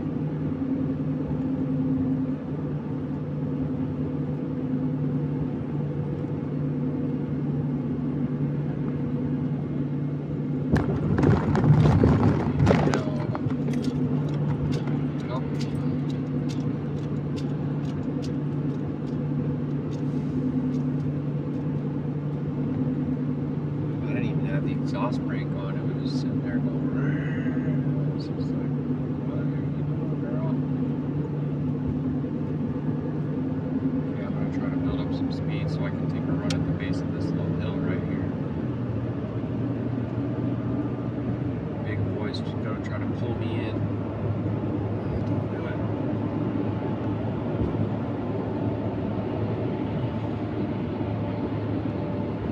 Just want to dance all over the road right here.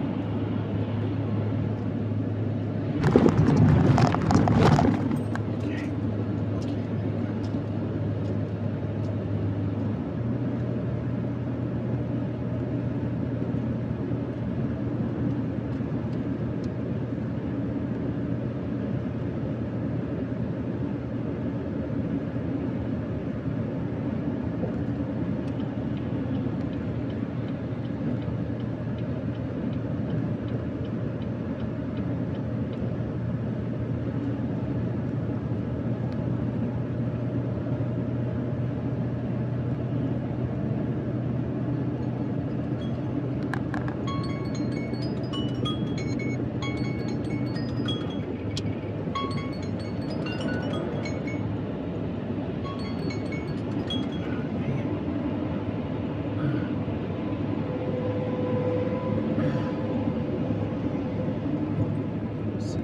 Now we're just taking turns passing each other because now he's going to want to start taking off.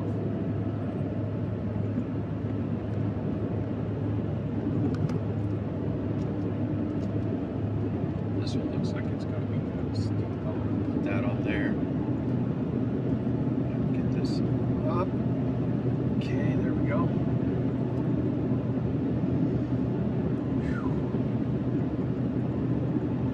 See, like he's closing. There's a truck up here. Like he has nowhere to go, but he's like starting to take off.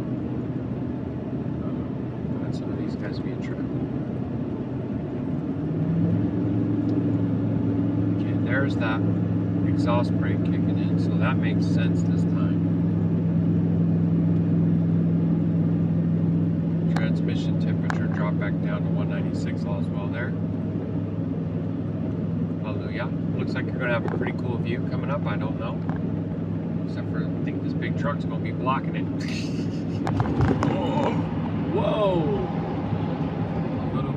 A little bit squirrely right there. Because of the wind effect of the truck. Even though he's going slow, right? All right.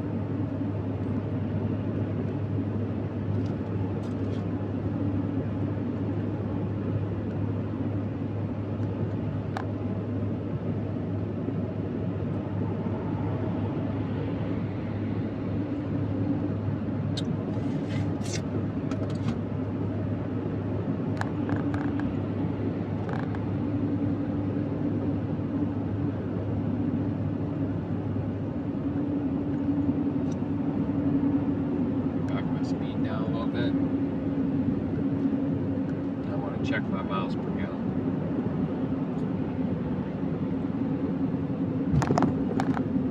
So we're at 8.9. This is really not surprising because there was big hills that we were going there. Big hills.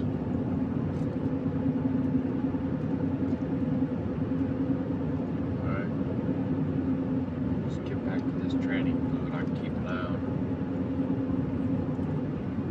Transmission temperature readout gauge, I feel like has everything to do with pulling, you know.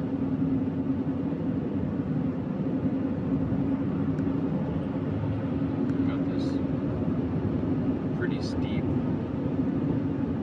decline right here, and it's calling it 2 degrees down. 2 degrees, that's it. I'm surprised by that. But what's she saying?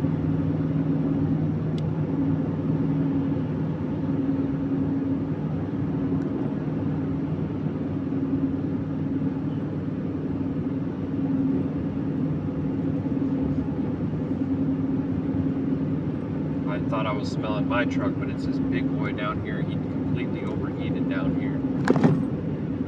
Oof. Dang it, it's flat, bro. Easy, easy. I wouldn't have been surprised to see that sucker on fire right there. Whew. That smells awful. Oh, man.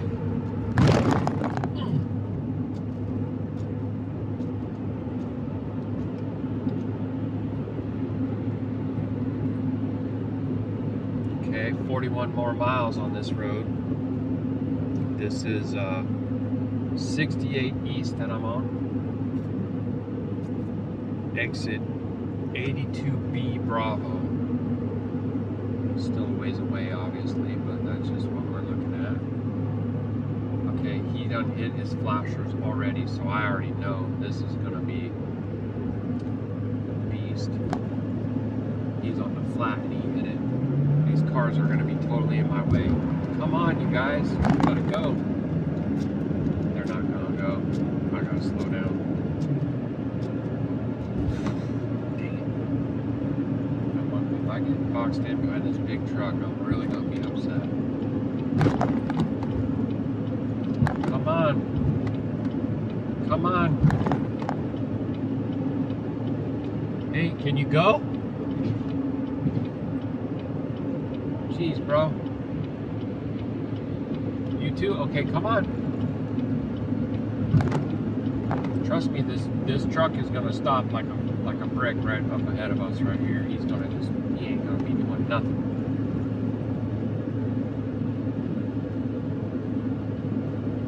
Please don't make me slow down. Please don't make me slow down. Oh boy, this is squirrely. Oh boy, this is hairy right here. Oh my gosh, he just hit his brakes and signaled. What a tool! What a tool, family! Wow.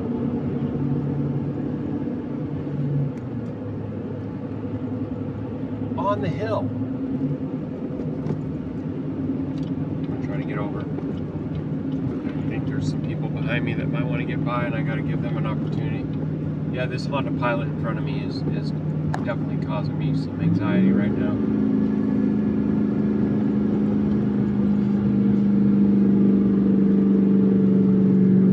Wow, that is deep downhill stuff right there. Oh, Abby, don't you start. Oh shit, there we go. Okay, there we go, there we go, there we go. There we go now. Salakia, wow. Lots of smell, but I still don't know how much of it's from that big rig back there that overheated.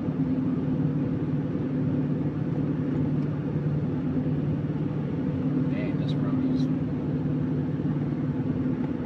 pretty unkind to you when you got a load. Okay, so now they're saying we got 6% descent.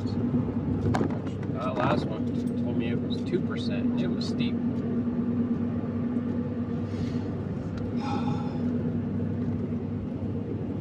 I'd be able to do so much better with this if these other cars weren't here.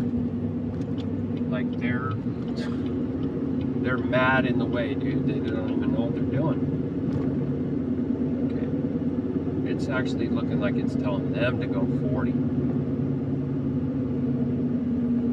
I'm just gonna put this thing on 38 and hit my trailer brake right now.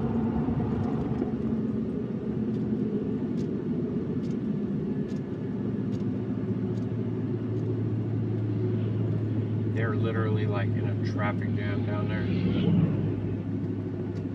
So if I put this on, that's gonna be 38. Ah, dang it. Okay, that guy behind me, he let me over. I really appreciate that.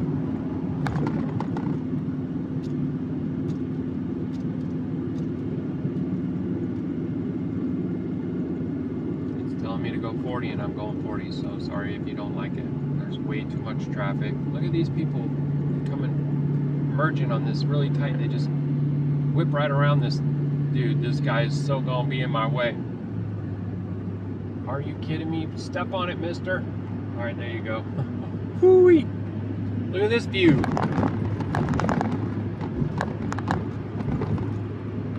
So this is called Cumberland. There's a bunch of brick buildings on my side. Ooh. I don't see the stone kind of old world style buildings, but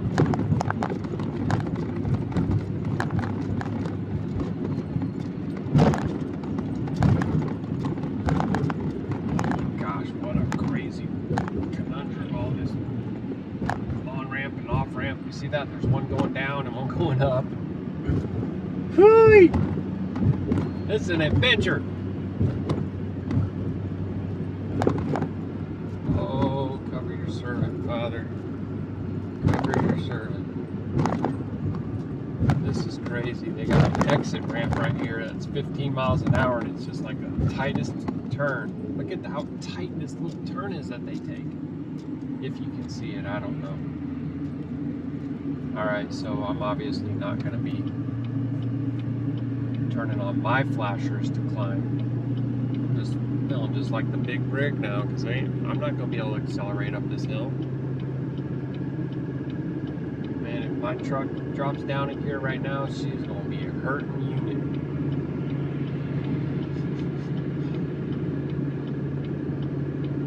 Transmission saying 196, which is favorable. I'm smelling something that's kind of offsetting, off-putting, whatever. Okay, I'm going to get a chance to build up some speed here, so I'm going to take it. Come on, girl. Here we go. Here we go, here we go, here we go.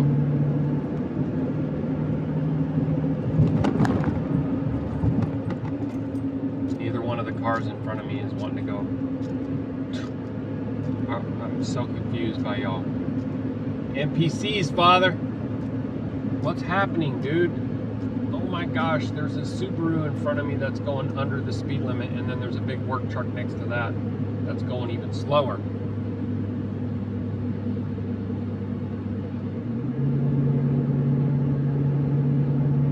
Okay. Yeah, I'm at the top of this one. That done said the speed limit's gone up to 65. So please depart. Go. Fly away from me. I'm only at 52 and they're almost in my way. What's up with that? Okay. We got another descent.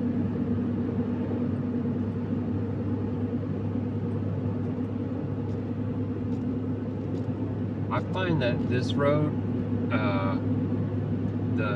the hills are even a little bit more than Stevens Pass, because Stevens Pass will have like long swooping turns where you're accelerating or ascending and descending, but this road is there. You're hitting a lot of this stuff pretty much straight on.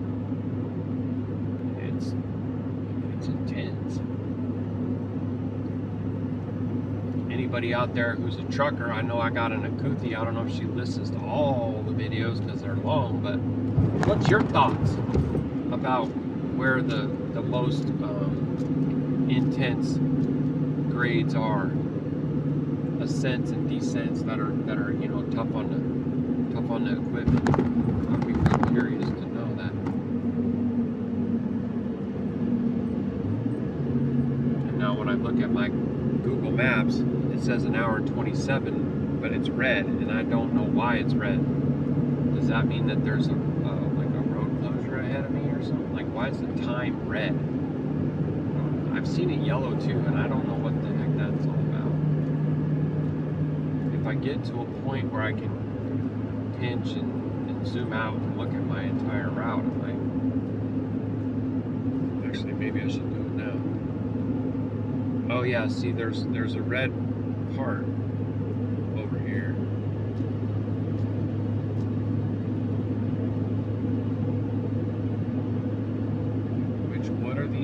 What do these symbols mean? Okay, that means traffic camera. That one I think means accident.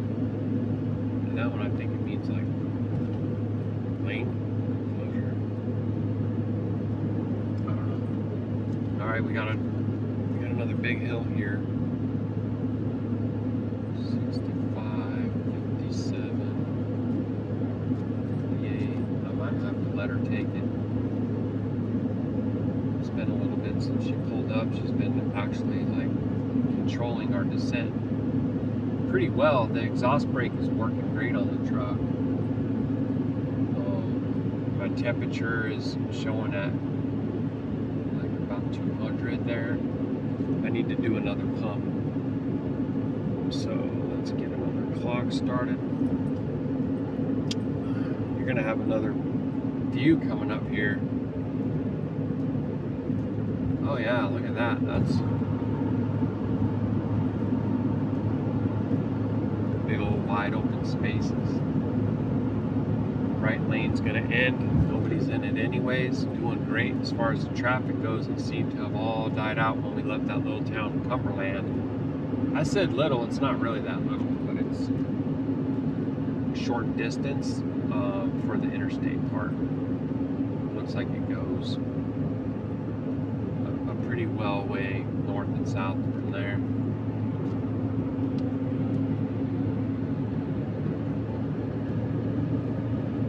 Speed up down this hill.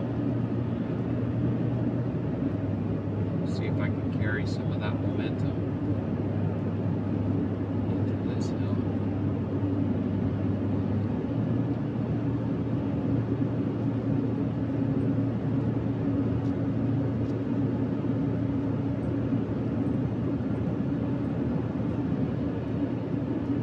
Okay, level out here. Back up some more speed now, down this side of it.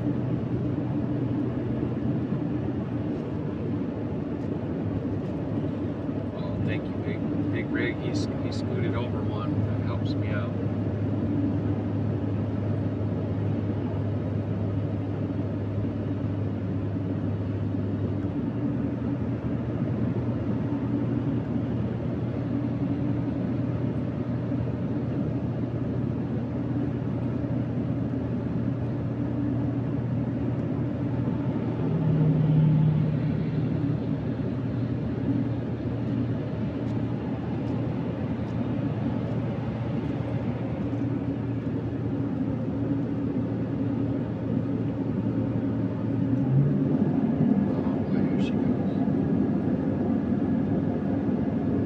Truck has 129,969 miles right now. She's getting really close. 31 miles away from 130,000. That's not very old for 2017. She was at 102 when we got her. So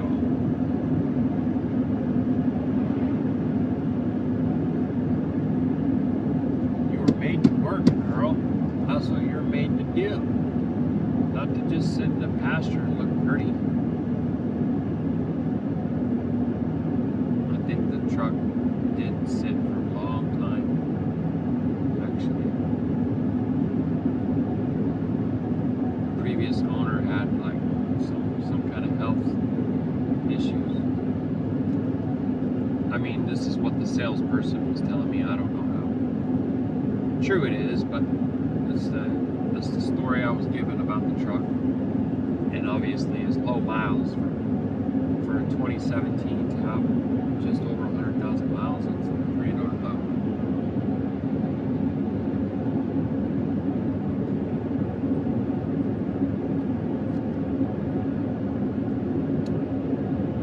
Ooh, lots of ear popping up here on this here.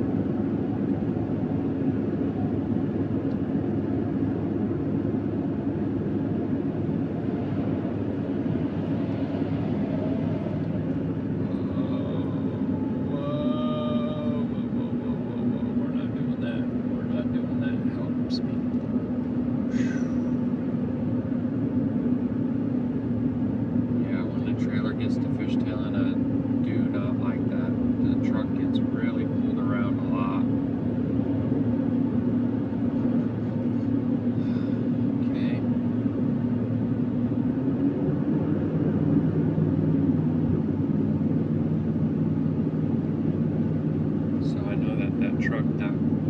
its flashers on that I just passed, it's going to probably want to come flying by me here.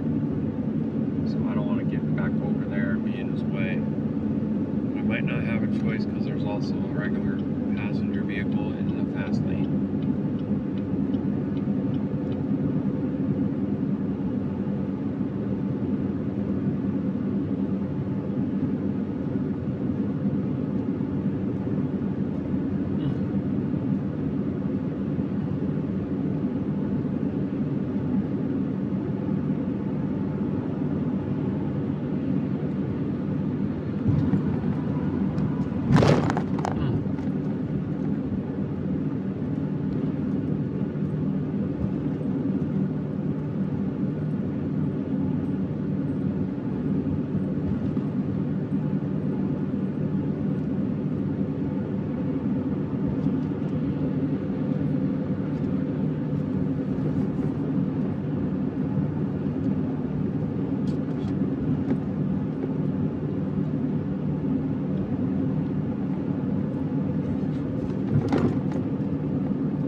For his coffee because it sure is delicious.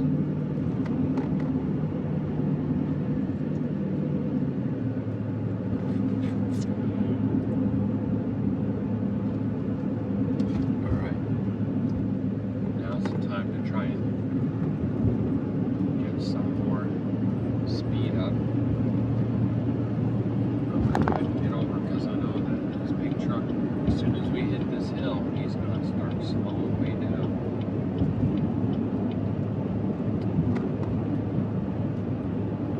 There's some more of those flowers that I just absolutely love. And the median over here, they're like small little flowers, and the color is like, what would you call it? A mix between like a purple and a blue. Is that violet? Probably violets. I don't even know. Turn the pump off again.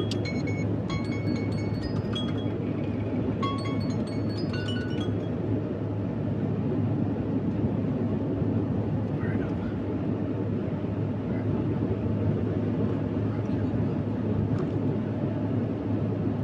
68 miles an hour, side by side with this big rig. On a turn, this is when the trailer starts to try to get squirrely sometimes.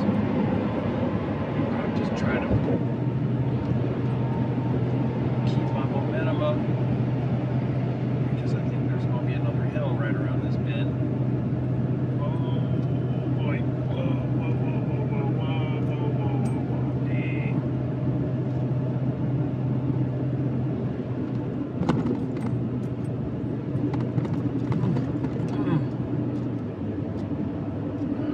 I am just gripping this wheel and just, yeah, the trailer starts wanting to like dance all over and drift all over, and I just can't have that, man. Okay, I'm gonna, should I get over? Should I get over? Yeah, I guess so. You guys might have a great view right here.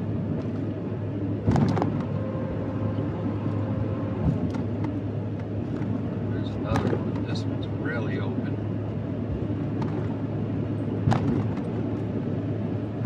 So I'm trying to hit this sucker at 69.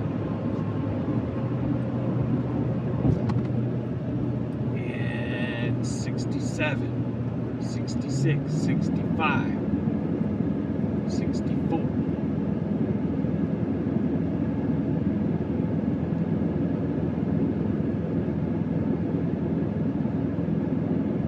Okay, 65, 64, 65, 64. Go, Abby. Oh, yep. Yeah.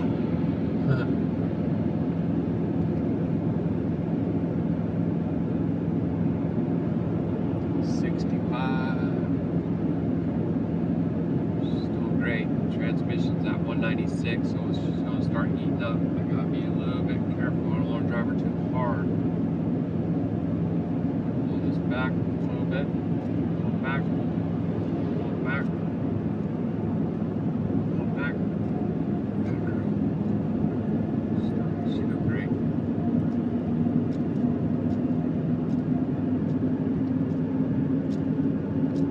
She should be able to shift here in just a second.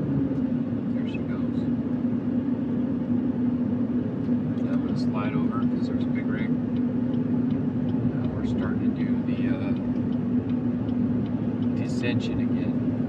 It's just like up, down, up, down, up, down. This thing is really wild.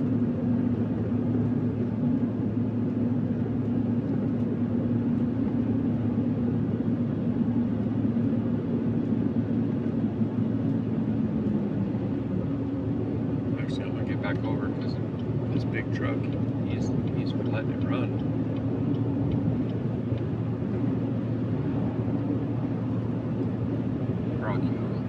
Well, I hope you're not the same pilot I dealt with earlier. You are. Why do I keep seeing you, dude? You should be long gone by now. You're not a big truck. What's going on?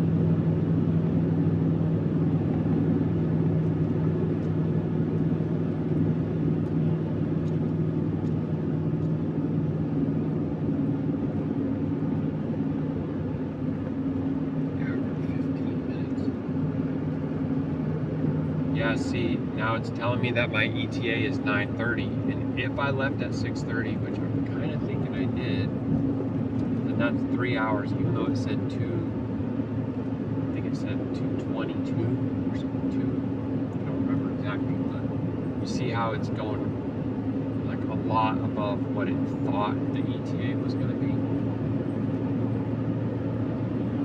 It's because of the trailer, and it's because of construction and stuff. Plus, like, even if it says 70, I'm not going 70. Well, that's the truth. Yeah, so that's the thing. It doesn't give you your ETA based on, like, your actual rate of speed or estimated or average of how fast you go. It's going by what posted. And if you have 60% of that road being under construction, it doesn't adjust for that. I don't know how you don't have that built into your little technology, your algorithm, whatever. That part of that road's been under construction for a long time, and you would think that you would just build that in. No, you don't. You don't.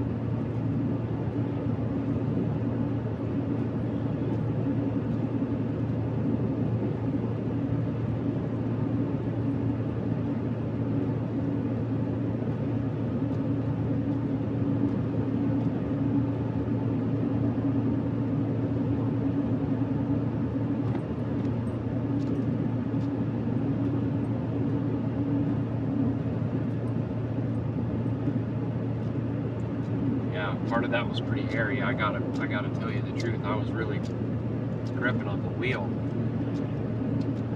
coming through some of those turns where I was trying to keep the speed up, keep the momentum up, and then all of a sudden there's a big truck next to me, and it's like, this thing is dancing back here. That's crazy. I gotta get over because the big truck is starting to slow down. We're on a downhill. I don't know why he's doing that. But here goes the hill again. And this time I didn't get a chance to get any momentum up. But that's okay. That's alright. That's okay. Yeah! Now see, here goes that pilot wanting to get in my way again. What are you doing, mister? You don't make no sense to me, bro, how you drive that little Honda. That's weird. You know what it could be? It could be that, like, if it says trucks 45, he's like, I'm a truck. Maybe. I don't know.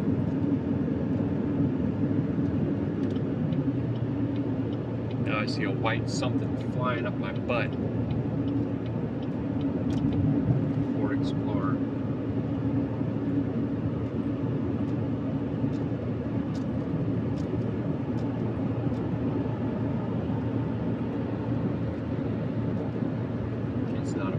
or it's a Nissan Rogue. Either way. Ew. No offense to if you love your Rogue and your Explorer. Just sharing my own preferences of that. Ain't something that I'm into. Alright? Alright.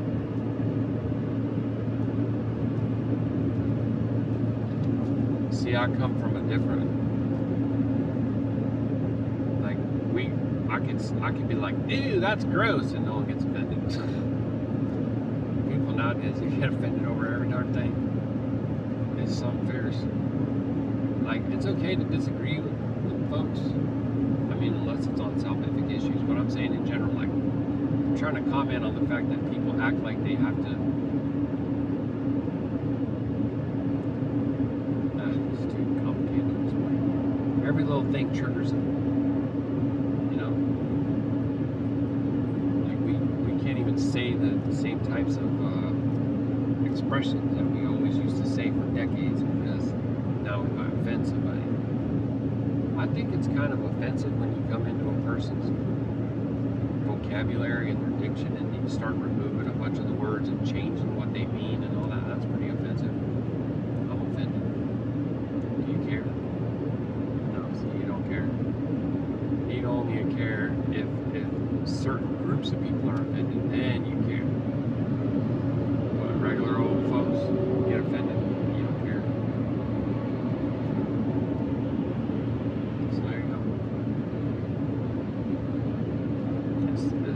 Double standard. It's while they say they're all about equality, they're completely unequal in what they do. Why they say that you have to tolerate everything, and yet they're intolerant of me. Okay.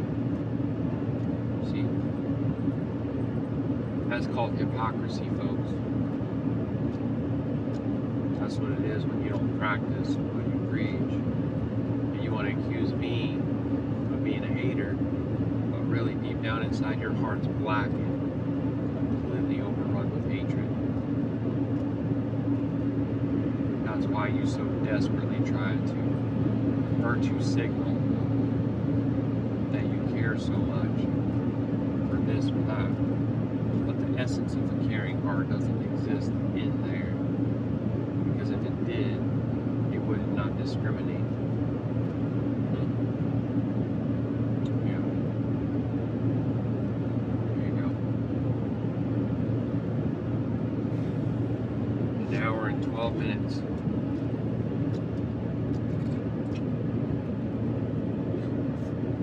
And basically, like, every time I look at the phone, the ETA is growing. Because it's just chewing away.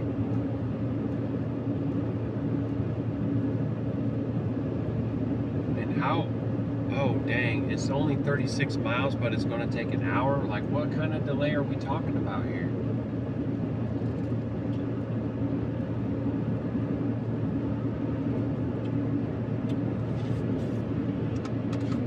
This is when I feel like I need some help.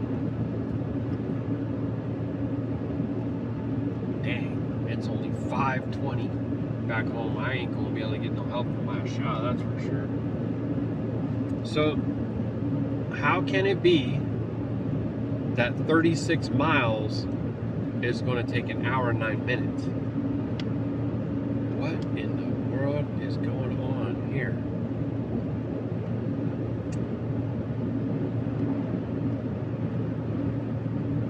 Oh, they got a thing that says it's 20 minutes faster,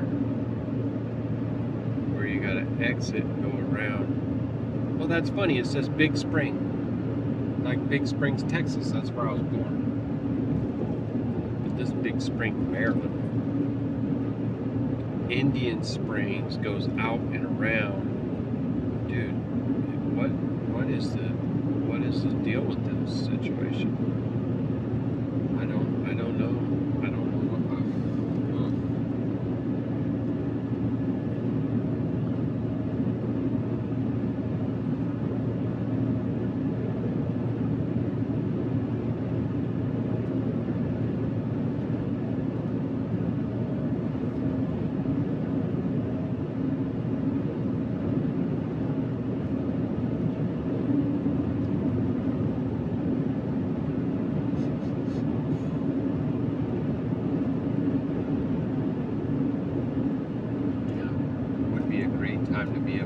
just get a quick visual on my gauge in the back.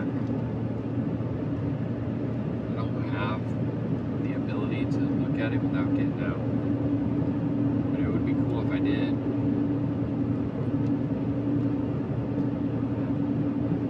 This looks like some kind of law enforcement truck right here, but it's hard to tell. Yep, state trooper. Maryland state trooper.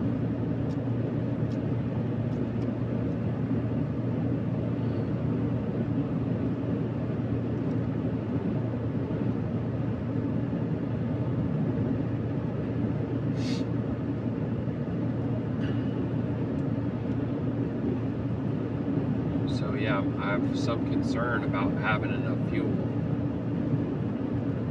especially with this like extremely long looking detour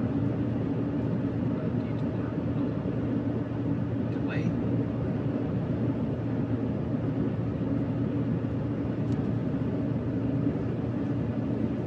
Like it's twice as long as it probably should be.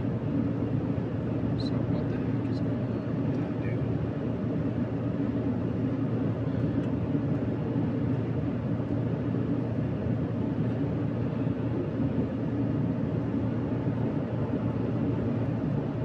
Well, this is definitely another one of those areas where I gotta point it out, right? Look at all of this space. You can have tribes of woods dwelling folks up under the canopies of these trees, and there's water all over the place. And so, you know, there's game and bro, like,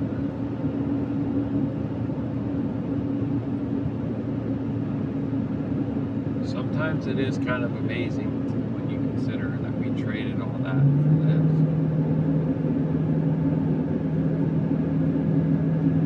Something shiny, something new, something steam powered, something electric, something solar, something LCD.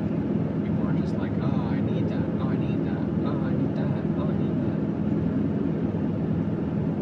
And then a lot got lost. There was a trucker that was pulling out of the rest area this Donnie, and I was standing there making my coffee. And as he was pulling out, I gave him a wave and a smile, and his reaction was like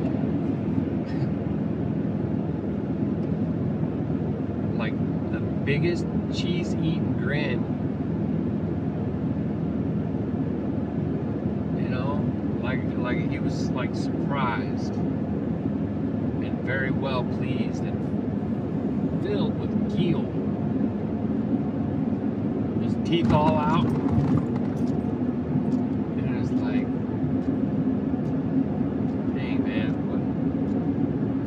Things are worth more than all these other things, just to be able to have that. And we should be all trying to share that with each other, you know what I'm saying? And yet it's rare. People are either too cool or too busy or too something. Heck, I don't even know half the time what the other thing that they're too of. Just to share that, it goes a long way. A smile and a wave, like early in the dawning to get your day off, it's a gift, right? I would say. Alright, I need to be a little bit cautious because this is a really swooping, winding, and then we got big boy descent going on here. Trailers wanting to go this way and that, so I'm going to just settle into this 58, let the exhaust brake help. Abby does an amazing job of controlling the descent. It's really incredible. And I feel like the thing with the transmission could be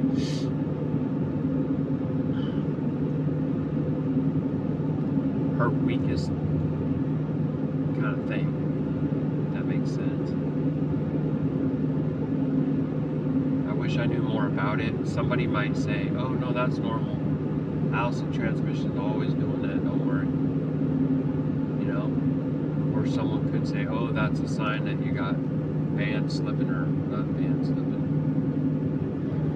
Band slipping. Sounds like I'm referring to some kind of music. So,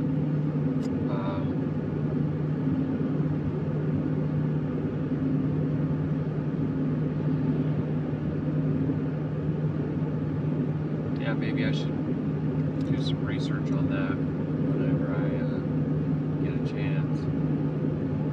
The transmission was serviced recently, but who knows how long it was before that it was done. So we could have put that new filter and put all that fresh fluid in there, and it could have just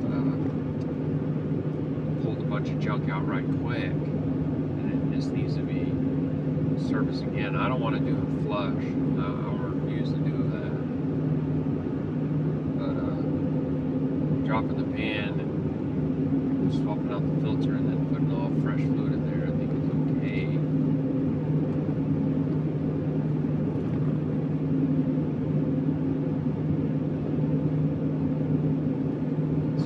Have me get off of this road. Where does this road go though? Oh, to 70 into Hancock.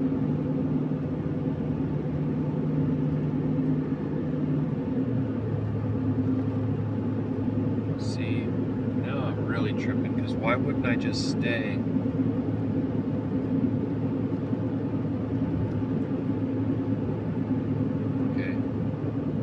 Just getting on 70. I thought it was going to throw me on that little 144 or something. I was like, let's not do that.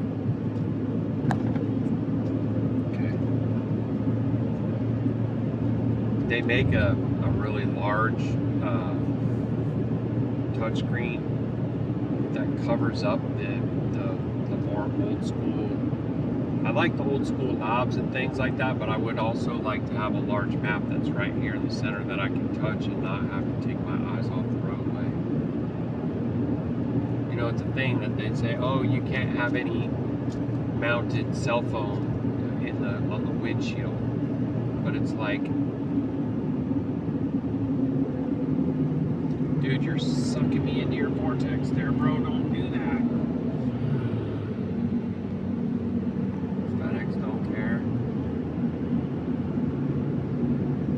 So you're not allowed to mount it in the windshield. So you get like a mount for your cup holder or something, so you can have it down low. But then that just makes you have to take your eyes off the road more. I used to have it right up here underneath my rear view mirror, and that was way better. See, they think they're making it better, but they're making it worse. And I honestly think that they're just instituting their chaos into the whole thing, right? Like I said to my Shah, that chaos is baked into the B system's cake. It's baked into the cake. Chaos comes with it. Because the chaos is from the darkness. Because in darkness you have disorder. In darkness, you can't see clearly. In darkness, there's confusion and stumbling around. You see? Where there's light, everything's plain and open and understood, clear to see. The B system always says it's all about transparency, but it's not. It's all about doublespeak, disinformation, misinformation, and just outright lies. Claiming to be for you. They're actually seeking to devour you. That's why when Atah Yahuah said fleecing the lambs, it's exactly what it is. In every kind of way, stripping you of anything that you thought you had on, anything that could keep you warm, anything that could keep you dry, your little coat, the stuff that comes straight from the Father, they want to strip it from you. All right. Alright, so I gotta go 82B, pay attention.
Am I the only one that talks to their truck like that?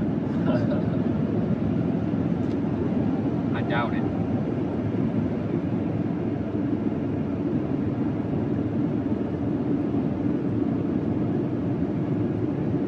What kind of trucker don't talk to their truck? Just saying.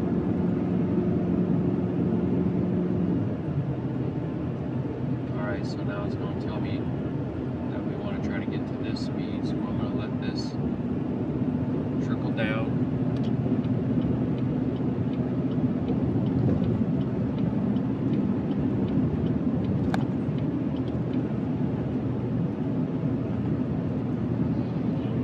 Yeah, the magnetic rear view camera that would go on the back of the load, that would be a game changer for all this kind of stuff when I'm trying to check mirrors, I'm on mountainous roads and there's turns, you know, you got a lot of different things you're juggling and you're trying to like check your mirrors to see is anybody over there, is anybody coming, anybody over here, anybody coming.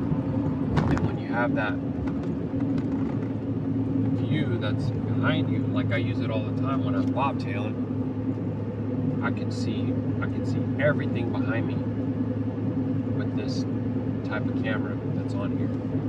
I mean, I can even see the blind spots in the rear view part, like it covers the whole thing. Obviously not in front of the back window, but everything that's basically behind the cab window in the back, you know. So if you had that mounted to the back of your load, then you would be able to see very easily who's approaching, about how far they are off, when something's clear, you know, all that. But again, that's going to cost money. And that's one of those things that's not necessary right now. It'd just be favorable.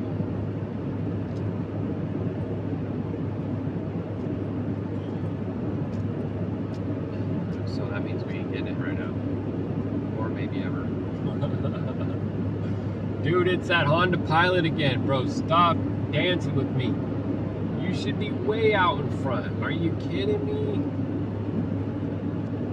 It's so bizarre, dude. I was flying by.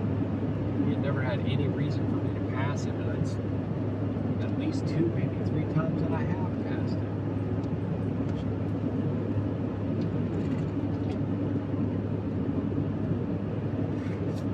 So this thing is telling me that I have 19 miles and that it's going to take me an hour.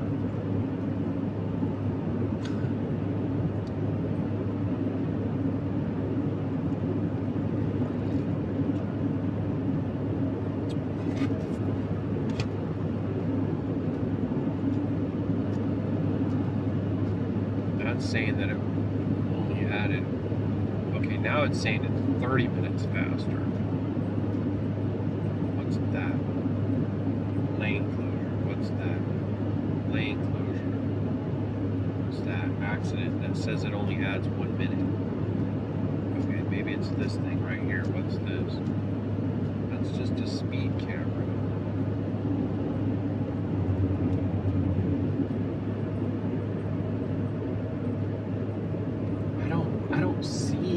what's causing the delay. I don't understand what's happening right now.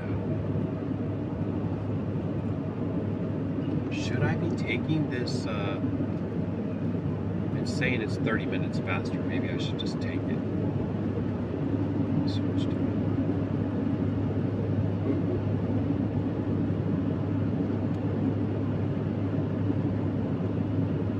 Alright. Halal that was the right choice, Abba. Because I now have an ETA of 30. What do you want to say? 33 minutes instead of an hour and 8. I'll just say it. So, road closed 2 miles, follow detour. Road closed, follow detour. So they're trying to force me to go this way. I'm gonna, oh, dang it.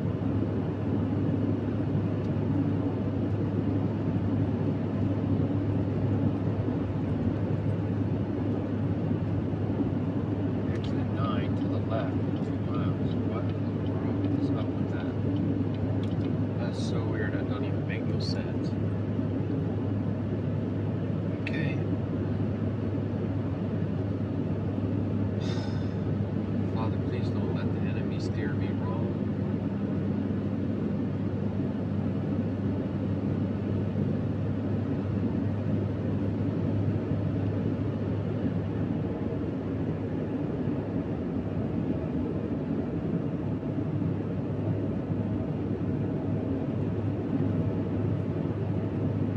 Okay, hold on. We're going to definitely be slowing down. All the big boys got their flashers on. Can't like that. They're only going like 5 miles an hour, so why are they doing that? I can understand why they do it when they're on a hill climbing. But they're not. Okay, now you just turn them off. I don't know, maybe they're doing it to try to warn whoever's coming around the bend. Let me lock this video in, family. I know that these videos are getting long again and whatnot,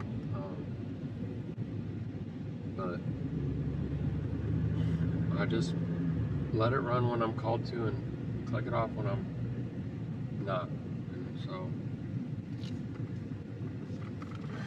no difficulty of uploading like 5.5 hour long videos, you know. Takes a while, but it is what it is. How you got your truck outfitted, mister? Oh, you a welder, are you? Flatbed, dually, Ford. I see you there.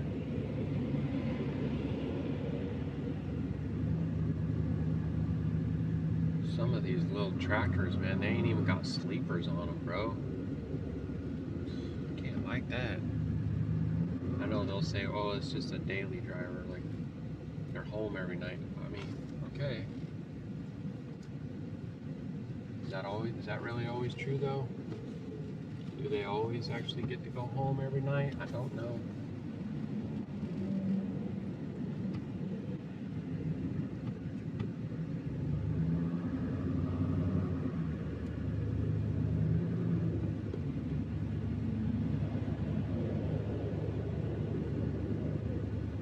Yeah, I can't like this thing about the oil, bro. So like, it's telling me that 68%. So you're telling me that 32% of my oil life I've already utilized, and I'm just on one load and I ain't even done? That don't sound right. And then they never put the sticker on.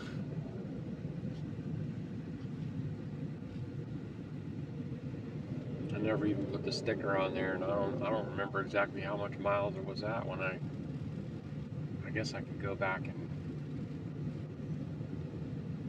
calculate, but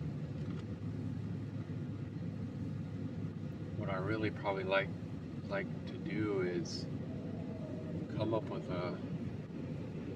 understanding and equip myself to do it myself. That's what I really need to do. And I need to have some coolant, some tranny fluid, some power steering fluid, some engine oil. Like, I need to have some of those things. Like a new container that's unopened, even small. And then keep it in my front toolbox, which is just the one I get into the least. Alright, so this is a struggle now, right? We got half a mile to our exit, which is a detour. It's still saying that it's 30 minutes, but at least that's better than an hour. We won't be moving or doing much of nothing here for a while, so I'm gonna go ahead and jump off. Okay? Ask the Father to protect me and deliver me to my fuel, because I got about a half a tank right here, and the back might be down to like, I don't know, it could be like around a quarter. I'm pretty sure I got enough, but I don't like getting low, man. I can't like it. I run out of fuel before, came real close another time.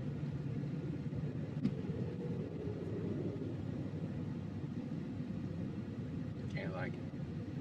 I'm gonna listen to some news and see what's going on out there in the Matrix, the beast system.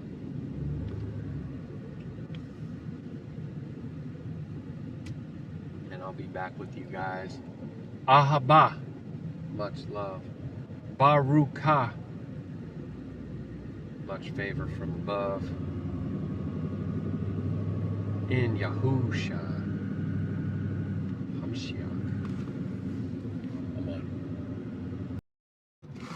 Alright, family. Just about ready to pull out of this pilot. Wanted to just share some of the math here. So I saved $92.70 off of the pump price, and I bought 81 gallons. So that's over $1 a gallon that I got off Baruk Yahuah. $255.56 was the pump price. No, Salachia. $349.20, because it was a lot, right? I got a lot of fuel there. That's 81 gallons is a lot. $349.20, and then I actually paid $256.50, so I saved $92.70. Baruk Yahuah. I just completed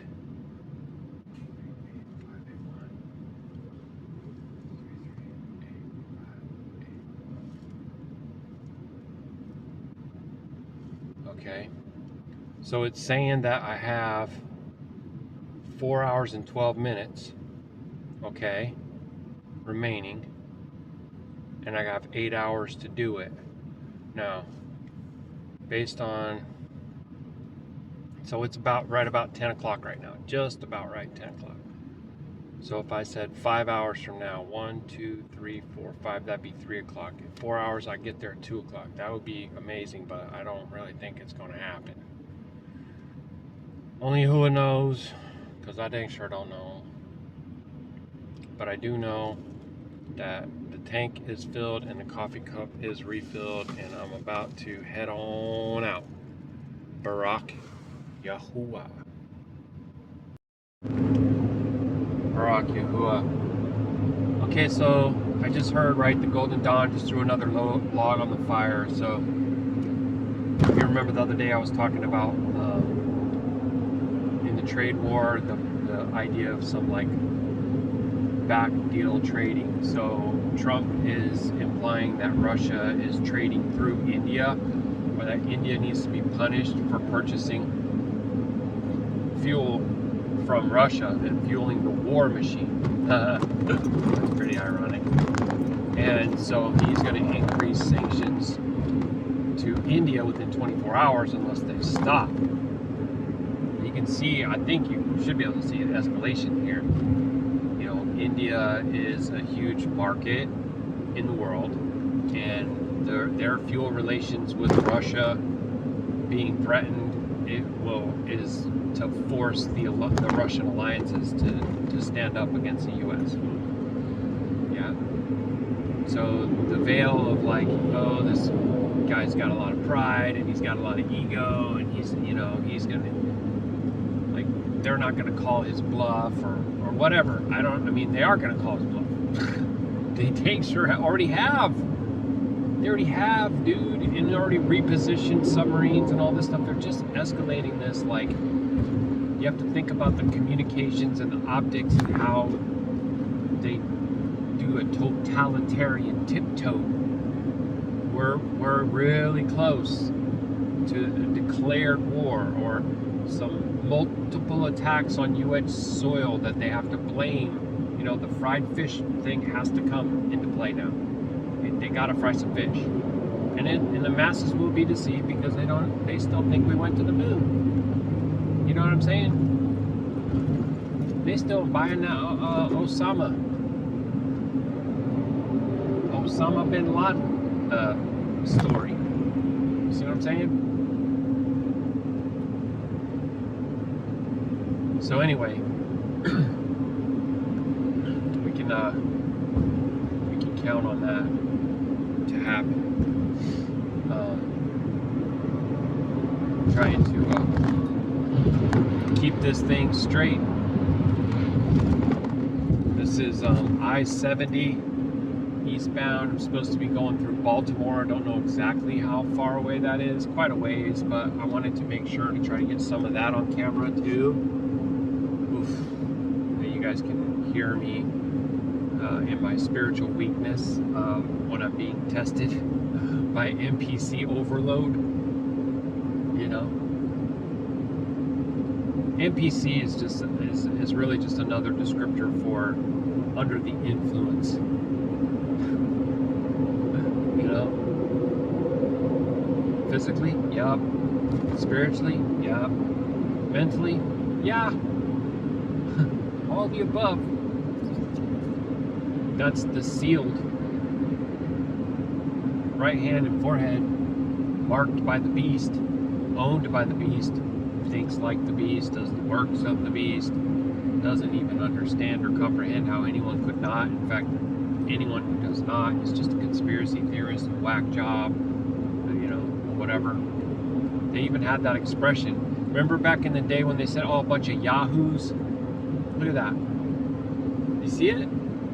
Yarmi-Yahu, Yesha-Yahu, Natan-Yahu, Mati-Yahu. See that? That's how they do. That's how they mock. That's how they scoff. That's how they get down. I'm going to make sure that I don't lose that. Alright guys, let's see if we can capture this, and Baba can help me to keep my cool as I travel over the top of a den of vipers underground. It's telling me that I'm 10 minutes away from Baltimore, and I think, oh, look at this, there's going to be something that happens that could change everything. In 1.5 miles, I'm taking exit, I gotta get over.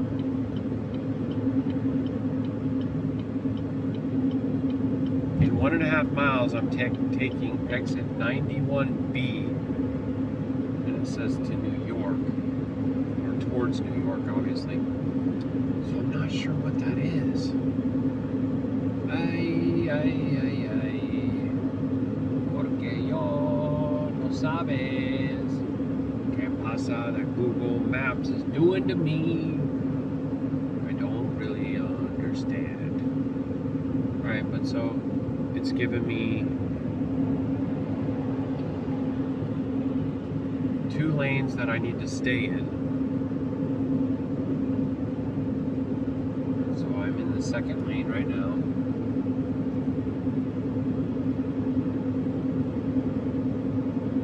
And then the thing is, 91B is what they're actually calling 695.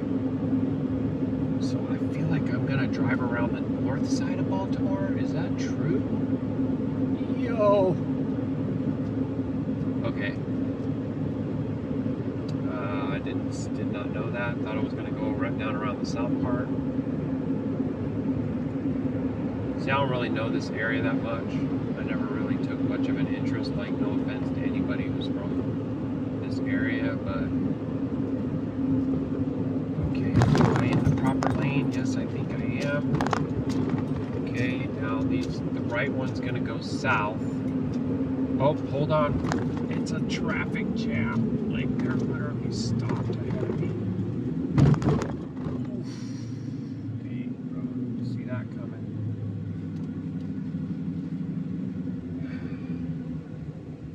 Now you show me that it's 7 minutes of a delay. Thanks. Oh boy. So right now it's estimating my arrival time to be 2:15 p.m. They close at 4. I already know the number's going to get larger. The question is, how large is it going to get? And stuff like this hugely does not help. Like I'm saying, hugely does not help. Like I need to get over. These people aren't going to want to let you get over and stuff like that, and it's messed up.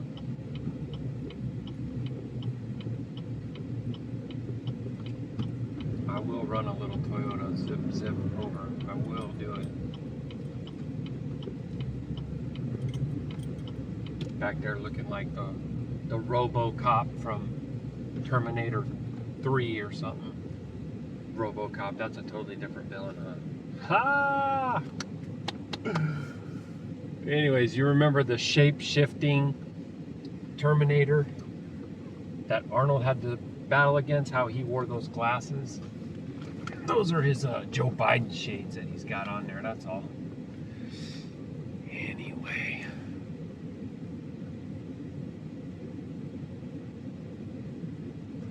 Wow. 21 miles. I'll be taking exit 33 to 95 north to New York. So let's look at this. So I'm going to drive all the way around. Whew. I don't know, man. It kind of feels like the long way, but it's too late now. So let's see what we see, family. Look at this dilapidated construction. I was going to say destruction because so much people have rammed into this retention wall right here, and all this overpass is so dilapidated and outdated. Babylon is falling, Oh, that great city. Oh, they weep for the merchants of the earth, right? The ships of Tarshish.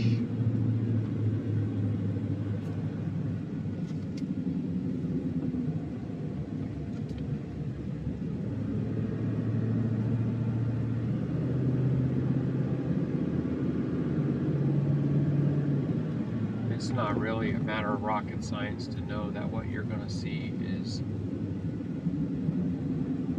eyesore after eyesore of ugliness. There used to be this show that would come on TV that would show like what the earth looked like decades after the fall of man. That's what some of that stuff out that window is reminding me of. It's all overgrown with vegetation and the concrete's all falling down, looking trashed. Alright, I gotta get over because I got 20 miles. Alright, so I'm gonna start coming. I'm coming. Yo, you gotta be kidding me. Are you serious, lady?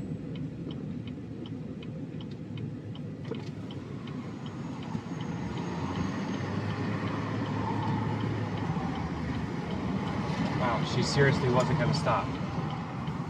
That's insane, dude. But I'm not surprised. I just kept on pushing, and then I stuck my arm out and did my left-hand turn signal, and she stopped. And then I waved at her. Like, you know, thanks. Even though it didn't do anything except for be a rude bee. That's really all you did. Yeah. So let me check something out here. I got a message pop up from Yahusha.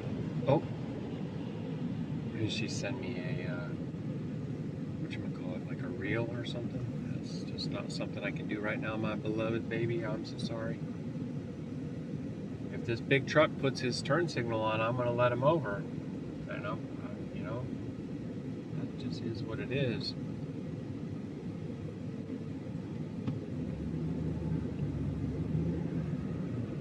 Imagine living in this place, and imagine like wanting to, choosing to. Like, it's unreal. It's unreal to me, man, but that's how it is, right? Most of the folks that live in Baltimore are doing so by choice.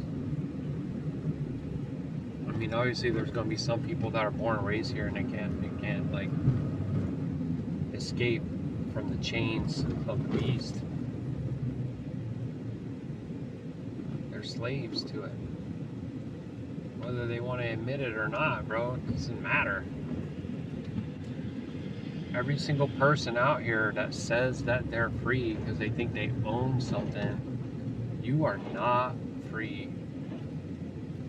The only way that you can be free, and free indeed, is in Yahusha HaMashiach, and that is it.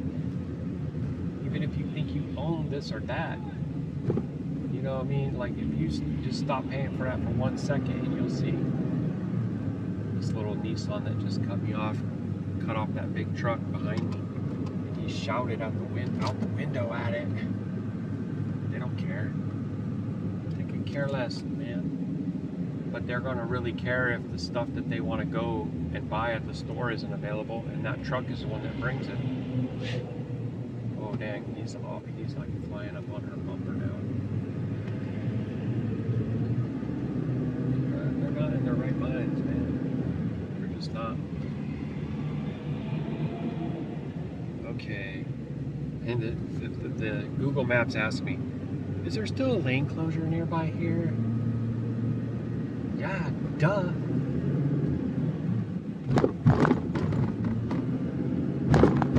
Ooh. Boy, Abba, cover me. Deliver me from wicked Ruach Ha'Qadash. Watch over and protect all of my equipment and give me safe passage through this unclean land. Whew. I start to feel it. I mean, I feel it in my chest, like in my gut and everything. And you start to be able to see it on people's faces. More and more and more. They look like they come from some John Carpenter's film or some other, Stephen King movie or something. So they look like construction ahead. It's asking me, is it still there? No, yeah, it's all cleared up. Whatever, dude. This ain't never going away. This construction that's out here, I've been seeing it everywhere, it's never going to go away. It's going to all be destroyed with the destruction of this place, and it will only be gone once everything is made new. Once Yahusha gives it all new earth, all new heaven. Baruk Yahuah. Hallelujah. Rumamu Yahuah.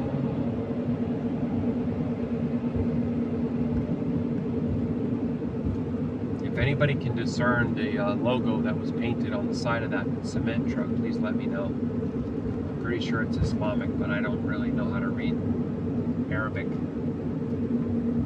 So maybe it's just a fancy design and not really letters at all. I don't know. But if you know, let me know. Baruk Atah. Okay, 18 miles to get to exit 33, which is 95 north. That's really kind of like the goal. 95 north. The traffic that's going in the other direction, which you can't see, is 1, 2, 3. It's 3 or 4 lanes and it's no movement. They are not moving at all. And I'm kind of wondering if that's going to be us when we get to the other side of town. I don't know why it's that way on that side at this time, because I don't understand the traffic patterns of Baltimore, right? I see a lot of brake lights ahead of me though, so gotta be paying attention, man. These folks they'll cut you off and they won't even think twice. And they'll just get right in front of you and jam on their brakes. It's insane. Like they're trying to get you to rear end them. And maybe some of them are, I don't know. Maybe some of them are, I do not know. Okay, so now it's looking like I have to get over one. Wait, I might be able to stand here. I gotta get out in front of this guy. He's not even paying attention. Now he speeds up. Try to pass him and he speeds up. When I move you, NPC. Like I was at first trying to stay back, like I was going to get behind him and he was slowing down. Then I sped up to get in front of him and he sped up. You can't make that up. You have to experience it for yourself to know what I'm talking about. And I've talked to my Yahusha about it and asked her, and she's like, totally. Yes. All the time. I see it. And it's really wild. Alright, looks like I can get back over into this lane. Have to be kind of aggressive with lane changes, because if you don't, they'll just shut the door on you. Even though you're signaling and obeying all the traffic laws, no matter. So let's try to keep an eye out too for see if we notice any homeless camps, because you're going to see like tent cities and stuff like that. I've been seeing it in all the major cities. It's messed up, man. It's all messed up.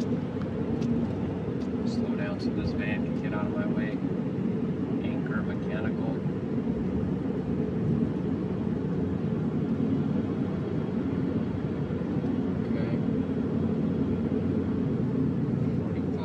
Drop down here a little bit more. 15 miles. 95 north is what I'm looking for. I mean, the truth is, I guess, like this loop could be so far away that we might not even see the tall buildings in downtown, but I kind of still think we will. There usually is an angle and a view of their obelisks.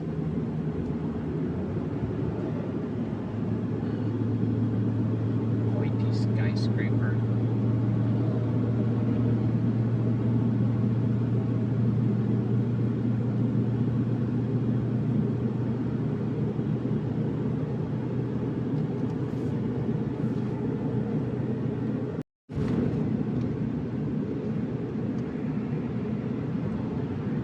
So yeah, I just locked in that other video and started a new one because I just don't want to look over and it's off.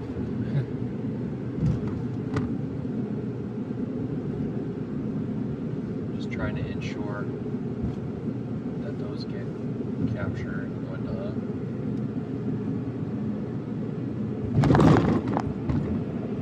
Okay. Lots of construction here. So this is another example. Like the speed limit's 45 and it has been this entire time, but on the Google it says 55, so that's making your ETA off, throwing it off. And then it sits there and goes, 25 people have reported construction in the past 7 minutes here. Is it still there? What? You gotta be kidding me, man. You gotta be kidding me. Claiming to be wise, they became fools. Right? Yeah.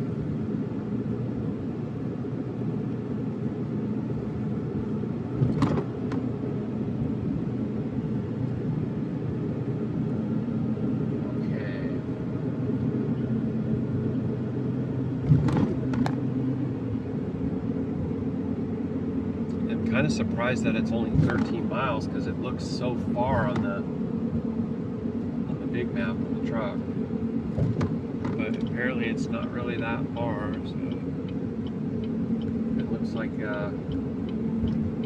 oh, this is the inner loop? What? You got another loop? An outer loop?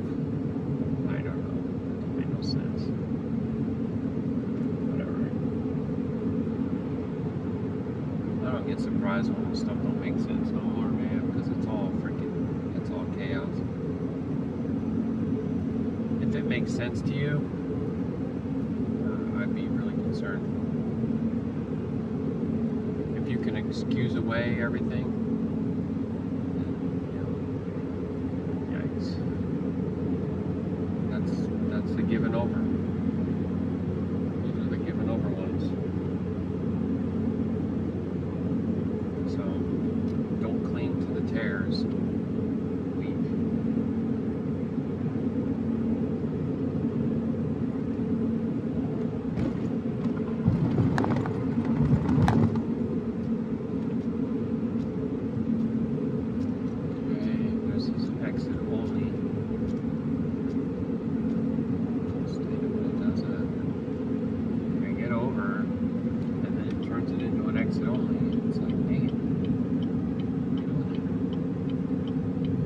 So 83 is another one of their, or 83 South goes right through the heart of town, I guess. So they don't want to deal with that, that's for sure. And there'll probably be a bunch of people popping out of 83, jumping on to 695, so then you'll get an influx of chaos, right?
See, here's that influx of chaos that I talked about. Those people are all jumping off of 83 and getting onto here, and then they come out and they start just cutting people off, because they want to get to the fast lane, because they don't want anybody to be in front of them.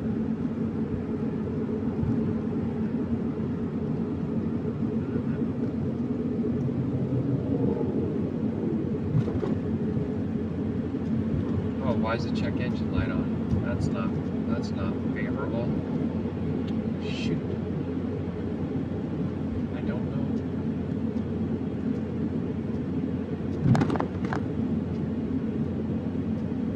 So, it's weird. 83 North, it says, goes to Timonium, York, Pennsylvania. No idea what that is. I've heard of that.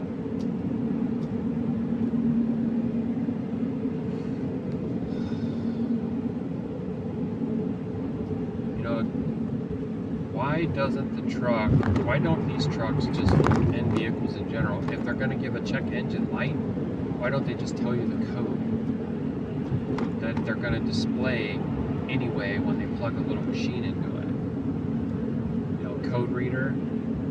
So I need to give me a code reader. That's something else that I would like to have, but don't feel that I need to have, so I don't know how I'm supposed to justify paying for that. 9.2 miles.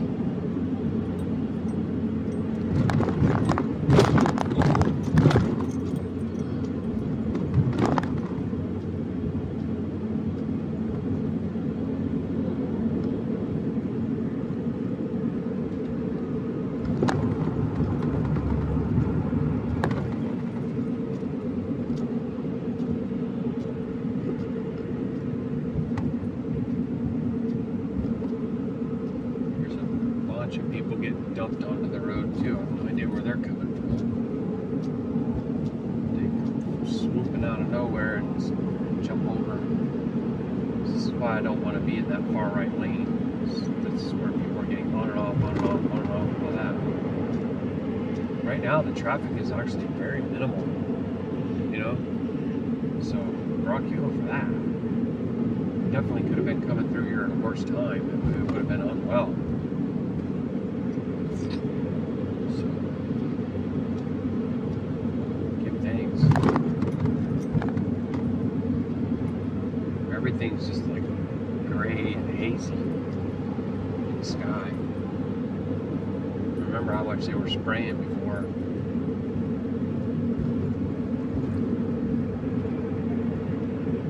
So you probably can't see much of anything over there. Plus there's a lot of trees and hills in this area, so you can't really see that far. You probably can't see the main city.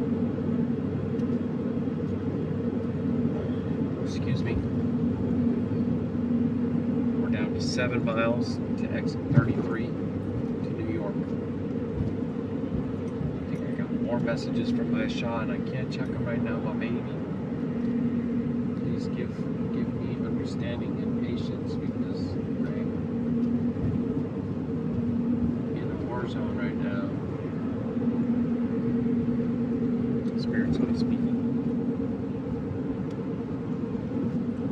But it's also obviously physically dangerous too, but not like an actual war zone. Sorry, it's a lot to forgive me. Maybe that was an unwell choice of words.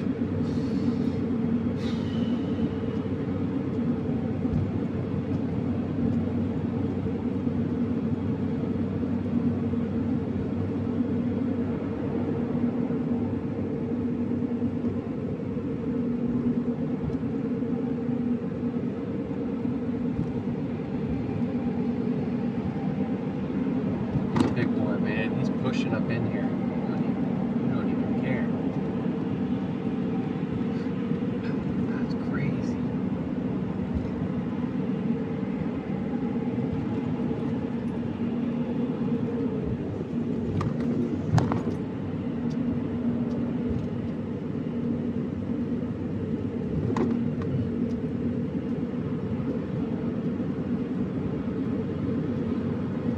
Excuse me.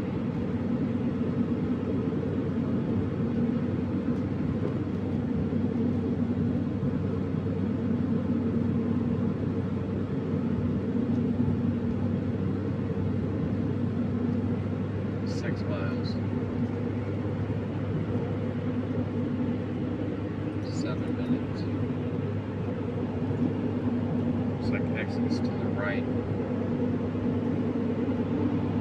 don't know if there'll be. Dude, what the heck? It says MORE money, the number 4 KIDS cancer. Yikes.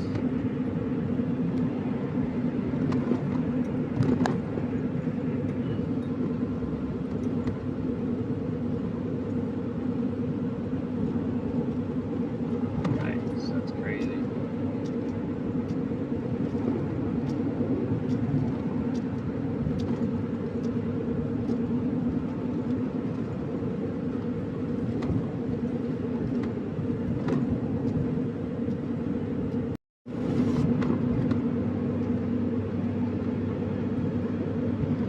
I definitely have some things that I want to say about that, but I don't think I can.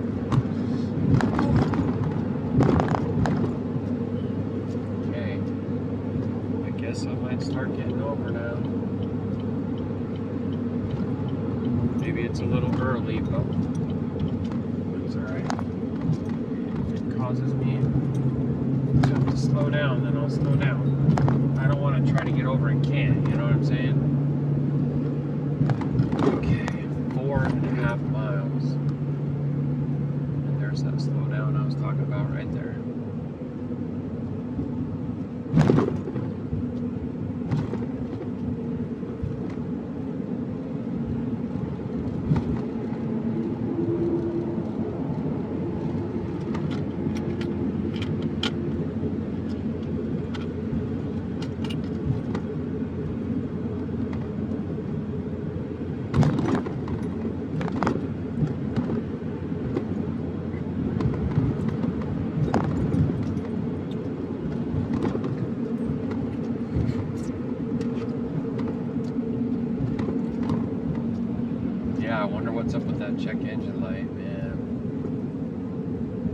think it's going to be a DEF issue because the truck is working hard. Like, so that doesn't really make sense.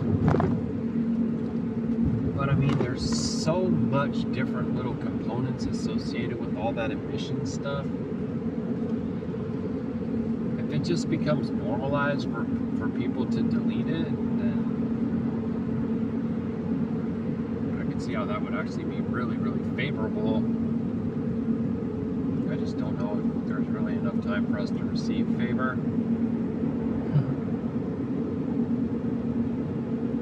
As soon as people start thinking that all this stuff is going great, they're right on the verge of destruction.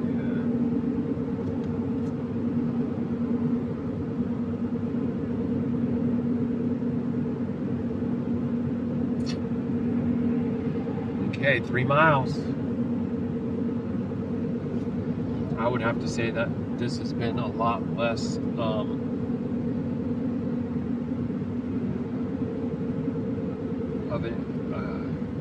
a lot less of a struggle than I thought it was going to be. And I am so Tada Abba Baruk Yahuah.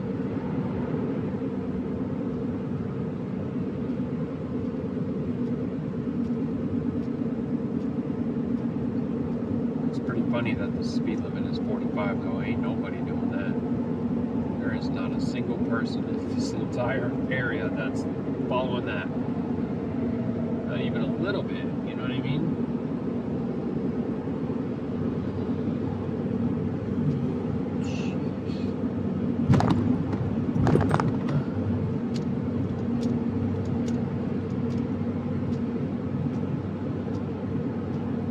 All right, 2 miles. Ooh-wee.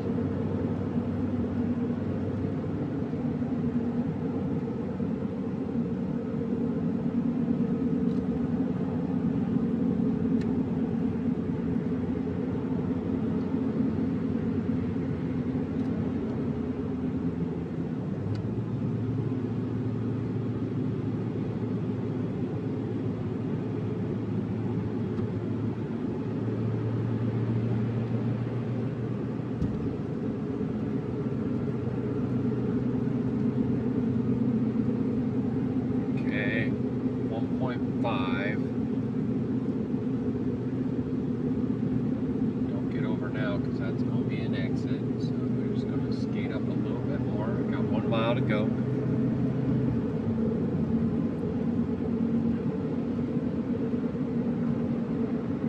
New York, Baltimore, 3/4 of a mile.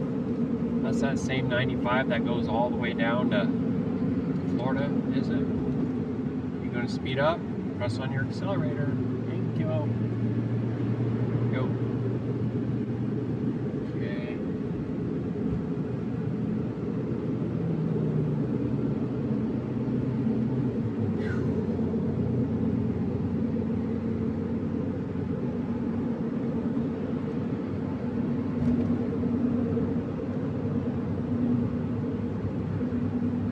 So they're going to do south first.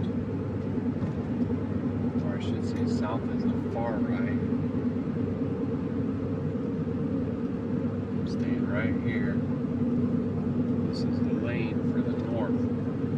Hallelujah. Hallelujah.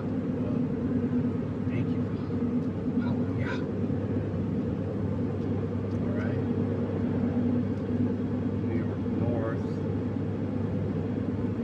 I gotta go a little bit over like this. And then I'm gonna go up and to the left. You nailed it.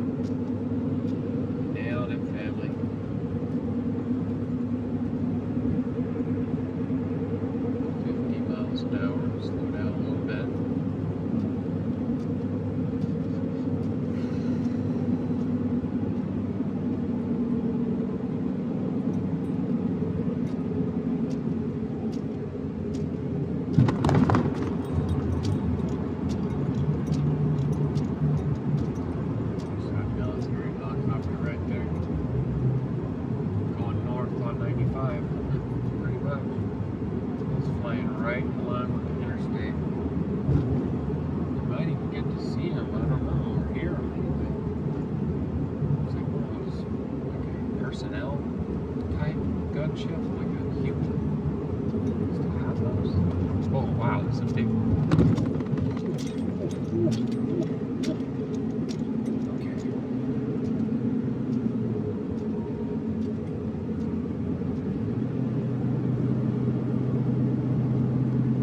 So I'm on this for 24 miles.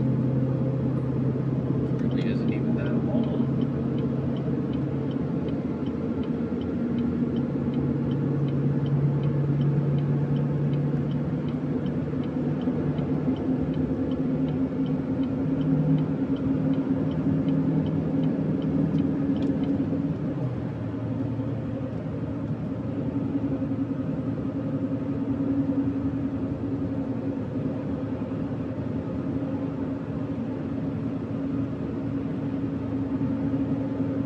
Still saying that I'm going to arrive around 2:16 though. That's incredible.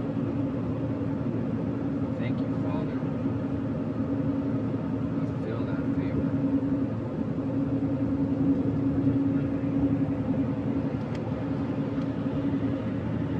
Alright, so maybe the traffic will start to thin as I make my way away from this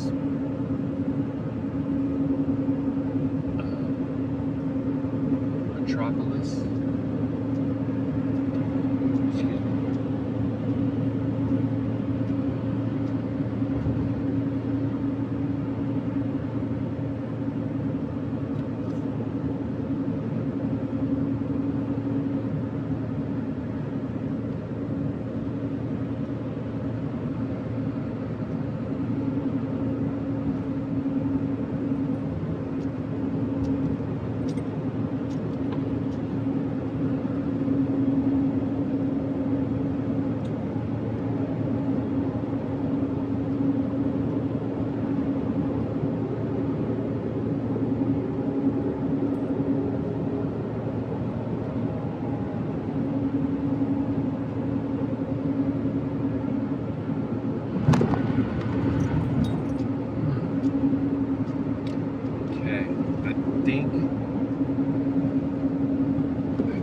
Check my messages now.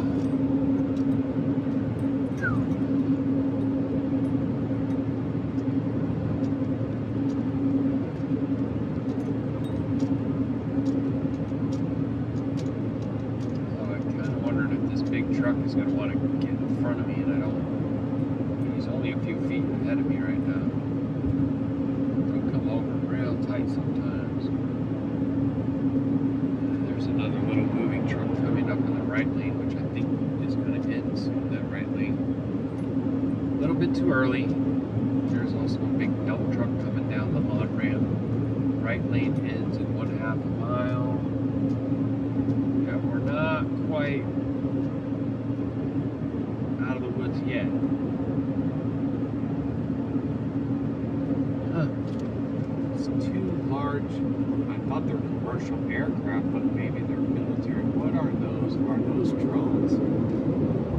Dude, what the frick? I think those are too large drones. Do you see them up in the sky on the camera? Oh, dang, I think you barely can see them. They have a funky shape. And they're too close together to be like commercial aircraft. Anyway. Who knows? Yeah, either way, whatever, you will be praised. I don't like being near any major cities because when I know that it's imminent, it's at the door. No, it's more than that. It's like the door's open and they got 1 foot on the threshold. That's what it's really like. I'm just going to slow down to 58 right here because I don't like the way people are moving around me. You know, just choose to be stable.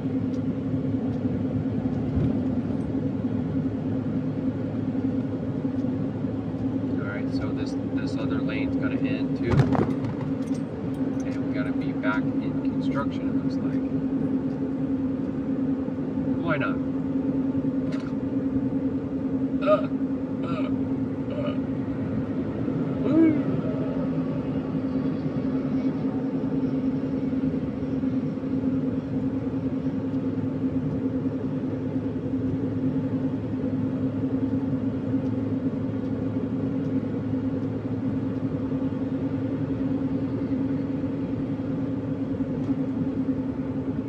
And we got brake lights ahead. 3 lanes only, construction, and they're hidden brakes. Not sure what's up with that. We actually only have 4 miles that we stay on this road. That's crazy. I didn't realize that.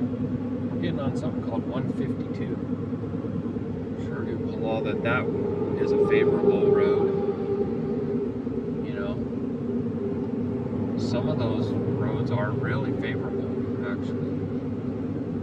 It's just hard to know unless you've been on them.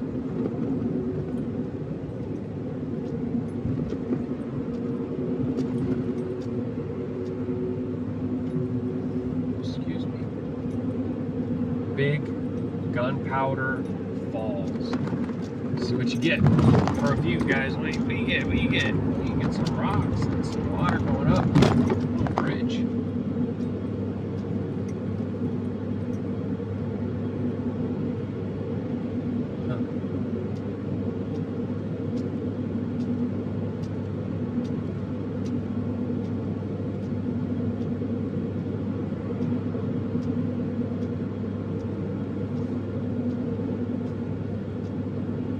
Exit 74, 3 miles.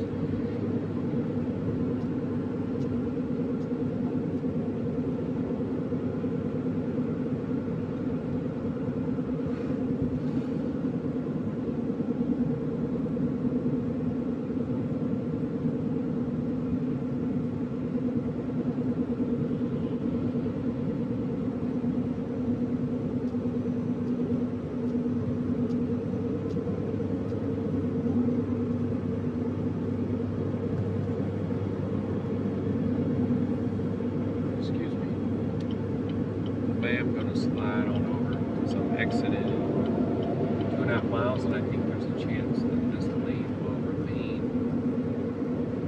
We got a rest area to the left over here. I have to try and keep in mind like where I'm going to spend the night. So if I see a rest area that's inside. Whoa, what do we got here? Hello. Yo, you okay, bro? You literally just drifted right over in front of me. I don't think you're alright.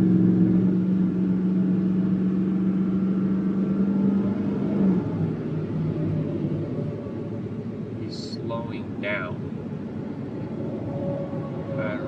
What's going on with this guy in front of me is not well, you guys. He's got Virginia tag.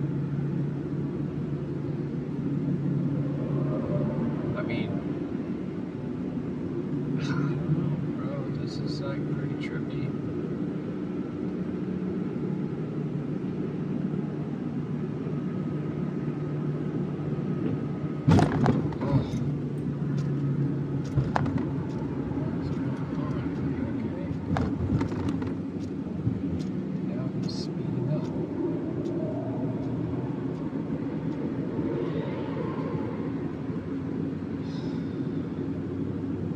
All my momentum, and then he starts to speed up on a hill.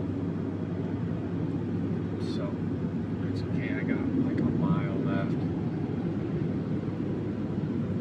Get off.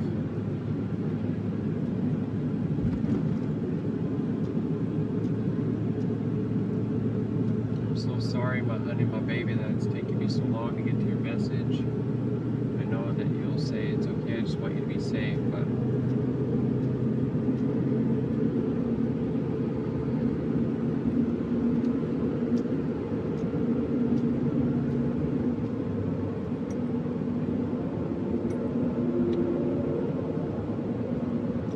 this guy's gonna get off on this exit, or if he's just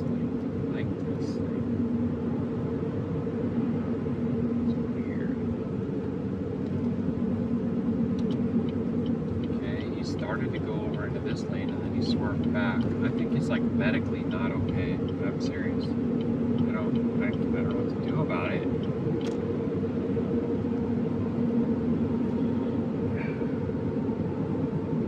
Okay, well, this is my accident, and he's continuing on. Oh no, he's swerving because there's a tire down. Okay, I gotta focus.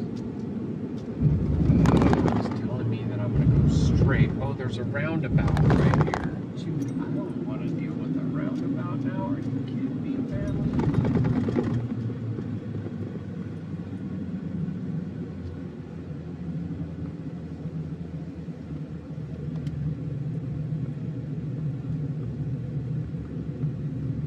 Okay.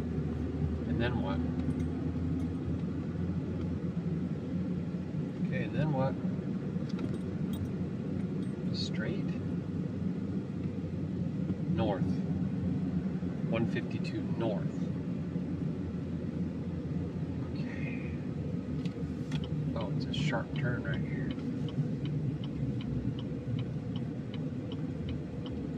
Okay.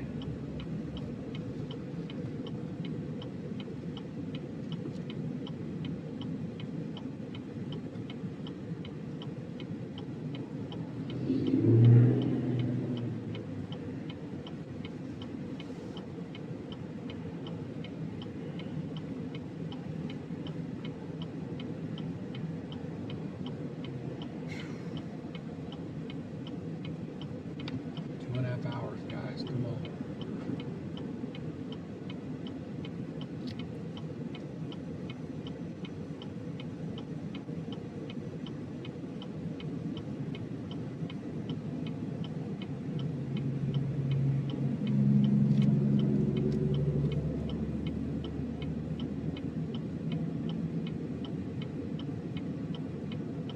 You know what, man? The last time I had one of these bricks, I got a check engine light too.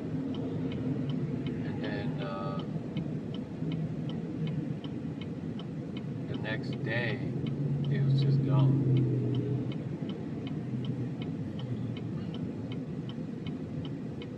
I don't know why, but I kind of feel like that's going to happen again.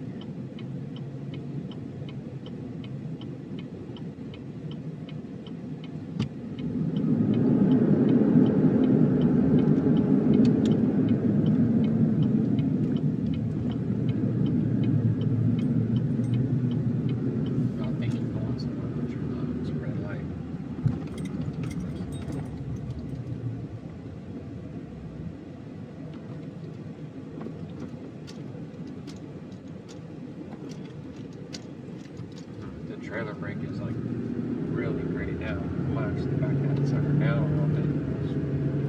Try like an 8 on that. Maybe even a 7. Okay. So this is going to go down to 1 lane, looks like. And 50 miles an hour. So I want to try to let some of these people skate on. I see my man right there in the GMC. He's already yielded to me. I appreciate you. That's a really awesome hood on your truck. Woo! GMC is welcome at my house. You're kind of like a once removed, you know. It's funny.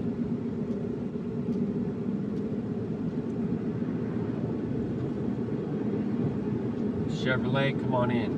Put your feet up, make yourself at home. Oh man, it's too much. Alright, so we're only doing this for 3.4 miles. And then we're switching.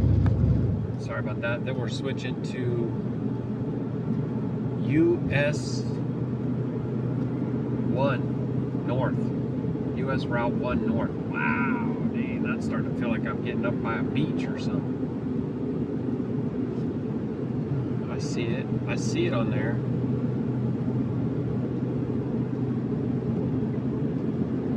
Dang, that US 1 goes, oh, that's wild.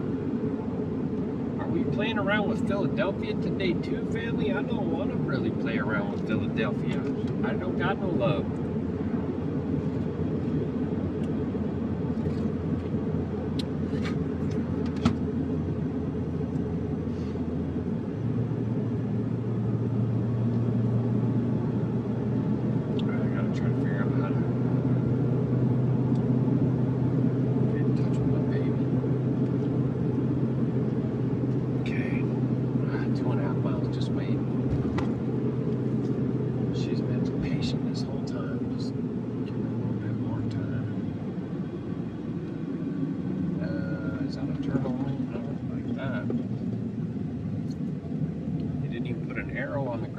Mr. Street Man.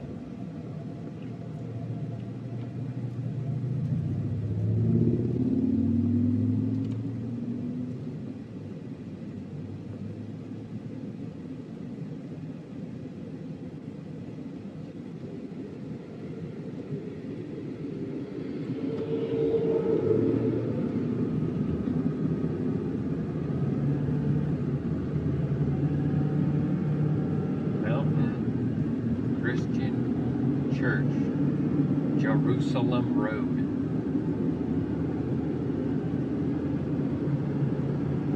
Oh, that's it. We settled it. America is the land of milk and honey. See right there? Just kidding. Old world building. Stone. Obelisk. Circa. Crazy, dude. What is that? Can't see what that one is. It's a different one. It's not the same one that I said out loud. It was on the other side of the road. It's probably like either First Baptist or something like that. Couldn't see the sign though.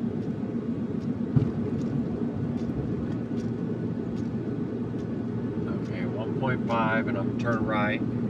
Make sure I don't miss my turn. And I don't know, man, maybe I might think I'm gonna stay on that road for 100 miles. I don't know about that.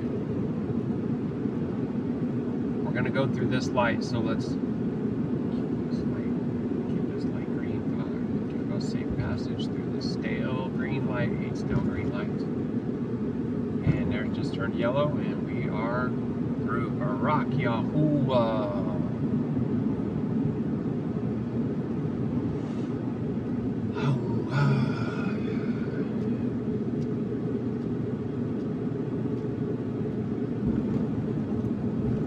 So I would say that Mountain Road,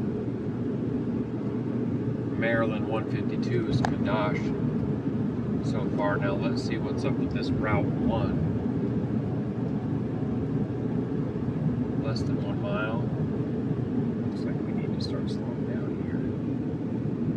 There's no sign saying that yet, but I feel like it's going to be.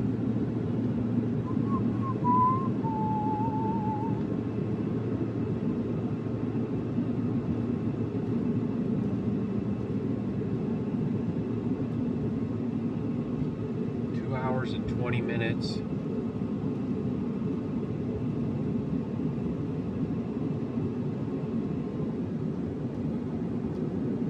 So it's 11:55. So in 5 minutes it's 12.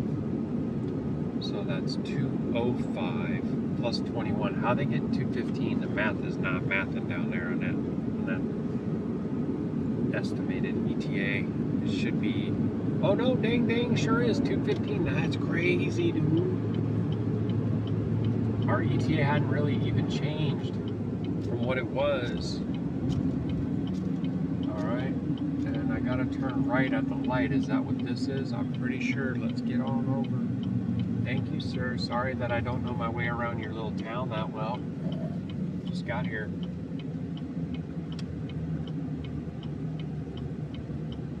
Like I got 2 head. Alright, so this here's 45. So it's telling me I'm going to be on this for 24 miles. So I might switch over to through traffic. It's a lot. It's a busy little area right here. There's a lot of moving things going on. Keep an eye on all things. Tight squeeze. Alright, Baruk Yahuah. Here we go. Okay, so we're on this for 23 miles.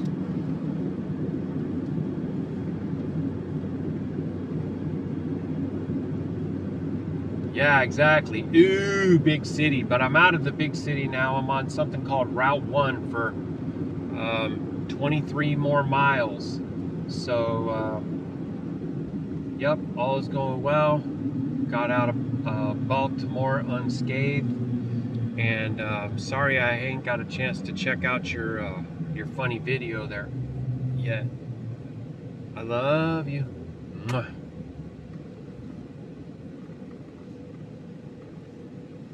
Okay, so we have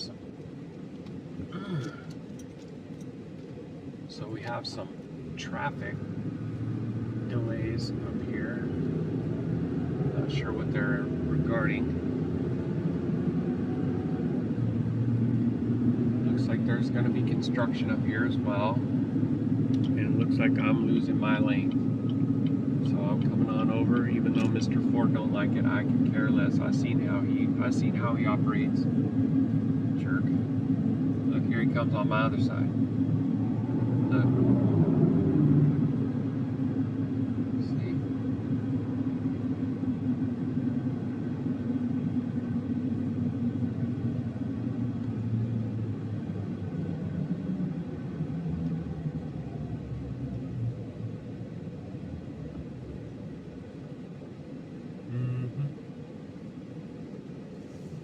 Crab is unclean, y'all. Just so you know. I mean, you do you, but someone should tell you. Just because it's FDA approved doesn't mean you should eat it. So the traffic is backed up all the way like into the middle of the intersection. So if I go forward, I'll be obstructing any intersection. So I gotta sit right here for a second and wait. Now they're starting to hitch up, starting to hitch up, starting to hitch up, starting to hitch up. Come on, y'all. Come on, y'all. Alright, I'm gonna move up. There we go. Don't hang me out to dry here. No, they're moving up. It's just real slow.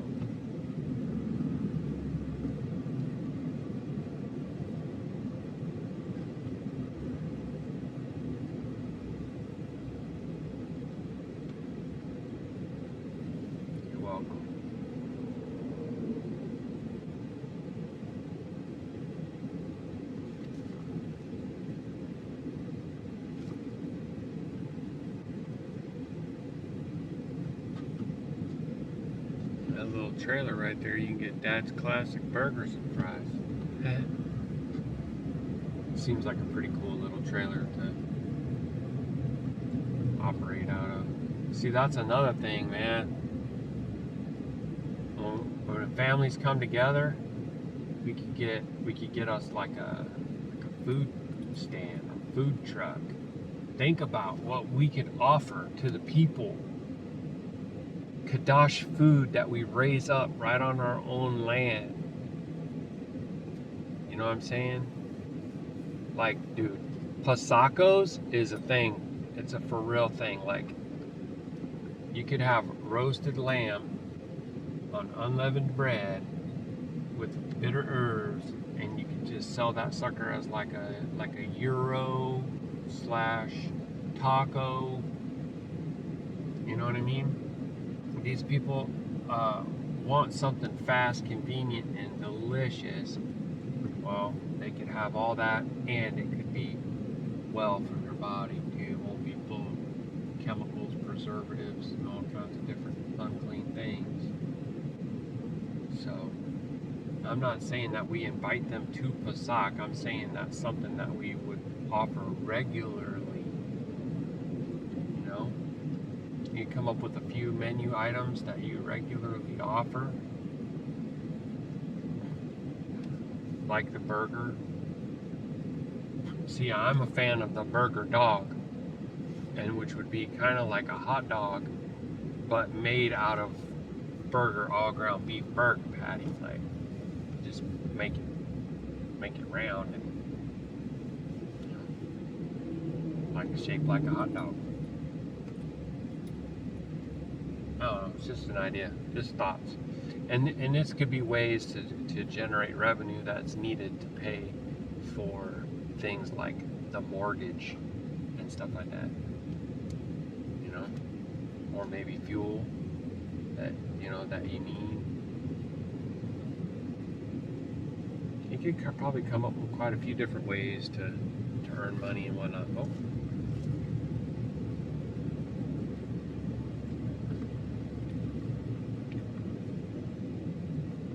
So it's saying that I have like 2 hours and 15 minutes remaining. Baruk Yahuah. And I'm gonna need to try to find a place to bed down for the night. I won't be able to travel that far once I drop off, only a couple hours, so I need to find something probably within an hour or an hour and a half of the actual dealership. So that ought to be interesting.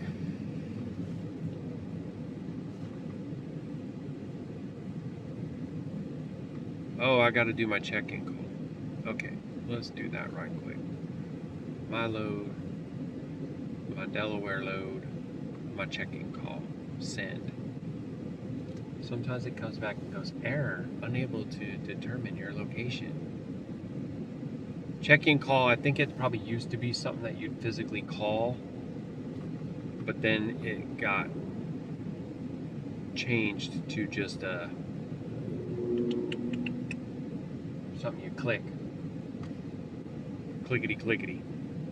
All right, guys, let me knock down a few more miles and I'll be back at you when Abba calls. All right, Shalom.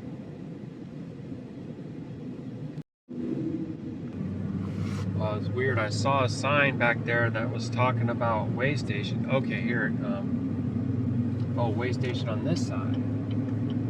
Mandatory to stop at way station. Okay, let's do it.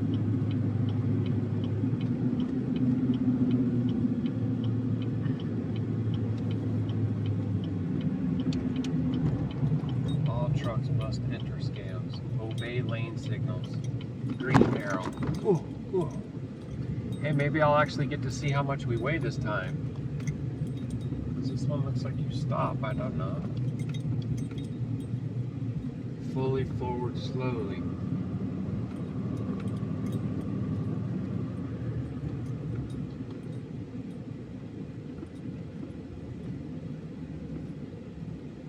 Full forward slowly.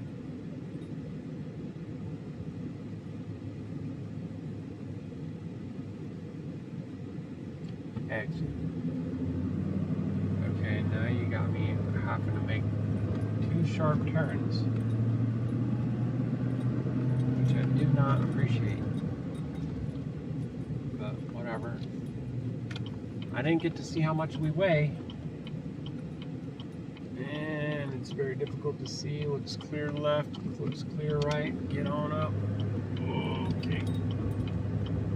Chesapeake Harley. Is that where we're at? Are we like Chesapeake Bay or something?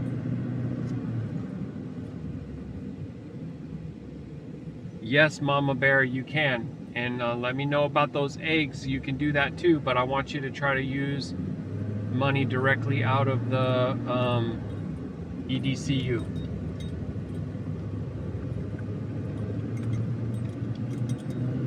All right, here we go again.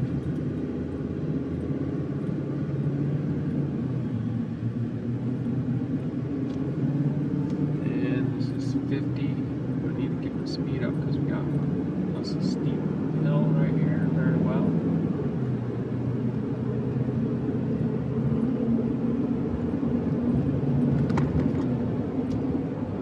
And then, boy, as soon as I hit this hill right here, it's going to make me want to slow right on down. So we come in at 59,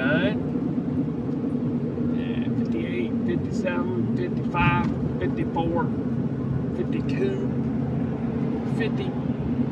There he gonna fly by me. That's what I would have done if I was him. All right. So my Yahusha did find a place. It's only like 35 minutes away from the dealership. Because I didn't even, like, I knew this, but I kind of forget sometimes. I wasn't thinking. Like, not only do I need a place to spend the night, wherever I spend the night is going to be where I spend the Shabbat. So, yeah, I mean, Baruk Yahuah, you know.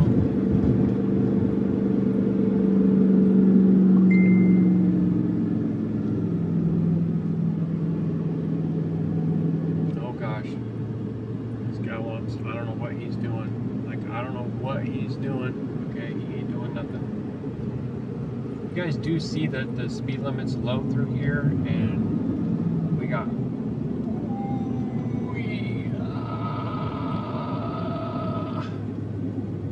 oh dang, this is narrow right through here too. Dang, why would he want to go flying? Dang, some of the local boys, they don't even care, man. You don't want to go flying through here, boss? Come on, man. I know you're looking at a big wall, and I apologize, but in a second, I think it'll be worth it. Oh dang. Oh dang, it's almost all rocks down there. Dude, what? What the heck? Is this a dam? Am I on a dam? They got all the water on this side. This is evidence, family. You see the confirmation. Over here on this side, they trapped all the water. They're restricting its flow. They ain't even letting it go down in there. Look at that. Dude, that's jacker up, my family. I don't know what these things are right here, but I looked over and the first one I saw, I'm not kidding, was 33. They've been going in order 34, 35, 36, they're both 45. And all the way to 50. I don't know if those are locks or what. Like I don't know about that kind of thing. Okay, so I got a light, and then I keep on going straight up this hill. So I don't know if I'm gonna be able to make this light, but I need to because this is steep right through here. Dang, it's crazy. Yeah, bro, they trap all the water on that side. They restrict the flow. Wow. And I don't even know if anybody else sees what I see. I know my Shah does. I talk to her about it, but it's so silent out there, y'all. Anybody awake out there? You see what they're doing to the earth, bro?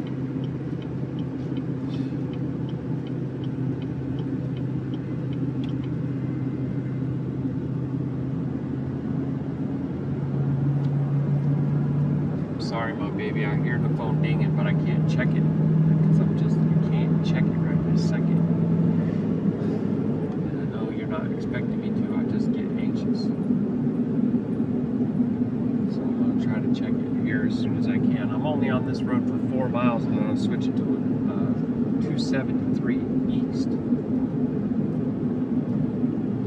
So I don't know what to expect, but ETA is a 220. I really don't want to go beyond that. I really don't want to, but I feel like I'm going to have to. I mean, 230 maybe. I might end up having to call Baruk Atah Yahuah. Thank you for getting me through that light. It was getting real stale. It was yellow.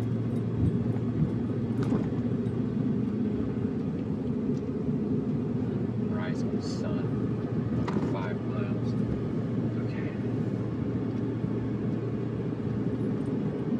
Okay, she says she's still trying to hunt down eggs.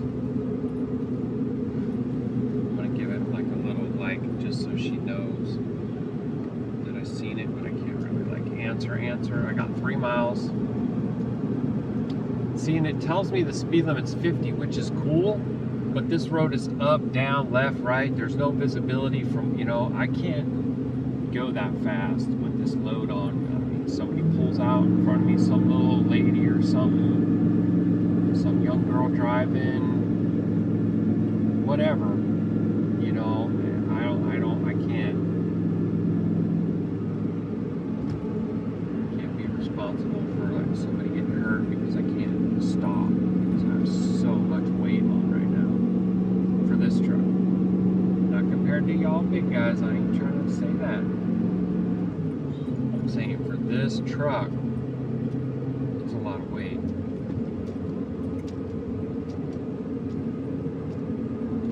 It's too. I would have liked to have known how much the scale weight was. Darn it. That's the second scale I hit today. I never got no weights. Kind of crazy because I've gone weeks without going on a scale, and this is probably the heaviest. I think I've tied it. I think it's tied with that other thing called Bungalow. Yeah, the Bungalow, bro. That thing was insane. See, there's an example right there. There's a dump truck sitting there waiting to turn out. That dump truck turns out because it looks clear to him, and I come ripping around that corner. Why is he flashing his lights? Oh, he's trying to tell me. Thank you, sir. See, he was letting me know that they were stopped ahead. I appreciate that. That's good looking now. That's how we roll.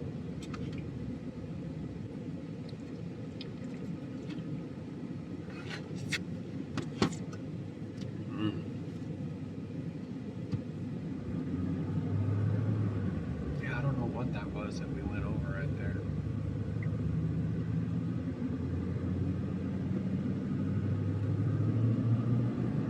Squeehana River. And then there was a dam that you all saw.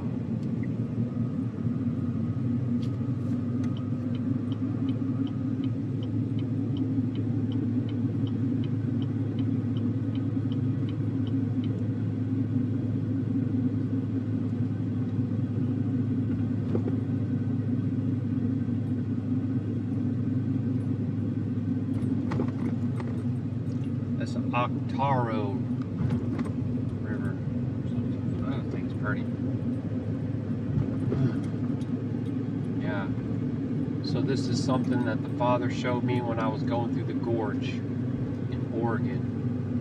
I'm surprised that I never realized it before. But the rivers of the earth work like the bronchioles in your lungs. You have all those little branches and everything. And everything needs to be flowing through there. And as soon as you like restrict the flow of air into any part of there, the entire organism becomes unhealthy. It's not just about the localized tissue, it's about the entire system.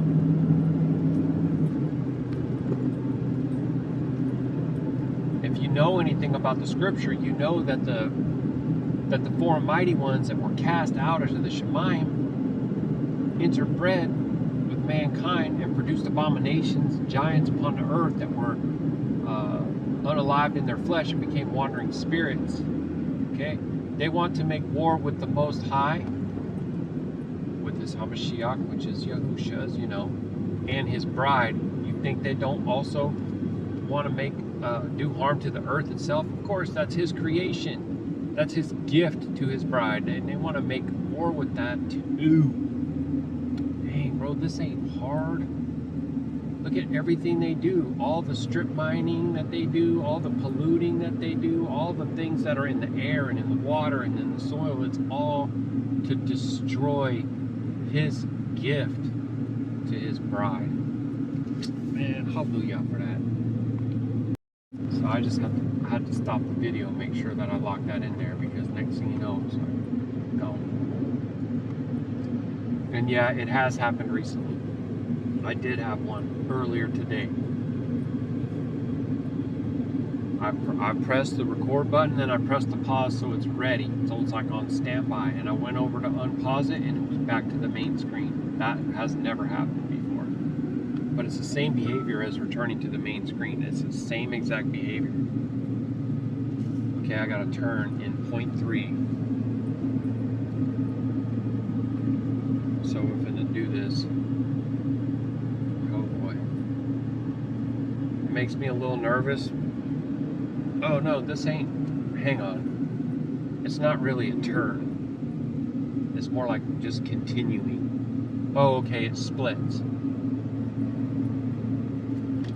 So it is kind of like a branching off. We'll accept that. We will accept that, indeed. We'll go this way. To 273 east, and there's a roundabout. Of course there is. Dude, this doesn't look like it's for through traffic. Man, I gotta have to work on my route planning situation. See, there's paid apps too. Like you can get better directions, but you gotta pay. That's something. When it's something that comes to safety and boosting our economy, why isn't that free? Stupid, man. Well, we're not out here doing joyrides. We're trying to transport goods and services across the country. Y'all need to wake up. You know what I'm saying? None of these truckers get done dirty. They really do.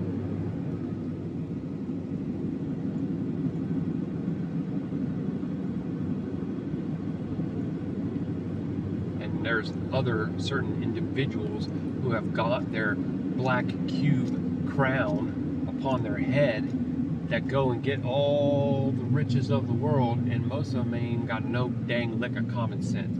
Period. There, I said it. Why people are afraid. Call a spade a spade. When a spade is a spade, you call that spade out.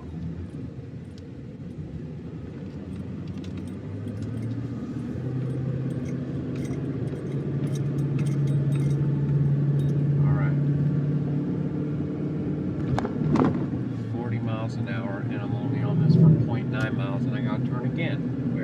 Where are we going? It's my own dang fault, but where are we going?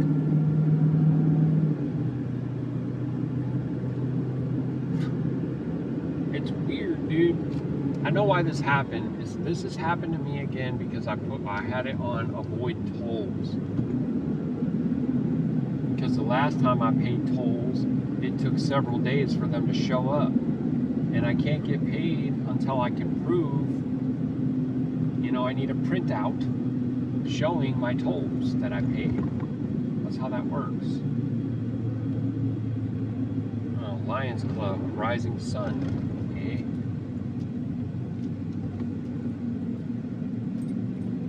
Nobody ever stops to reflect why they call it a Masonic temple. Why is it called a temple?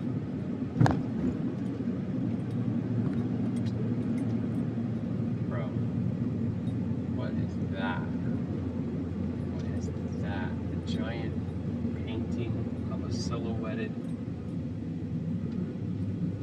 sun G-O-D on the cross. That's what it is. Okay, I'm supposed to go to the light and turn right. I like that little green truck. I know you couldn't see it, but it's a Chevy and it's like a 50-something step side. All bubble fenders, that old school look. I love that. Dang, look at these old houses. So what's the name of this town? Maybe it's called Gambill because that's called Gambill Insurance. Oh, it's called Rising Sun. Dude. Yeah, dude, for real. Rising Sun. Maryland. That's where we're at. I got an hour and 40 minutes. Question, I guess, that I would have is, do I try and make it without stopping to use the restroom? If I see a rest area or something, I'll just pull over there and use my stuff. Alright, here we go. Oh yeah, look at that. Cut it, cut it, cut it. Oh yeah, baby.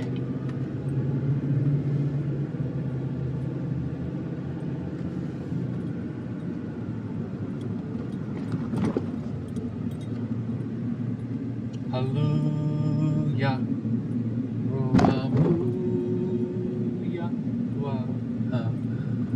Heck yeah. Heck yeah, family. Okay, so what do we got? Okay, 7 miles now on this road. It's kind of crazy how much I'm changing roads. Okay, this one you go 40.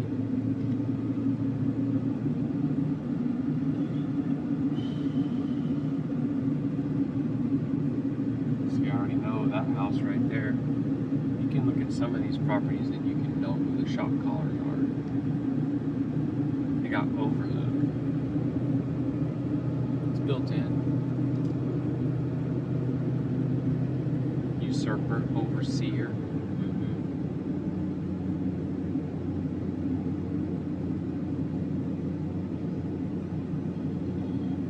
Okay. I'm just gonna try to zoom out so I can like get a little bit of understanding of what's going on. Okay, 274.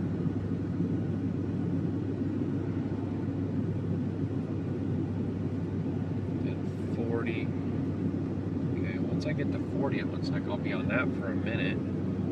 But it's a lot of changing. But we are super close because we're only 73 miles away. So, Baruk Yahuah.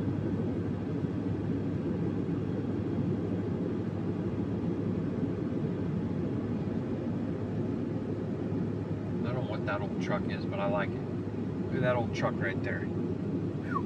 Dang, international or something? That's kind of cool, man.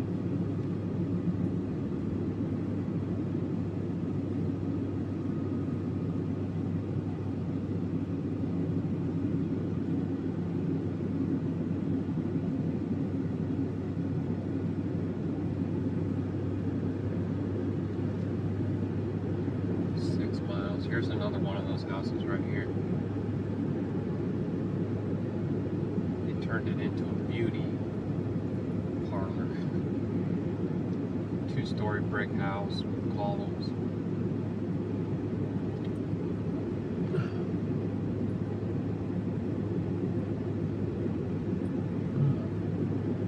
Why is the sky all brown over there? Looking nasty. That's weird.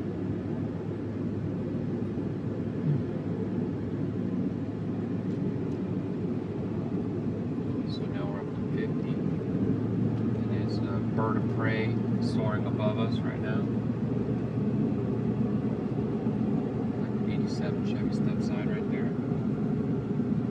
I say 87, but I don't know the difference really between 88. I don't think it's 86 because the grill, I don't know. I should probably learn those things, but then again, why do I really need to do that? Dude, all those cars are jammed in there like it's a used car lot. What the heck? That's weird. That's not like a get-together. That's like I own a bunch of cars and I cram them all into the front of my house, but I live in a mansion at the same time. Weird. Maybe overflow inventory for their dealership or something. I don't know. Okay, so we're at 50. Yeah, we'll go ahead and go with that. So I got 4.8 miles, and we're gonna have to do another turn. From 274 east to 272 south. 274 east.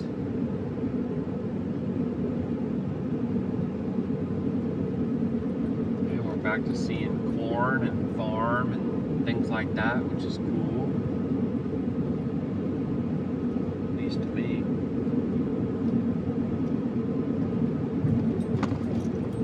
I would not live here though. I shouldn't say that. If Abba told me that I was to live here, then I guess I would live here, but I wouldn't really choose to.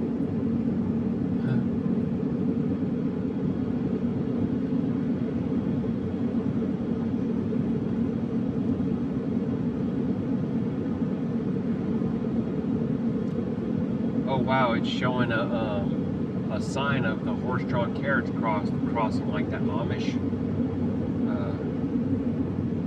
Seen in Indiana. Huh. That's interesting. Maybe they got some that work there or something. A lot of the stuff that they accomplish without electricity is incredible when it comes to like their craftsmanship. It's amazing, bro. We can all learn a lot from that, actually. Learn a lot from that.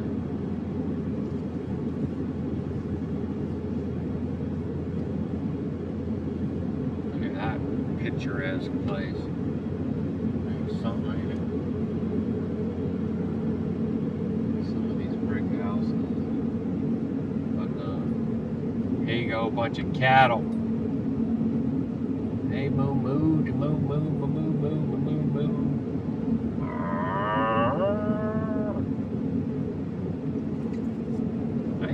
on your own. And there's a bunch of horses out there. Horsey.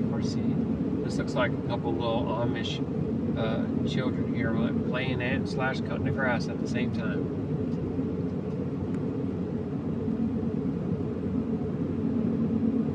They said, send those girls out there and cut that grass. Bush mower. Car pulled out in front of me just now. You think they'll pick it up? I don't know. So we're right near the Chesapeake Bay, is what the sign's advertising for. And I don't know what that's really like all about. Oh, is that big old body of water just south of here?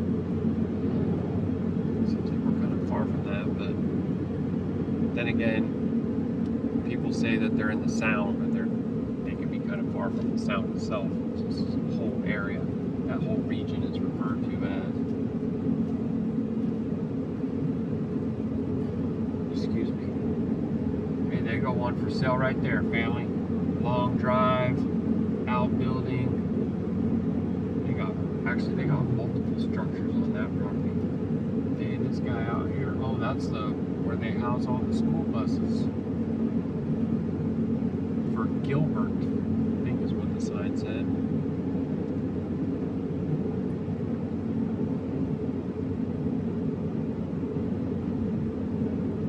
Is there even here's some folks behind me. Wow, mansions down there. Don't even forget about it. Like straight up mansions. Dude, I think that their kids' playground swing set costs more than my trailer.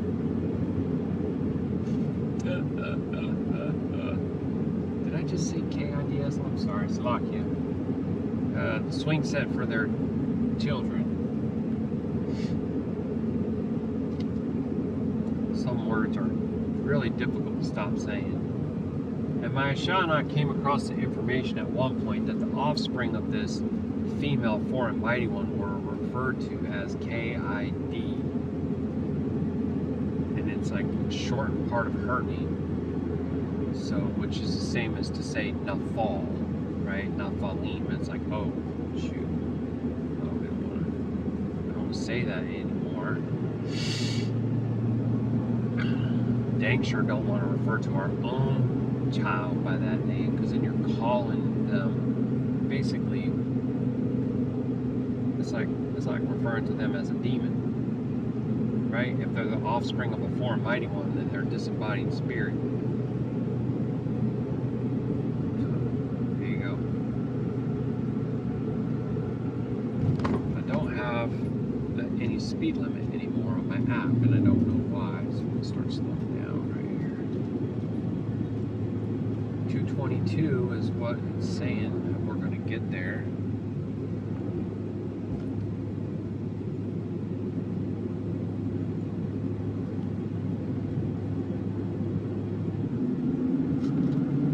Alright, let me slow down because this is my turn.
Now we're crossing over 95 again. I can see how we would have just stayed on 95 the whole time. I don't think it was charging tolls, is it? Is that why they did that? I don't know. Why did they kick me off of there?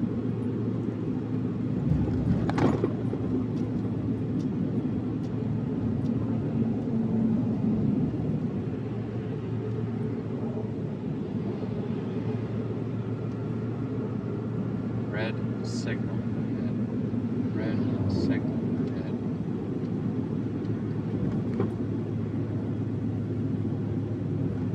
Well, except it ain't red. So you got me. Now it is red. Now it's yellow at least. Dang it, man. See, that was messed up. I came around the corner and it was green, so I started to go ahead and move my speed back up to normal, and then it turned yellow. I don't know what the heck, dude.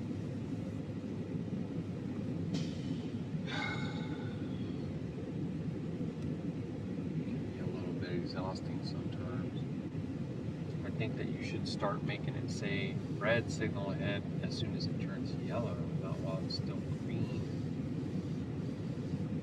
It's a great idea, but your implementation sucks.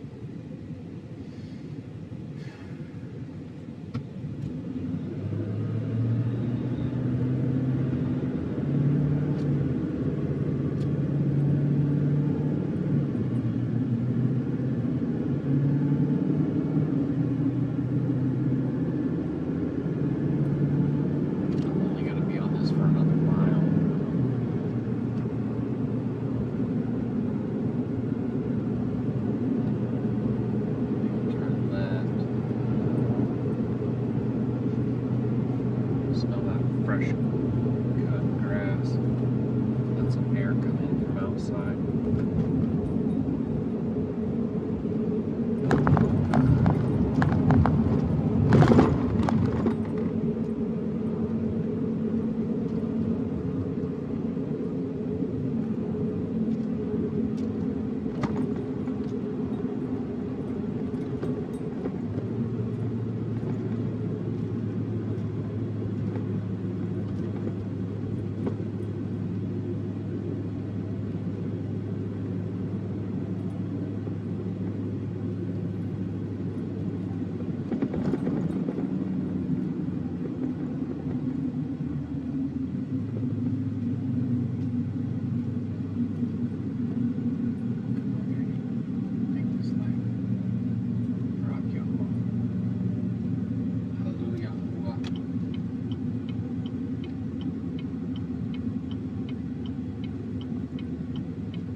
Pulaski.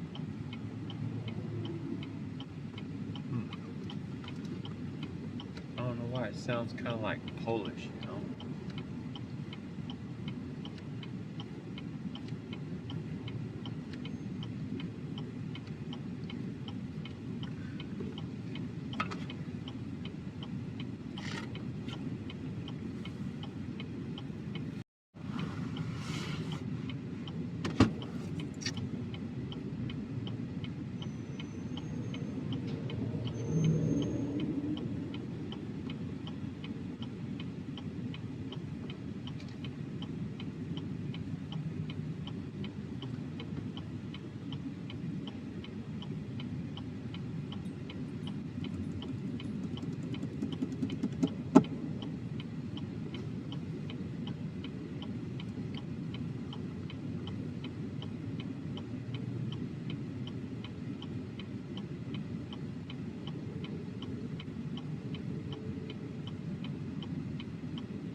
Yeah, it's crazy is I'm showing that like we are like so close to that road, that Route 1 again.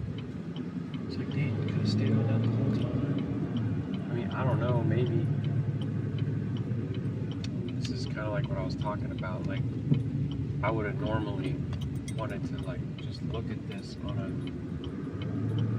Ooh, I just missed that curve. I would want to look at this like on a computer and kind of zoom in and just work my way through it. Because I'm not sure exactly why it's even telling me to turn in the next place it's asking me to turn. But right now is not the time to try and edit it.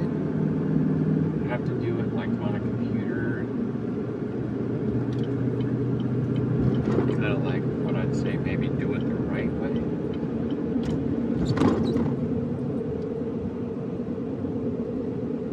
It's okay, especially if I still arrive when it's telling me there, 2:25. Like that would be all right. So I've already phoned ahead and spoke to the lady there and let her know. I might just call and say,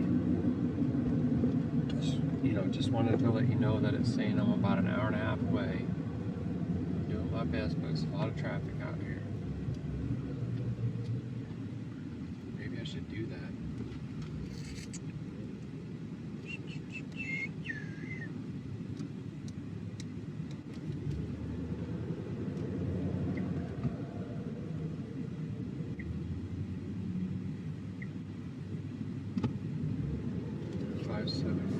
I feel like that could be the number, but I don't know for sure.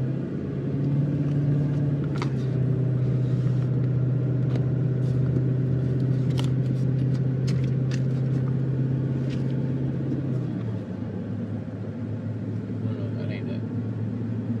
32751. Dang it. Too much going on in there.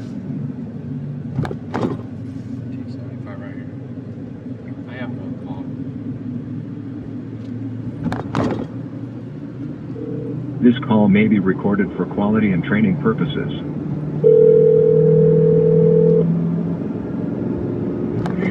Good afternoon. Thank you for calling Forest River by Campbell. This is Desiree. How may I assist you? Hi, Desiree. This is Jeremy. I'm with Wave Express. I spoke with you yesterday. All right. And I just wanted to tell you that it's telling me I'm about an hour and a half away. I'm trying to get there as quick as I can, but there's traffic, so I just wanted to give you an update. And I want to tell you, it's not a matter of you getting here quickly. Oh, right. Be safe. I am definitely going to be safe. Yes, ma'am. Don't you worry about that. Okay. I just... All right, very good. We're here. Okay, appreciate you. But thank you for the update, Jeremy. Yes, ma'am. All right, see you soon. Yes. All right. All righty. Bye-bye. Bye. Oh, she just said you don't need to rush, just be safe. That's pretty cool. So I appreciate that. Oh, dang, big old junk heap right there. Scrap metal pile. Okay, 55.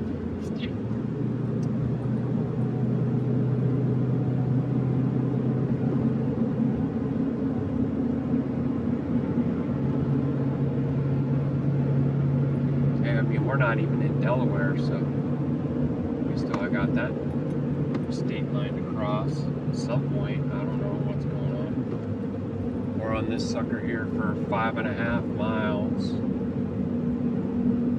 and it's got us turning on this something called Maloney Road, which it's like, it looks like it's little.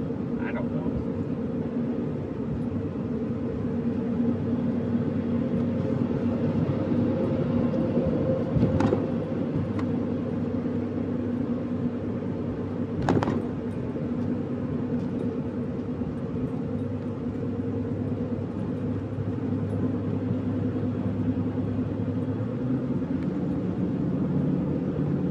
That still avoids some kind of traffic, but if you just keep going, then you're going to turn right on 896.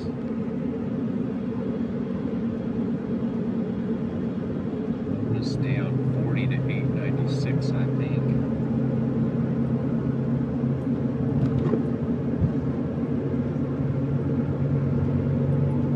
Makes me a little bit nervous to try and edit my trip while I'm driving. Like, it's just...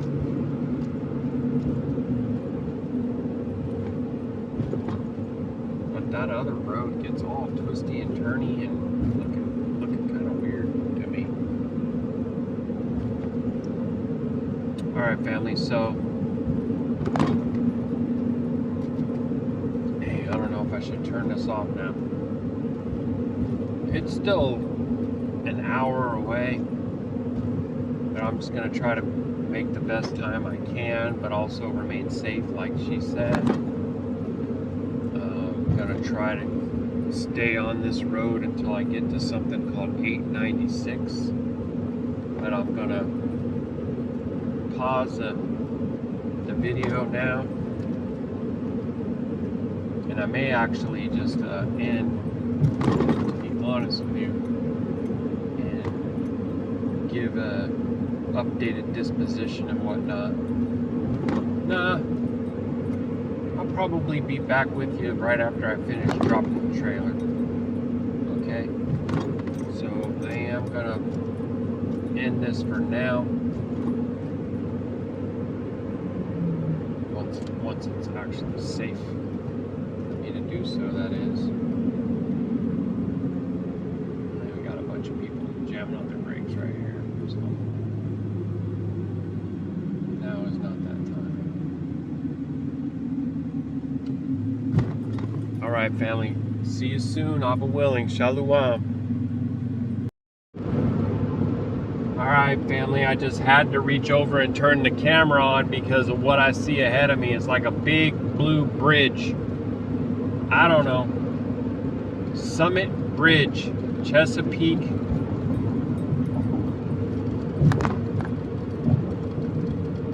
Oh, schnapola.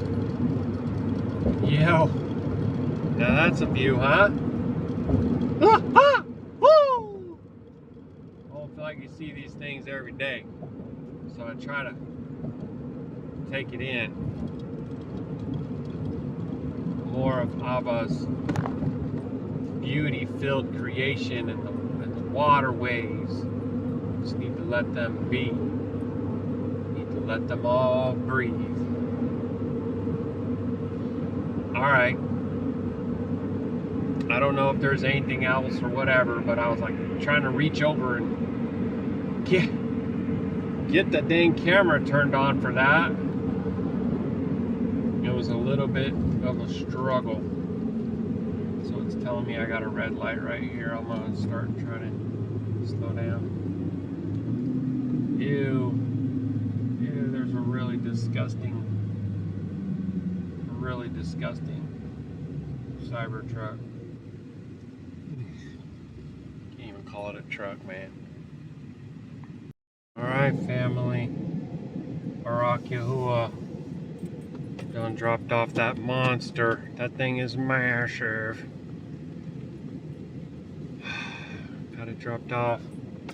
You know, it's funny, when I picked up a load that said Delaware, you know, I was thinking of Northeast, like, I don't know, New York, New Jersey, Massachusetts. I'm thinking all these things. And then I come out here and I'm looking at this place that they have me going, and it is not what I pictured at all. It's like wide open farmland over here. I'm gonna try to show you. This looks like it's gonna take me a long time to get out.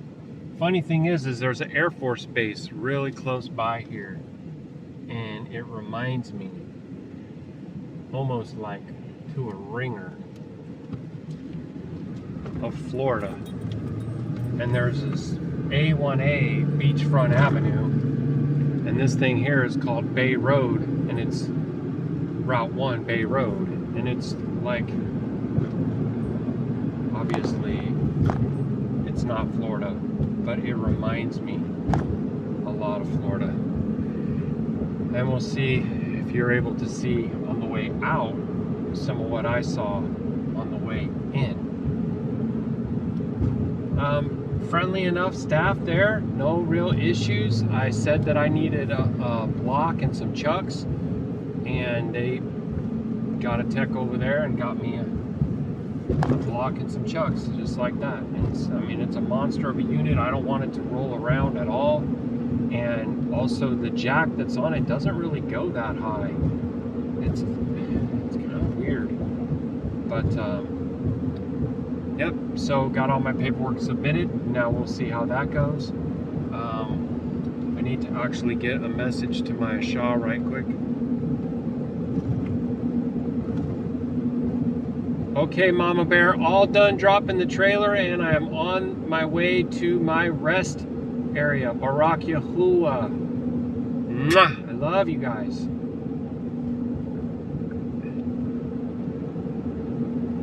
Okay. Dang, truck sure does feel weird when it doesn't have a big old monster trailer behind it. Excuse me. Alright, I want to get a pump in here, some fuel. I'm actually down under 3/8 of a tank, which is not favorable, not to be preferred. So yeah, I wanted to try to do a wrap up and a conclusion. I mean, overall, I feel like this one was okay. I feel like it was under, the price was under what it should be at $2. This really probably should be more like $2 1/4 for these things. My check engine light is back on. I just halal to the Father that it clear, because that's what has happened already 2 or maybe even 3 times to me so far. So I'm not sure what that behavior is all about. It's almost always something related to emissions. I continue to utilize the fuel additive and try not to idle the truck that much, but you know, for it to come on when I'm pulling big heavy units, that's the second time it's done that, and so I'm not too sure about that. I'm a little bit less freaked out than I was the last time. Well, the last time I was like, oh yeah, sure, I wrecked my truck to get you your trailer delivered, and you don't even really appreciate. They paid me $1.55 last time. That was uncool. It's just uncool, man. It shouldn't even be a thing. I don't know who negotiated the deal, but when the trailer weighs that much and it gets that poor of fuel economy, you need to consider that in your transportation fee, right? That's my 2 cents from the little guy. Get me in the boardroom with some of the big boys, and you'll see. I'll throw some common sense, and it's gonna stick on the wall. You watch. You won't do it because they don't let me speak up. Because it's a threat, and that's not bragging, that's just observation, that's just the truth. You've probably seen similar things your own self. 55 is the speed limit here. I guess they don't care about that. Fit in with the rest of the folks, right? But yeah, I was surprised, man. I come out here, they had me on going through some different back roads and things, and it's just like wide open spaces, cornfields, just like looking like Indiana. And then other portions of it, like I said, it was reminding me of Florida beachfront, or US 1 even. US 1 is a similar thing like that.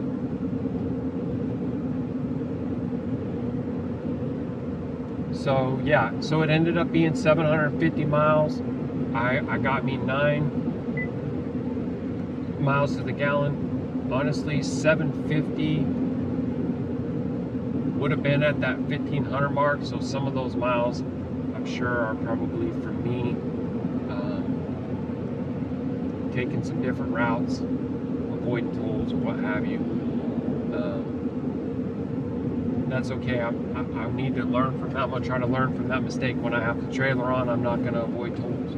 If I want to bobtail back and avoid tolls, then that's wise, because they won't pay me for them anyways. But for me to sit there and avoid them when I'm going with the trailer, it's not worth it. Hey, look, it's exit 88. Really, dude? You gotta be kidding me with that. The 88 and the 33 all day long, every day. So I am on my way to the rest area. It is Smyrna, which is also Florida-esque because they have New Smyrna Beach, and out here they have Smyrna. They might even have Smyrna Beach because they got a sign right there that says "Go this way to the beaches," just like how Florida is. Go this way to go to the beaches. Same thing. A lot of it seems similar. Anyway, I'm thinking about trying to go live tomorrow. If I can get a signal at the rest area, I might do that. I might be on even before my Shah and them are ready to get on a phone call. So I'm going to try to spend time with them in the scriptures too. I'm going to get myself something to eat tonight, Abba willing. It looks like it might want to rain. We'll have to see. Halal that the temperature is not too crazy tomorrow, because I will be most likely, I might try chilling in the truck. I might try cracking windows, keeping the shades up, and running the fan in here. Because if the sun is out, that the solar panels can actually keep the jackery up and going, and that's my goal.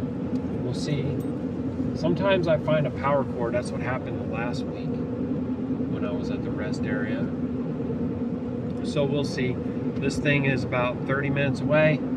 I'm gonna go ahead and wrap this up. I mean, that's Goshen to Milford, Delaware. We ain't far from Dover. 6 miles away from Dover. You got Dover Air Force Base out here. Should drive right up next to that as well. Funny thing is, I'm stalling here for a second because I've had it a few times where I said, okay, that's it, and then I've seen something else that I wanted to show. But you know, I know my Shah had said too, like, oh, ain't never been to Delaware, never wanted to be, LOL, and I felt the same way. And then I'm looking at some of the stuff that's out here, and I've seen a lot of single-family farm homes with outbuildings and stuff would be very similar to what I would like to see for an assembly of Yashar'Al. And I really do want to see us come together, you guys. I keep saying this stuff and I feel like it falls on deaf ears, and it does hurt. It hurts my heart. But I'm just trying to stay obedient to Yahuah, what he commands, and not my own personal, right? So Baruk Atah Yahuah in our Yeshua, Yahuah, Ahaya, the great I Am is our deliverer. Baruk Yahuah. Shalom, Shalom, Hashpaka.